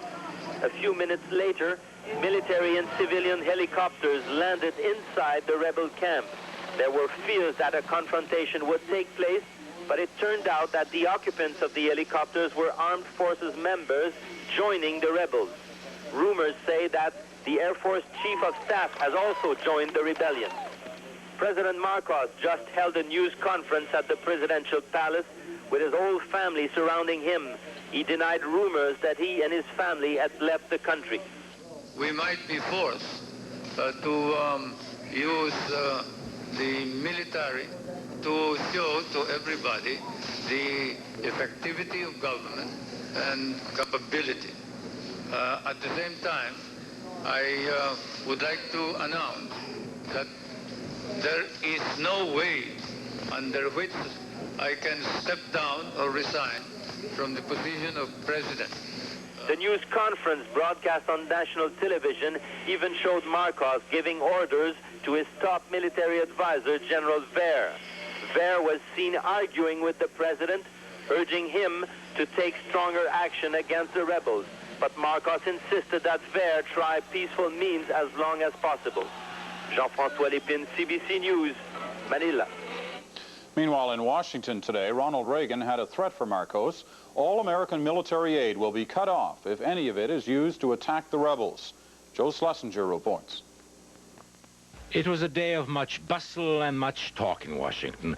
The limousines kept rolling up to the White House for consultations, and while the president's foreign affairs advisors were meeting, the debate about what to do was also being played out on the TV network Sunday talk shows.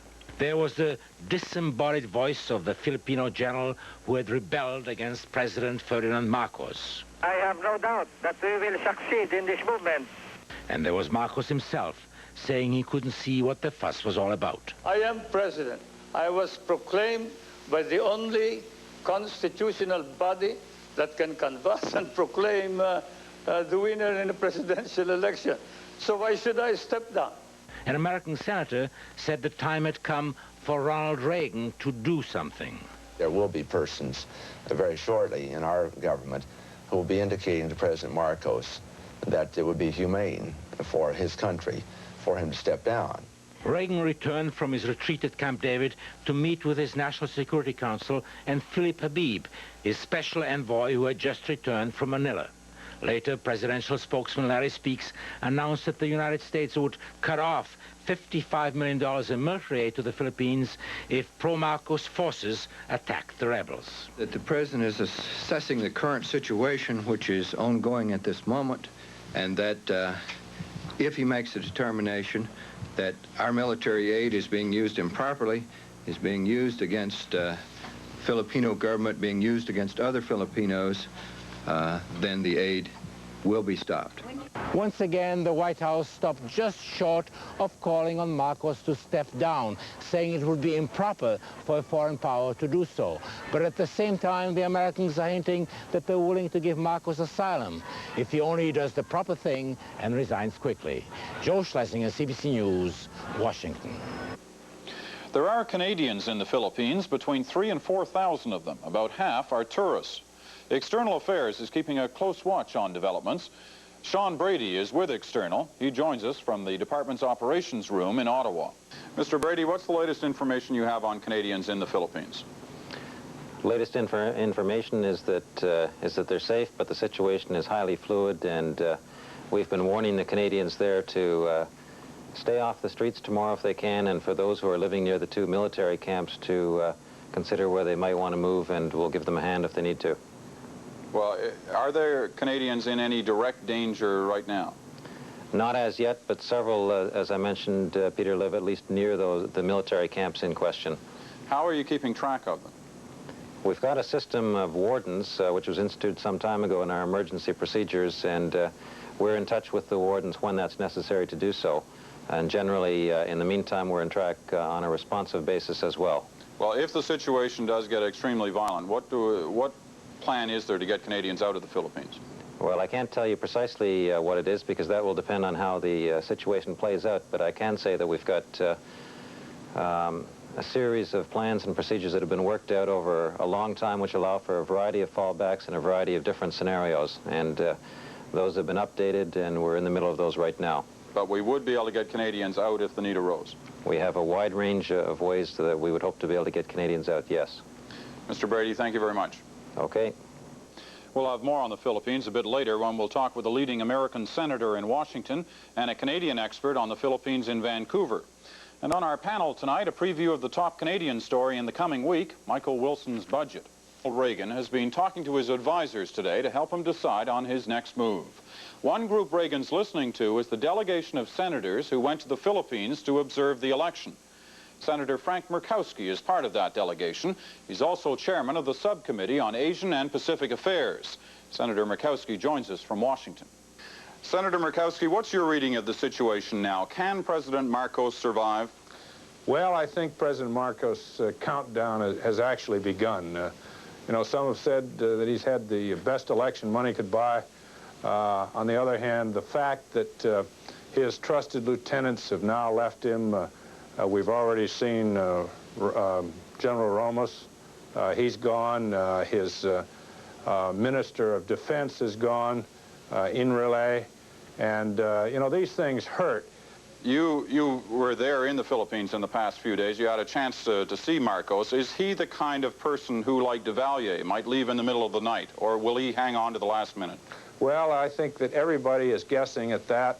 One of the things that I think would act as a deterrent to any violence is the realization that holdings in the United States by Filipinos, Marcos or his cronies, if there is violence, charges could be brought to bear and litigation instituted levying against the value of these properties. Now, ultimately, what factor that way may be, we don't know, but do you know if that may be a deterrent as well. Do you know if that possibility is actually being put to the President, Marcos? Well, there are a lot of possibilities being put to President Marcos, and the thing we don't know is just, you know, how much aware is he of what's happening. We're inclined to think he's quite aware. He's had many press conferences, but tactically, he's allowed things to move, particularly from the standpoint of the military, where there are now some of the military groups that are obviously moving over to support Ramos, and that's got to hurt.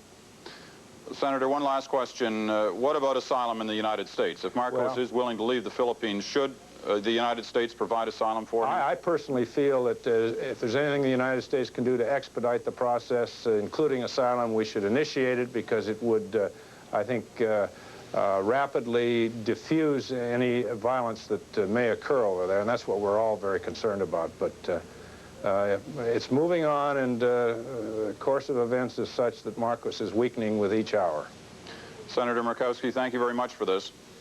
Good day. Of course, there's a lot more behind the current crisis in the Philippines than a fight over who won or should have won the recent election. What's happening tonight is the latest chapter in a long story of one man's determination to put his own particular stamp on a country. That man, of course, is Ferdinand Marcos. Part of that story is the fact that some of the people who are rebelling against Marcos tonight were, until very recently, some of his most trusted supporters. University of British Columbia sociology professor David Roth has spent a great part of his professional life working in and studying the Philippines. Professor Roth knows Marcos personally, as well as many other leading Filipino personalities.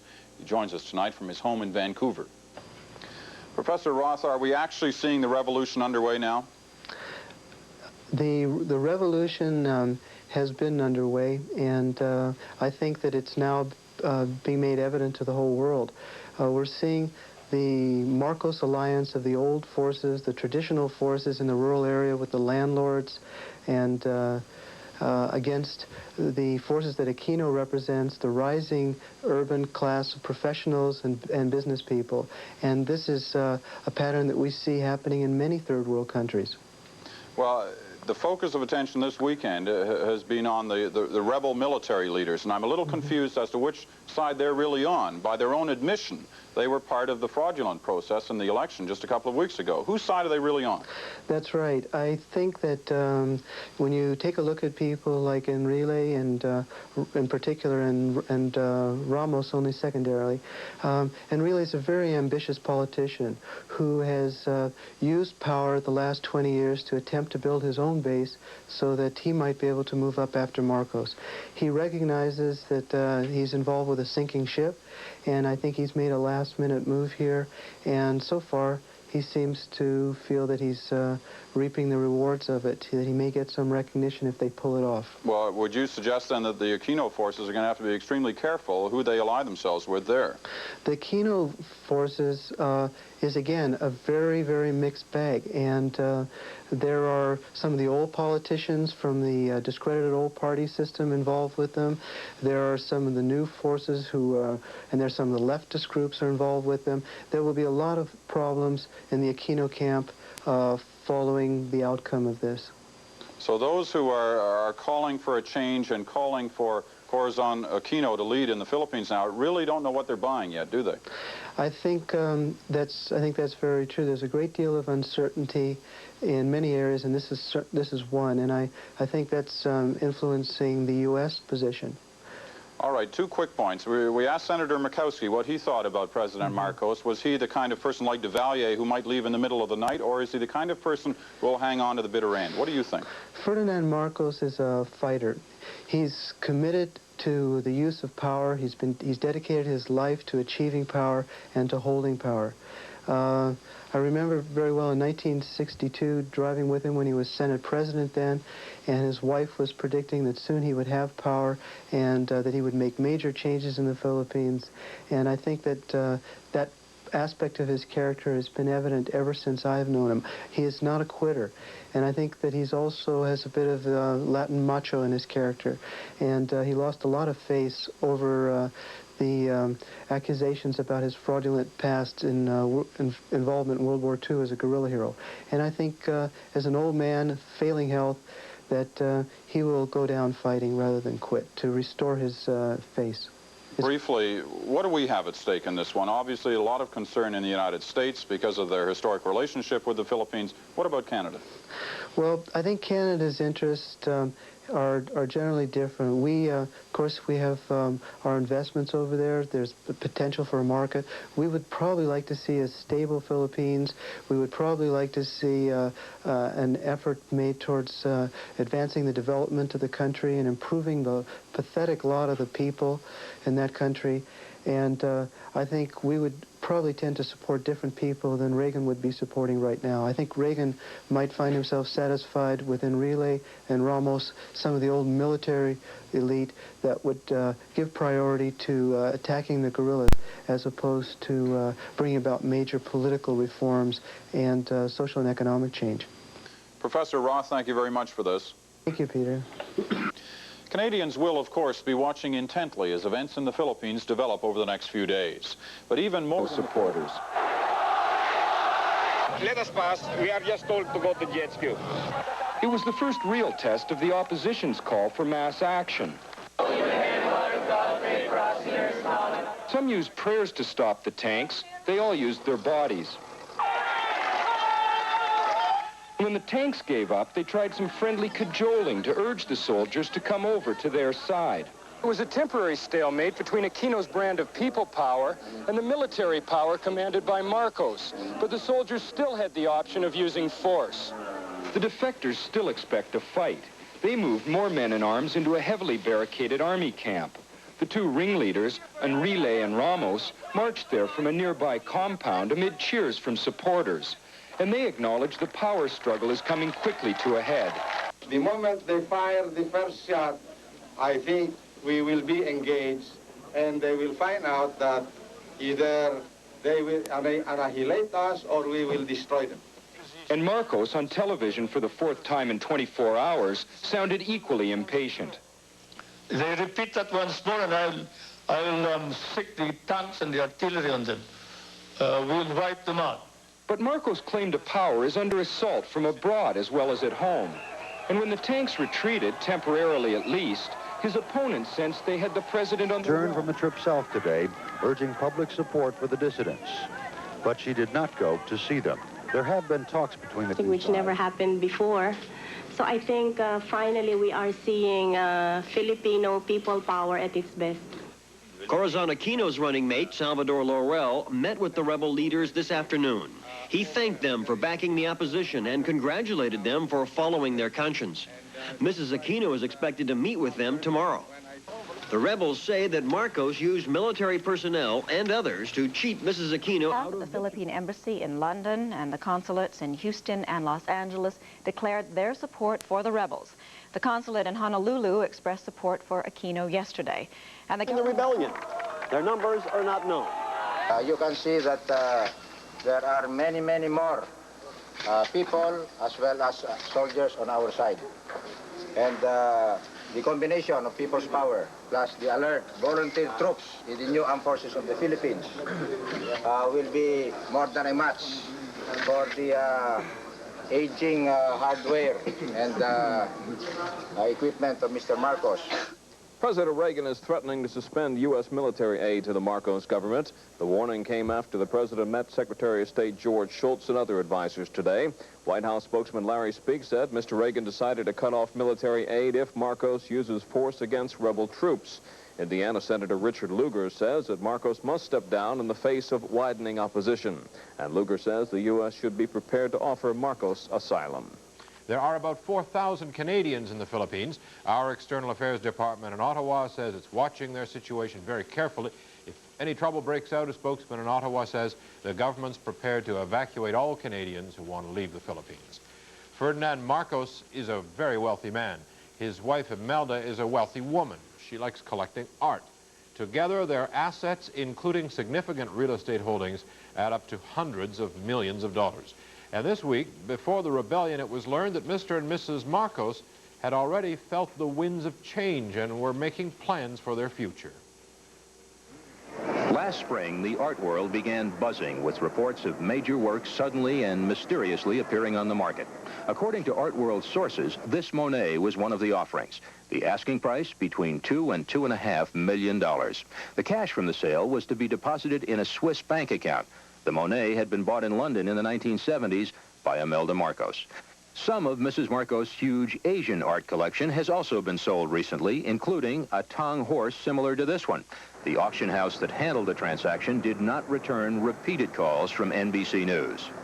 The Marcos art objects have been offered to a number of auction houses and galleries. Most have refused to handle them because of the unusually secret way the pieces are being sold and the question of legitimacy of title. Who really owns them? The people who were offered them were very concerned about establishing the identity of the owner before they purchased them. According to a number of sources in the art world, the Monet and this Matisse were being offered by an agent for Mrs. Marcos. Last spring, the same agent sold this Magritte from Mrs. Marcos' collection. When we contacted her, she denied any connection with the sale of the Marcos art, despite the fact that 3 dealers told us that she had approached them about the Monet and the Matisse. When NBC News contacted the Philippine Embassy about the sales, we were told no comment. Recently, real estate holdings reportedly owned by the Marcoses were put up for sale. The future of that nation and who will rule. President Marcos has declared a state of emergency, vowing he intends to remain as president. And rebel forces say they intend to control the country. The anti-Marcos forces claim to have captured the government's TV station, and one report says they've declared a provisional government. And there's a report of a helicopter attack on the presidential palace. Our coverage of this turbulent day begins with John Sheehan. Civilians streamed into the rebel stronghold, Camp Crame, in jubilation. They believed reports that the reign of President Ferdinand Marcos was ending. 7 battle-armed helicopters landed at the camp. The crewmen announced that they were joining the mutiny of Defense Minister Juan Enrile and General Fidel Ramos.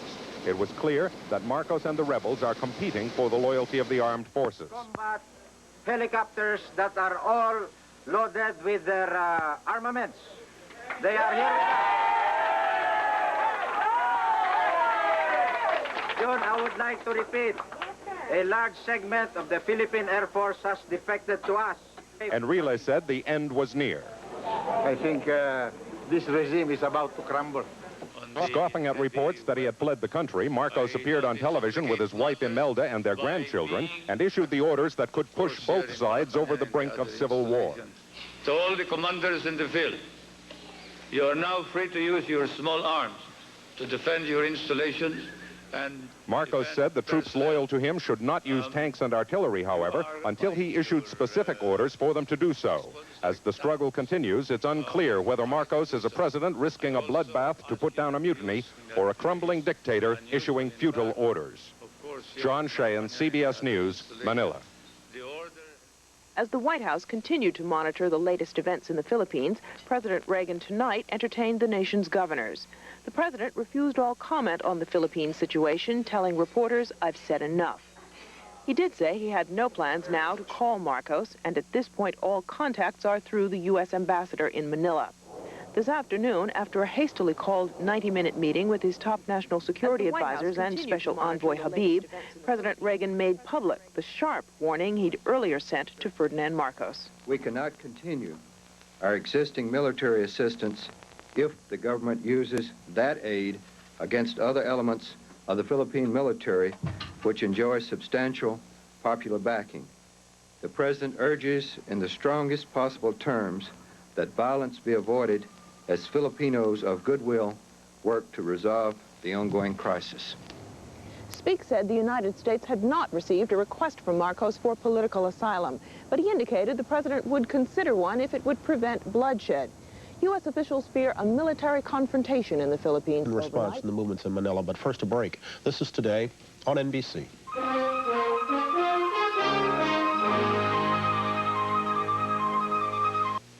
With 8 Grammy nominations and 25 million albums sold, it's Dire Straits' Mark Knopfler, the hottest rocker of the year. Then at 7:30, find out what America is thinking, from the hottest TV show to the best vacation spot. On the next PM Magazine, we'll report the favorites from around the nation. See if your top picks made it to America's favorites. Watch for the results of the USA Today PM Magazine nationwide poll. At 7:30 here on TV2. It's a street you can't find on any map, but now you'll find it right in your own hometown. It's the original Sesame Street live show with Big Bird, Oscar, Cookie Monster, and all your favorite Sesame Street characters live on stage. Come for the singing. Come for the dancing. Come and help solve the missing bird mystery on Sesame Street. Don't miss it Wednesday, February 26th through Sunday, March 2nd. Tickets on sale now at Shays Buffalo and all Ticketron outlets. AM&A's brings you the Carpet Machine Plus from Bissell. It deep cleans your carpets, plus it cleans upholstery with the new upholstery tool. The Carpet Machine Plus shoots a warm cleaning solution. Powerful suction pulls the liquid and dirt back out, gets carpeting deep down clean, yet fast pickup action won't soak upholstery. The amazing Carpet Machine Plus cleans carpets plus upholstery with professional-looking results. Don't rent. Own your own Bissell Carpet Machine Plus. Just $159.99 now at AM&A's. America, you're working hard to stay in shape. You're pushing up, sitting up. Now follow it up with fresh Flora Gold grapefruit. Bursting with sweet, juicy goodness and mouth-watering flavor. Fresh Flora Gold grapefruit is a great way to get vitamin C and some very important minerals. So America, keep reaching up, pulling up, and shaping up with a premium grapefruit from Florida's Indian River, Flora Gold.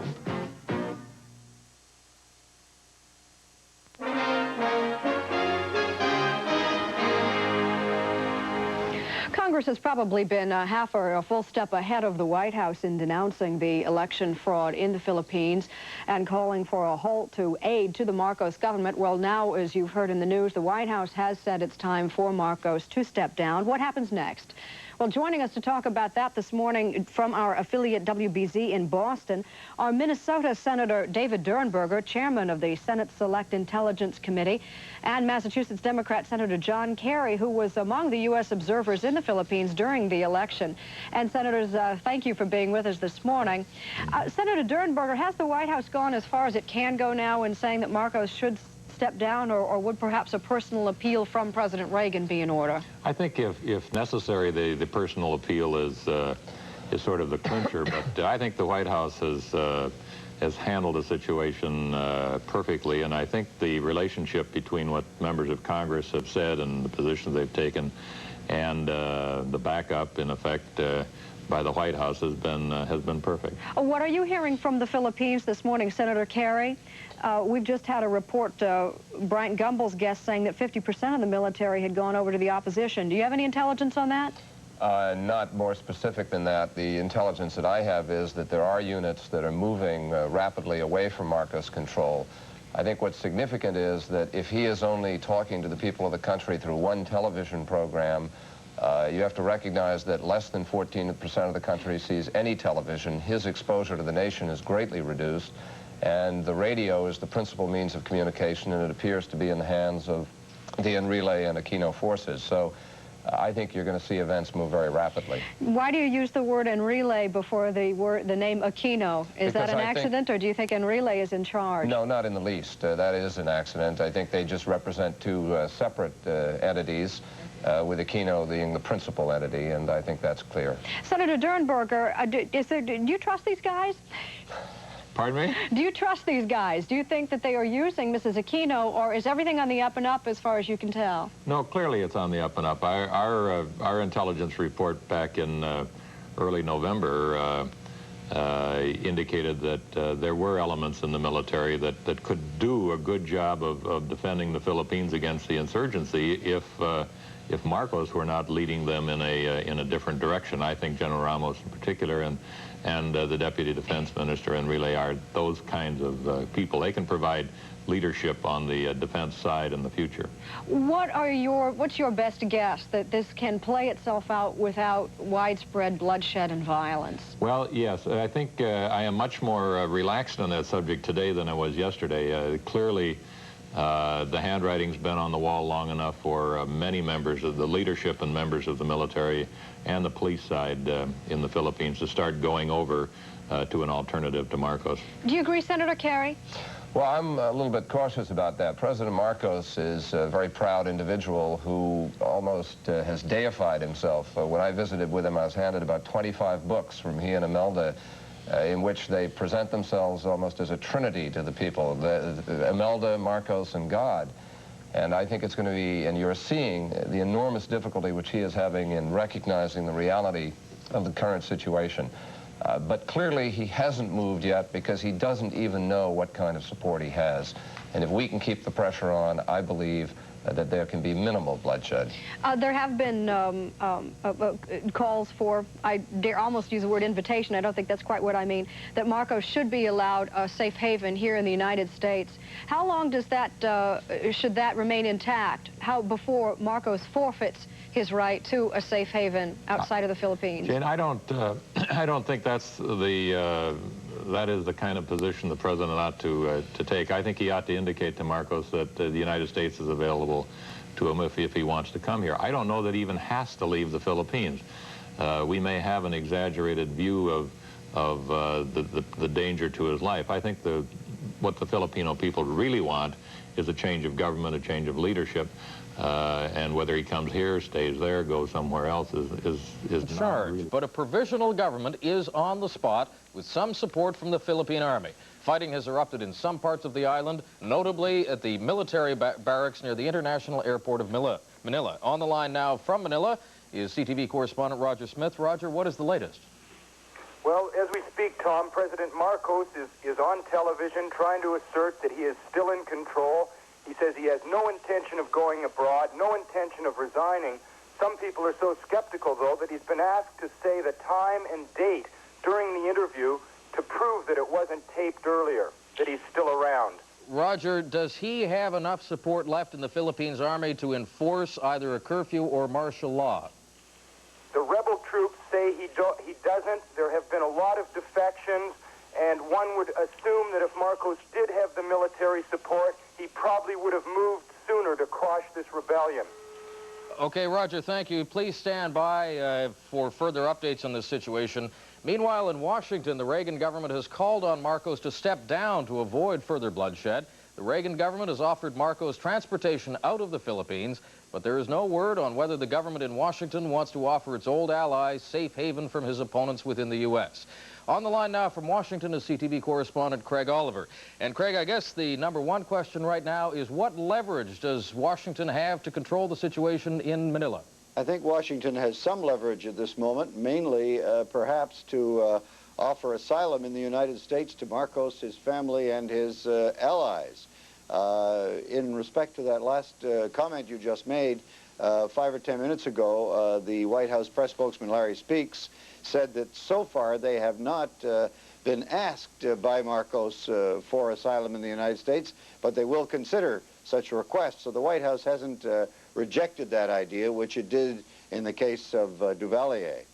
Craig, there are substantial U.S. military installations in the Philippines. Any indication from Washington as to what will happen to the American military personnel there? Will they be kept out of the action? Will they go on one side or the other? Well, I guess that's something that has to be considered, whether the United States would put its considerable forces in the area at Clark Air Base and Subic Navy Base at the disposal of the government which it is now saying it supports.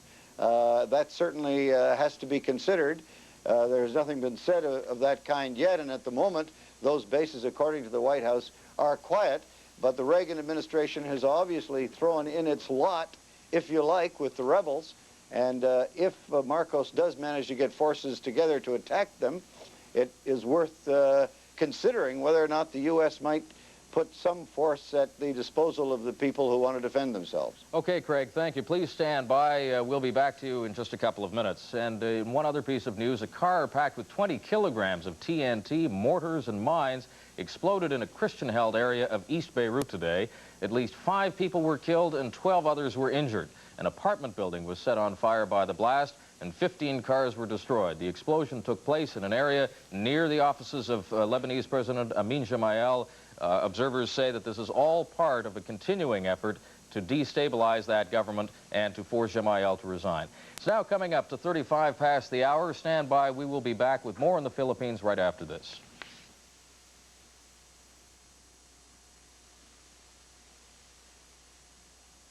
I'm here with the chairman of the Senate Foreign Relations Committee, Senator Lugar. Good morning. Good morning, Pete. Well, are you surprised at this development? You were over there to observe the vote. Did you think Marcos could survive? What do you think's happening now?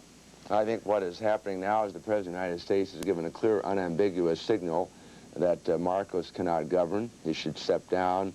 We're prepared to offer asylum to try to facilitate this. The message has been received by Marcos. I'm advised by the labor minister that he's considering it very carefully. Your understanding, then, is that Marcos is not trying to put together forces loyal to him to really launch a civil war? I think he's attempting to give that impression. My other impression is he's hoping somehow to get past the inauguration. That is, into Tuesday over there. He feels this gives legitimacy to his government. Now, how that makes a difference in terms of stepping down, I'm not certain, but there seems to be a holding on for that purpose. Should the United States, is it clear to you, offer Marcos asylum in this country, in the United States, for his family and his supporters, as you did not do in the case of Duvalier? Yes, and Larry Speaks, in behalf of the President, has given clearly an indication we would do that. I've suggested we accommodate as many people as possible to avert bloodshed presently, and I'm pleased the President in this early morning statement has spoken very clearly to that point. Why has it come to this? Was it clear to you when you were in the Philippines that Marcos had cheated in a large-scale way, that he'd stolen this election, and why were you so careful about saying that for so long? Well, it was apparent that he had cheated in a large-scale way, but it was also apparent, even at the time we returned, that the situation could be redeemed. I advised the President to ask Marcos to count the ballots, to check out all the copies. Otherwise, an audit trail supporting 2 different outcomes was inevitable. Marcos did not follow that advice. Blatantly, they altered affairs in the canvass, so his election was illegitimate. The President said so a week ago Saturday, and from then on, really, I think it's been borrowed time. Has the U.S. played a larger role in this behind the scenes, in the sense that you may have encouraged these military men, some of whom were trained at West Point, many of them have American friends in the military. Did you encourage them to take the action they did, or did you indicate to them that you might support them if they did? And neither case. No encouragement and no promise of support. But it is a fact, however, General Ramos in particular has been a person whom we had confidence. We've been trying to press Marcos for military reform for months. He's failed to respond. The communist insurgents have not been in any trouble for Marcos. As a matter of fact, given all of the preoccupation with supporting and defending him, the Army's been preoccupied. So General Ramos is a friend of this country, but nevertheless, his actions last Saturday were on his own. Is it your view now, then, that the United States can maintain a long-standing, good relationship with the Philippines, that the Philippines will continue on as a solid American ally, your bases there are safe? That's my impression. We believe that the government of Mrs. Aquino, backed by Enrile, Ramos, and all the others who have come together, are in fact the will of the people. It's been demonstrated that this is so, and we see a friendship for many, many years to come.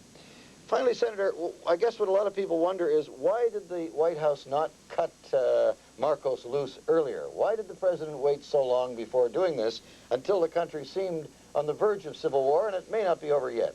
Strange sequence. Marcos called an election we had not anticipated, claimed he would show us our clout, invited us over there to see it. Didn't turn out that way. He lost the election, tried to hang on anyway. All of this has been precipitated in a sequence that we could not have anticipated, but I think the United States responses have been timely, and in the case this morning, where we stand, it seems to me right on course. And so your understanding at the moment is that Marcos has not pulled together any significant portion of the armed forces to support him, that no major fighting has begun in the Philippines. No major fighting, but the firepower that Marcos has in Manila is still formidable. He has the ability to inflict thousands of casualties very rapidly. It'll be a gesture in futility, but one not to take eyes away from the fact that there is real danger in the firepower he has right now. Thank you very much for talking to Canadian television this morning, for giving us your time. The chairman of the Senate Foreign Relations Committee. Back to you. Use violence. How do you read the situation at this point? I think that the replacement of Marcos, or the process of the replacement of Marcos, is well underway. I don't see how he can stay now that the military are against him, the Aquino supporters, and it's simply a question now whether he will leave voluntarily or whether he's going to be forced out. I think that part of the crisis, painful as it will be to watch, is over. The next part of the crisis will be, and that will be the more serious part, what kind of a government will emerge after Marcos is overthrown. I don't see how he can possibly stay. The question then centers around whether it's going to be through violence or whether he is going to seek asylum and leave. What can Washington do to effect a peaceful transition? Well, I don't think Washington can do any more than it has been doing, and there'll be a debate afterwards whether it has done too much too late or too little too soon, but that's for another time. I think Washington can do no more than it has done. The replacement seems to me now inevitable. Washington has to concentrate, in my view, on the shape of the government that will emerge afterwards, when the inevitable contest starts among the Aquino supporters, between the Aquino supporters and the military that are now turning against Marcos, between the communists and the democratic elements. That will be the drama that will unfold in the Philippines over the next few years. And it has, I must say, some uncomfortable similarities to 1963 in Vietnam, where the replacement of a government deepened our involvement. Does that suggest that the United States ought to consider an interventionist policy? No, I'm just saying that this is not the end of the crisis. And very difficult choices will be ahead of us all the way through as a government crystallizes. I'm not suggesting we should take the same course. I think in fact, we might learn from that experience. The crisis in the Philippines overshadows only momentarily what is another very large development in the world. Of course, that's what's going on. By the government on Philippine forces that were loyal to the generals that had been in the camp there. So we thought it was important that we issue a strong statement and that we make plain that our position is that an orderly transition, a peaceful transition to a new government was essential there. Are we prepared to offer asylum to Ferdinand Marcos? We're certainly prepared to be of assistance in a peaceful transition, and particularly to be of assistance to an old friend and ally. But at the moment, we've received no request for asylum, but as I say, we would certainly be willing to be helpful if we can. Is that something that Habib might work on when he returns to the Philippines, and when would that be? We have discussed Ambassador Habib's return. We know that he can be helpful in assisting the Philippine people to make decisions that they need to make as far as the future of their government. It has not been explicitly determined when he will return, possibly very early this week. White House correspondent Andrea Mitchell speaking a short time ago with White House spokesman Larry Speaks. In Manila this morning, Marcos's opponents appear to be gaining. But the president, only clinging to what had once been undisputed power, again went on television to claim that he is still running the country. Jim Bitterman is standing by in Manila with the latest. Good morning again, Jim. Good morning, Bob. We have learned just a few minutes ago that from a spokesman for Mrs. Cory Aquino that she fully expects to be sworn in as president of the Philippines tomorrow morning. The incredible thing is that President Marcos as well said he too expects to be sworn in as president of the Philippines tomorrow morning. Tomorrow morning, this country could have two presidents. It's just the latest development in a day that has been packed with them. Politically, the most significant development was the battle President Marcos lost for his government television station. In truth, it wasn't much of a battle, but merely 2 hours of sporadic shooting and sensitive negotiating. In the end, a contingent of soldiers still loyal to the president found themselves driven out of the television complex and down a side street. It was a classic demonstration of what the opposition people like to call their people power. A crowd of thousands pushed the soldiers further and further back and finally surrounded them. Opponents tried to talk them into giving up over a loudspeaker. Then a well-known television priest walked up to where the soldiers set up their final firing position, a church, and with some persuasion, he talked the troops into returning to their barracks. But as damaging as it was for Marcos to lose control of official government television, he managed to appear on a private television station just a short while ago, surrounded by his family, to rally his supporters in a rambling discourse. Supporters by putting up a fight, or whether to quietly get in that airplane and probably fly to New York. The U.S. is making a similar offer to Marcos as they made to Duvalier, only in this case they are apparently willing to consider having him in the United States. They're saying, Mr. Duvalier, we got an Air Force transport plane for you too, and the crash you hear from the third world these days are American-backed dictators falling with the help, ironically, of the United States. Greg, as you pointed out, Washington has now abandoned the Marcos regime. What happens now to that substantial American military presence in the Philippines, in that they've abandoned Marcos? Any word on what they're going to do? Well, I doubt very much that Mrs. Marcos, Mrs. Aquino, since she will form power, if she does, with the help of the Philippine military, it's very doubtful to me that they would then want to close down two of the largest U.S. military bases in the world in the Philippines, particularly since you should remember that those bases are not only U.S. bases, but they also have significant Philippine involvement, particularly the Air Force base. So they're also there to defend the Philippines, and the big fight is yet to come, and that will be the fight against communist guerrillas who have grown. You can say that I was caught about the speed of the events. Sooner or later, something would have happened, but I didn't think of something of this nature. What did you think? At that time, I have no doubts that Ms. Aquino will just really sit down and take her post as president.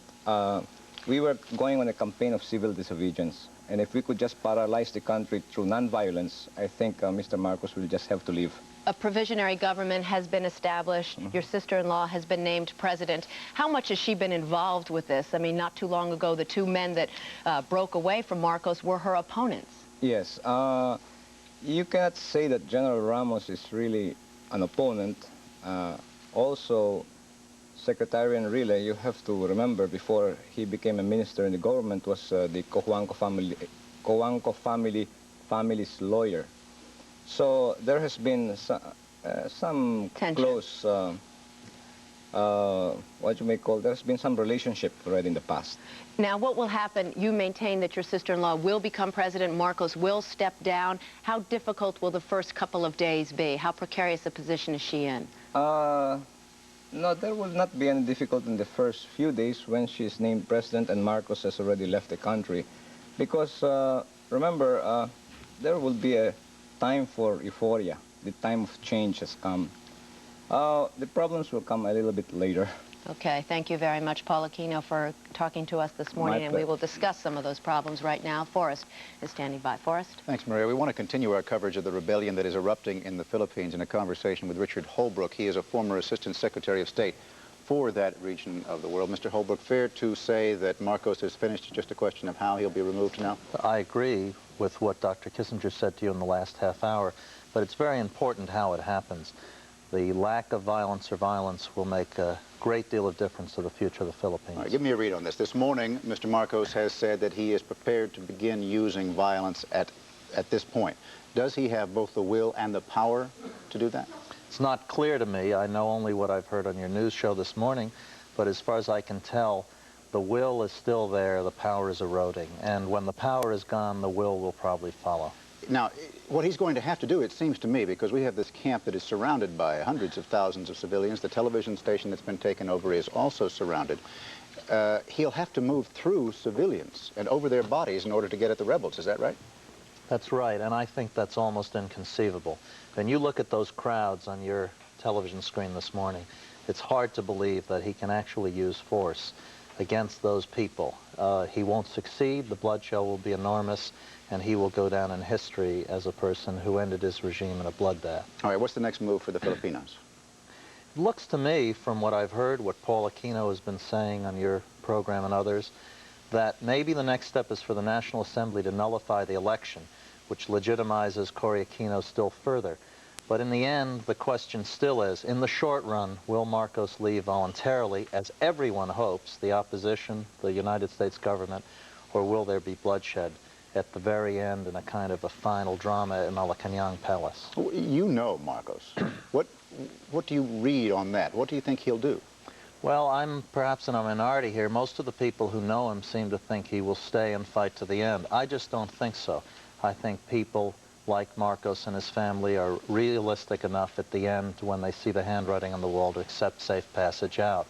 And that drama will unfold, I would guess, in the next few hours, the next 48 or 72 hours. A safe passage and asylum has more or less been publicly offered by the Reagan administration. Larry Speaks just a few minutes ago saying that a plane would be available if Mr. Marcos were to request it. Is there anything else that the United States government can do to facilitate a peaceful transition? I think right now the U.S. government is doing the right thing. They position themselves publicly correctly, and it's clear from what Larry Speaks told you that a great deal more is going on privately, as one would logically assume. I'm comfortable with that. We have to be prepared, however, in the immediate post-Marcos phase to be able to give as much help as possible to the new government of the Philippines and help heal the tremendous wounds that have been caused by this incident. All right, now let's look ahead to that post-Marcos regime, because we have Cory Aquino, who has already been named as head of the provisional government by the defense minister and by General Ramos. But they are military leaders. Is there any possibility that we're going to see a struggle and an eventual military junta, as Marcos is warning against? It seems to me unlikely. Not impossible, but unlikely. The reason I say that is that the overwhelming support of Cory Aquino is an enormous political fact. And the Army, except for a corps of senior cronies who were appointed by Marcos and General Ver, is a professional army with its roots in the American military system. And I think Ramos himself does not want to see the Army get into politics. Does the United States lose in all of this eventually? Not if there's an effective government that restores the economy and deals with the communist threat. And if that happens, we're the beneficiaries. If, however, chaos follows, and I noticed that Dr. Kissinger referred to Saigon. Ponce Enrile and the Lieutenant General Ramos. These are both, had been very strong supporters of Marcos. How do you explain this switch to the rebel forces? Well, let me distinguish between Enrile and Ramos. Enrile, I guess, was indeed a strong supporter of Marcos for the last 20 years, but Ramos has always been a professional soldier, and I guess because of his, he's a career officer, he was committed to support Marcos during those early years. And there are also, obviously, he is also a relative of Marcos, but I think it has come to a breaking point for him, whereby he could no longer stand, I guess, the cronies and the corruption that has affected the military. It's, I think, doubly significant because Ramos is the man who was picked by President Marcos to replace Fabian Ver as General Chief of Staff. Well, that is true, but I think it was more of an illusion, I guess. Marcos certainly is a master politician. He knew how to manipulate events and project, I guess, that he indeed had done the right thing. But the truth of the matter, as I understand it, is that Ramos was never in control. Since even when Marcos did announce publicly that he indeed had replaced Ver. Yeah. Nick, how much support do you think these rebels are going to have for what is in effect a mutiny? I think the support for the rebels is going to lie principally in the field units. These are the fighting units which have had to bear the brunt of the corruption. And I think the very fact of the way in which Ramos moved, particularly to support Aquino, it came right after Ver appeared to be making appointments to basically to isolate Ramos within the armed forces and cut him off from the field units that were his support. It's important to remember, though, that it is Marcos, if he's going to gather any critical military support, real military support, as opposed to senior officers in the command structure and that kind of thing, then he needs those field units. And it doesn't appear at the moment that he has the support of any. The Marines, for example, yesterday turned and just simply gave up once they were faced with the crowds and once they were put under pressure. And judging by the remarks that have come back in reports, those Marines were not clear what was going on, and they were in fact from Mindanao, from quite a distance out. They'd been brought in. Interestingly enough, yesterday we had hundreds of thousands of civilians in effect stopping tanks. Now, these were tanks and militia units who had been told to march on the garrison where the rebels were, and a group of nuns stood in front of the tanks, and the soldiers stopped and turned back. There was talk yesterday that the Chief of Staff for the Air Force may have gone over to the rebel forces. Wouldn't that suggest basically that it's Marcos who now has just a few people left supporting him in the armed forces? It looks, and I emphasize it looks, at the moment as though Marcos's game is over, as though he is the one who was in effect isolated. It looks as though he made an attempt to isolate Ramos, Enrile, and others, and he had only sort of lukewarm support from the cabinet anyway, so others may have been acting as well. And he attempted to isolate them and, in effect, isolated himself. He lost the game right there. Now, there was a takeover of one of the television stations in Manila by the rebel forces. And they came on the TV and said that they were announcing a provisional government headed by Cory Aquino. How does television work in the Philippines, Mr. Concepcion? Who is in charge, basically, of TV stations? Since the declaration of martial law in '72, the television stations, there are about 5 or 6 of them, were, I guess, taken over directly by the government itself, or by cronies and friends of Mr. Marcos. Channel 4, which is the government television station, as I understand it, has been, I guess, the main communication between Marcos and the people. What we're seeing here, by the way, earlier today, President Marcos went on television, and he was addressing the nation. He had his family with him, and then suddenly they went off the air. They were cut off by the rebel forces. I think this was a strategic move on the part of the revolutionary forces led by General Ramos, because certainly by taking over the government station is a demoralizing factor as far as the whatever forces left loyal still to Marcos, and the fact that they are now starting to beam through the television station shows that they seem to be in control, because the fact of the matter is it's only about 5 kilometers away, roughly from Camp Crame, and as I understood it, as I had understood, is that the forces loyal to Marcos had surrounded Camp Crame, so it's not clear in my mind exactly what they're doing. Perhaps they're paralyzed because of the crowds in there. If a state of paralysis has affected them, I don't know. I was just thinking one of the aspects that's interesting from what's happening this morning is the vision of success that it seems to be accruing to the rebels. That's critically important, because there are so many people who will sit in the fence. I mean, when you've lived with sort of, I suppose, Tammany Hall politics for many years and made your peace with a corrupt government, it's very, very difficult to commit for many, many people, and particularly those critical people who have sort of middle-rank power, middle-rank civil servants and things, are going to tend to sit in the fence. But if there is the momentum moving to Aquino and to Ramos and Enrile, then they will feel much easier about moving, and suddenly the whole thing will collapse. I mean, it'll happen very, very quickly. There is, interestingly enough, this morning, a mood of celebration in Manila. It is not one of fear and tension, but what we're hearing is people are parading, they are showing pictures of Cory Aquino, they are burning and destroying pictures of Marcos. Could they be, perhaps, though, going too soon? Yesterday, for example, they were announcing victory, as if it was all over. Cory Aquino came on radio and said that she'd heard that Marcos had left the country. It turned out that was not true.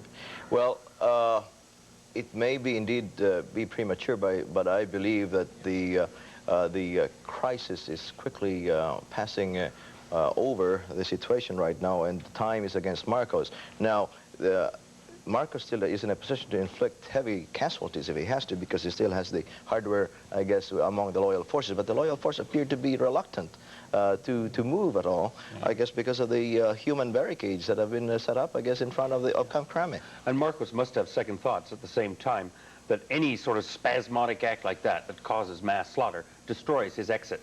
It destroys his expatriate position in the United States, which I'm sure is his backstop position. But what I'm concerned about is, I guess, General Ver, he could do the insane thing, and his safety is not necessarily guaranteed by the Americans. Perhaps he is guaranteed safety. Judging by what happened yesterday, it would be really unlikely for the troops for any troops in sufficient numbers just to take on those crowds without the actual unit ordered to do that splitting in half. So I would think the crowds are fairly safe. Yesterday was absolutely critical. I think politically critical, too, because it showed Aquino's power as separate from Ramos's power. Aquino's power was the power of the crowd that diffused the thing, backed up by Ramos's power, which is the power of the soldiers. And I think that maybe politically, tomorrow and the next day will become important in balancing out who owes who what. Yesterday, President Marcos said that the reason for this rebellion was basically a failed coup. He said that there had been an attempt to overthrow, to kill him and his wife, and that what you have basically with Enrile and Ramos is not a rebel who wants to support Cory Aquino, but men who want to take over and basically cast Cory Aquino aside once they're in charge. Well, if you were referring to, I guess, Marcos trying to drive a wedge, I guess, between the opposition forces, revolutionary forces, I think he has done that in the past fairly successfully. This time, I think he's failing. He has failed. The United States has come up with a stronger statement yet. There's a statement from Larry Speakes, White House spokesman, in effect saying to Marcos, get out. Now, what effect is that going to have on Marcos? How is he going to respond to something like that? Oh, I believe this is the final nail, I guess. Certainly the Americans seem to have managed this very carefully and with the intent of avoiding bloodshed where they could, and I think this was the proper way to do it, and I agree. But isn't that high risk for the Americans, Nick, to basically interfere in such a direct way with another country, plus the safety of their bases, their two major bases there, Super Bay and Clark? I think two things. One is the Americans held back for a long time, and it was obvious that they were trying not to interfere. I mean, they made that completely clear by not supporting Marcos and yet not condemning Marcos. So they went for that period of time, and I think their move now is acceptable, both in Philippine terms and in third world terms. Let me just add, I guess, as far as interference is concerned, the Americans have always interfered in Philippine affairs. I mean, this is not the only time that they've interfered. Ever since the declaration of martial law, I think the Americans also had knowing knowledge about what was going to occur. Yeah. But they were very careful. I think this is the difference now, is that they were more sophisticated this time. They were careful because they didn't want to render anybody following on, such as Mrs. Aquino, didn't want to render her illegitimate by pushing her in. And I think that's a sophistication that's slowly coming into American politics. Of Iran and Vietnam well, yes, I suppose. Exactly. The Americans have, in effect, offered asylum to Marcos in the United States. Cory Aquino says she holds Marcos responsible for the death of her husband, Benigno Aquino. Yesterday, the defense minister said, in effect, the same thing. He believed Marcos was responsible. Would the people of the Philippines want to see Marcos leave, go free, with all his money to the Americans? If you listen to the most of the people today, I don't think they would want Marcos free. But I think in the interest of avoiding greater bloodshed, I think he should go. But the wealth that he has amassed should be brought back, the wealth that he has plundered from the country. What is the chance, realistically, of avoiding bloodshed, Nicholas? At the moment, I think it's pretty good, because the one side of the argument that could go into the hills, if you like, would have been the Aquino forces, Ramos, and that crowd. I don't think those who are pro-Marcos are going to go into the hills because the reason that they're there is because of a comfortable life. Those who are opposed to him are already suffering disadvantage, so they're more liable. House spokesman Larry Speakes talked with Andrea Mitchell. We've been closely monitoring the situation through the evening, and it was our determination that there was a possibility of additional violence in the Philippines, attacks by the government on Philippine forces that were loyal to the generals that had been in the camp there. So we thought it was important that we issue a strong statement and that we make plain that our position is that an orderly transition, a peaceful transition to a new government was essential there. Marcos, meanwhile, remains in his palace in central Manila, where he says his family is cowering in terror. Security is tight around the palace, which has been charged several times by opposition demonstrators. A rebel helicopter dropped a grenade on the roof of the palace today, but it apparently did little damage. In San Francisco, anti-Marcos demonstrators stormed the Philippine consulate Sunday night. What I found was a victory celebration. The Aquino supporters really think they've won this thing. They think that Marcos is in his last few days here, and they're maintaining these mass vigils across the city to try and consolidate their victory and protect the rebels and the people holding the television stations against any attacks. Have there been any confrontations between pro-Marcos supporters and the rebels? There has been scattered fighting around the city. There's reports of fighting at one of the military airports. There was a fight at the government television station today, but there's only reports of 2 or 3 casualties. Obviously, the government, Marcos and General Ver, have not moved with any great force yet, although there are fears that movement will come during tonight. What about President Marcos? What was the last that he was seen or heard from? Marcos has been on the television constantly for the last couple of hours to try and dispel fears that he's left the country. He says he's going ahead with his plans for inauguration tomorrow at the palace. He says he has no intention of stepping down or leaving the country, despite the reports coming out of Washington that that's exactly what President Reagan wants him to do. But is there not going to be a sort of inauguration by the so-called provisional government for Cory Aquino tomorrow as well? That's exactly right. They're planning a proclamation and inauguration of Aquino at 8 o'clock tomorrow morning. That would be a couple of hours before the ceremony that Marcos plans at the palace. The difference will be this. Marcos' ceremony will be in the privacy of the palace. No diplomats will be invited because most of them said they wouldn't show up, whereas Aquino's ceremony is likely to be a huge, massive event with hundreds of thousands, perhaps millions of people. Is that type of massive event likely to be the thing that could spark the first mass violent demonstrations, Roger?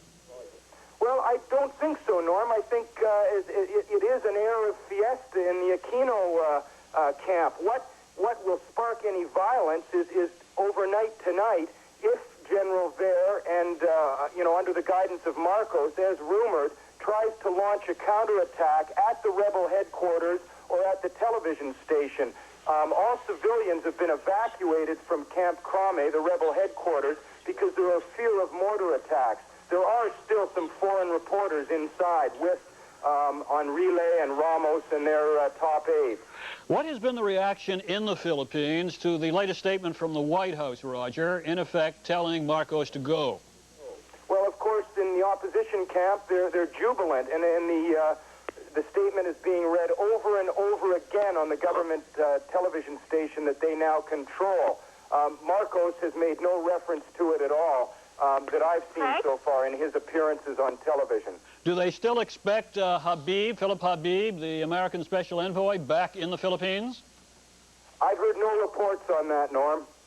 What is the location of Cory Aquino right now, Roger? You were talking earlier this morning and saying that she was in hiding or possibly taking part in a television interview. Well, I don't think she's in hiding. They're just keeping her out of public sight because obviously there are fears that Marcos may get quite desperate.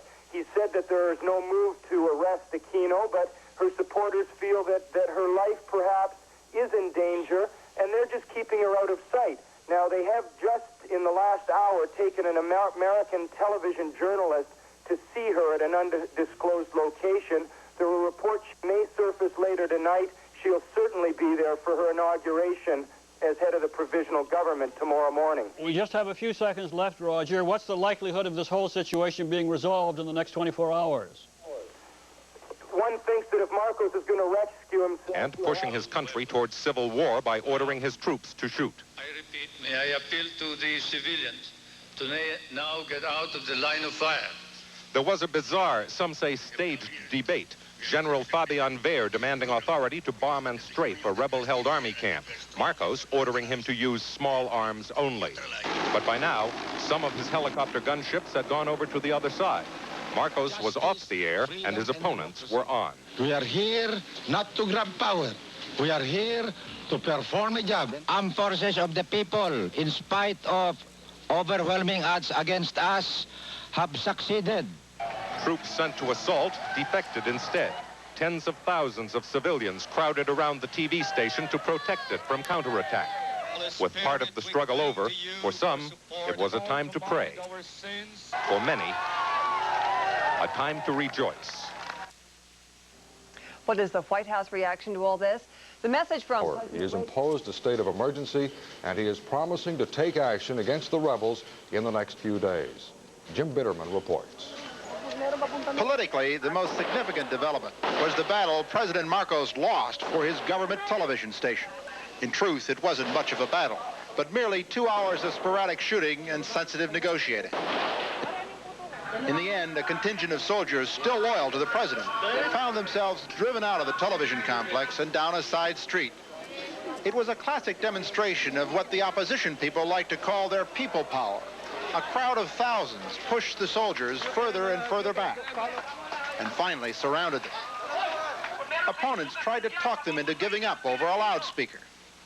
Then a well-known television priest walked up to where the soldiers set up their final firing position, a church, and with some persuasion, he talked the troops into returning to their barracks. But as damaging as it was for Marcos to lose control of official government television, he managed to appear on a private television station just a short while ago, surrounded by his family, to rally his supporters in a rambling discourse. Not a month ago or 2 months ago, but now, today, I'm here. Clearly, Marcos, physically and politically, is not out of the picture yet. Jim Bitterman, NBC News, Manila. With the situation in the Philippines developing minute by minute, it is difficult to determine whether the estimated 3,000 Canadian citizens there are in any danger. Now, so far, all indications are that they are not. Jeff Kay has more. Telephone circuits into the Philippines are badly overloaded, and calls into the country are difficult. It's after midnight there, and Canadians are most likely to be in their homes. External Affairs in Ottawa is answering phones, however, and says it has contingency plans if and when an evacuation becomes necessary. And right now it says an evacuation is not necessary. The estimated 900 Canadians in the Filipino capital of Manila are being advised to use common sense to stay away from potential trouble spots. External Affairs Minister Joe Clark will be making a public statement about the situation later today, probably during question period in the Commons. But his office says that the overthrow of the Marcos regime, which by now appears inevitable, is a strictly Filipino problem, and risks to Canadian citizens there can be minimized by their not becoming involved. Jeff Kay, Global News. Freelance journalist Anton LaGuardia is in the Philippines and has been covering the increasingly tense political situation in that country.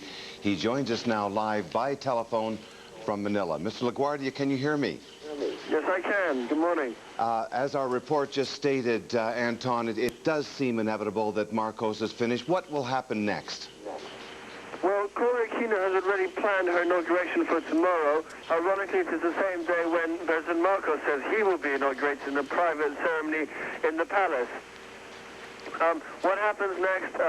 The Cory supporters claim that they are mopping up and are calling on all remaining troops loyal to Marcos to surrender to them.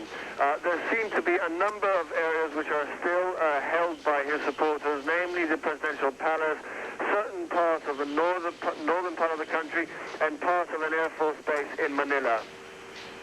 Is Cory Aquino strong enough to carry on, Anton? I think Cory Aquino politically is very strong now. There's no doubt that she has the support of the people. Certainly in Manila, there are hundreds of thousands of people on the streets outside the bases, as we've seen in the past couple of days. Militarily, I think initially at the beginning of the rebellion, Ramos and Enrile probably had to bluff about their strength. I think that now they are strong enough to do what they want, but it is still difficult to tell exactly what their strength is, and they obviously have to look bigger than they are. But she's progressed quite a ways from being a political wife to a politician, perhaps the most important politician in the country today. Can she reunite the country, do you think? Well, I think if anybody can, she will be the person who can do it. Already they have welcomed former KBL people. There doesn't seem to be any sort of vengeance or bitterness involved. I don't know how far it will go, particularly if certain cases are reopened, such as the murder of Benigno Aquino, which is suspected to have involved the military, and a number of other cases like the killing of Emilio Javier about a week ago. Will she attempt to show how tough she is by taking to task the loyalists, the Marcos loyalist supporters? I beg your pardon? Will Cory Aquino try to prove her strength by taking to task the loyalists, the Marcos loyalist supporters? How will she handle them? How will she deal with them? My impression is that most of them will come to the fold. There will be probably a small number who will insist on fighting. And I think, yeah, there will be a few skirmishes to go on.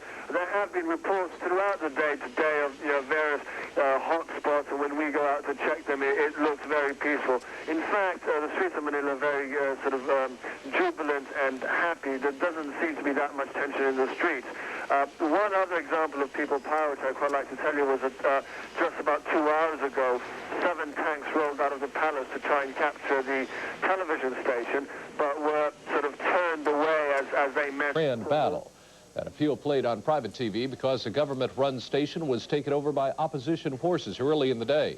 Marcos declared a state of emergency in the country and has imposed a 12-hour overnight curfew. That curfew, however, reportedly is being ignored. Between supporters of President Ferdinand Marcos and his opponent, Corazon Aquino. Loyalist troops guarding the presidential palace opened fire on a large crowd of jeering demonstrators today. Witnesses say several people were hit. Mike Shinoy has more. It was a day of violence and tension in Manila as the rebellion against President Marcos grew and both sides prepared for battle. Early Monday, crowds gathered outside the presidential palace after the city was swept by rumors Marcos had fled the country. Police used water cannons to disperse them. Then a single helicopter flew low over the palace and fired a rocket, wounding 2 Marcos soldiers. At the same time, the leaders of the rebellion, former Defense Minister Enrile and Lieutenant General Ramos, announced the formation of a provisional government. Later, plans were unveiled for Mrs. Corazon Aquino to be officially declared president on Tuesday. But President Marcos was fighting back, appearing on national television to proclaim a nationwide emergency. That followed 12 hours later by the announcement of a dusk-to-dawn curfew and warnings of tough action against the dissidents. And if we are forced to, we may have to use heavy weapons like mortars, 90-millimeter recoilless, tanks, and artillery. But as the president made his first appearance, anti-Marcos forces captured the government-run television station and cut him off. Soon afterwards, the station resumed broadcasting as an arm of the rebellion. Outside, crowds of supporters formed a human barricade to resist a possible counterattack by loyalist forces. But as dusk fell, government troops again clashed with the opposition, opening fire on demonstrators near the presidential palace.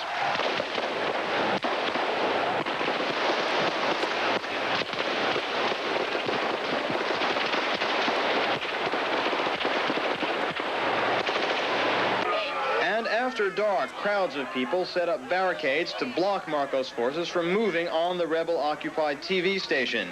Inside, they broadcast urgent appeals for more people to come to the scene amid increasing signs of an imminent government attack. Similar scenes were being repeated on a larger scale at rebel headquarters, where Mrs. Aquino appeared before hundreds of thousands of people to urge them to stand firm and continue to put their bodies on the line to keep the rebellion alive. The United States government has appealed for calm in the Philippines. At a White House news conference today, presidential spokesman Larry Speakes urged Ferdinand Marcos to step down. Attempts to prolong the life of the present regime by violence are futile. A solution to this crisis can only be achieved through a peaceful transition to a new government. Questions? Larry, does that in effect mean that this administration is asking President Marcos to step down? The administration policy is made clear in the statement, which says that a solution can only be achieved through a peaceful transition to a new government. Does that mean step down? Well, you would have to draw your own conclusions from that. And here at home, External Affairs Minister Joe Clark is also calling for the resignation of Ferdinand Marcos. But in the Commons today, Mr. Clark said he won't dictate to the people of the Philippines who should form the new government. Federal Communications Minister Marcel Mas says he agrees with the federal report. Step down. In Manila, it is reported the National Assembly will convene to civilians loyal to him to come to the palace with guns to defend him. In what could be the start of a civil war bloodbath, loyalist troops fired at a large crowd outside the palace, and witnesses said several people were hit. The government television station was taken over by the rebel forces in the military, while Marcos was appealing to those loyal to his presidency to come and defend him.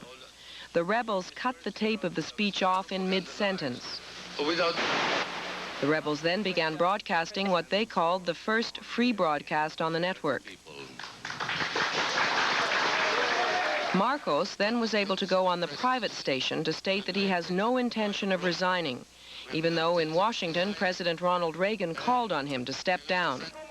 Anti-Marcos elements of the armed forces, led by former Defense Minister Juan Ponce Enrile and Lieutenant General Fidel Ramos, are in control of a major military camp on the outskirts of Manila, where Mr. Enrile proclaimed a provisional government with Mrs. Aquino as president. A crowd of 500,000 people gathered at the camp to hear Mrs. Aquino say she was the leader of the nation and would take the oath of office tomorrow. At the presidential palace, troops loyal to Marcos fired into crowds of Aquino supporters. The shooting lasted several minutes, and pools of blood and spent cartridges littered the street. Several people were hit and were taken to hospitals in private cars.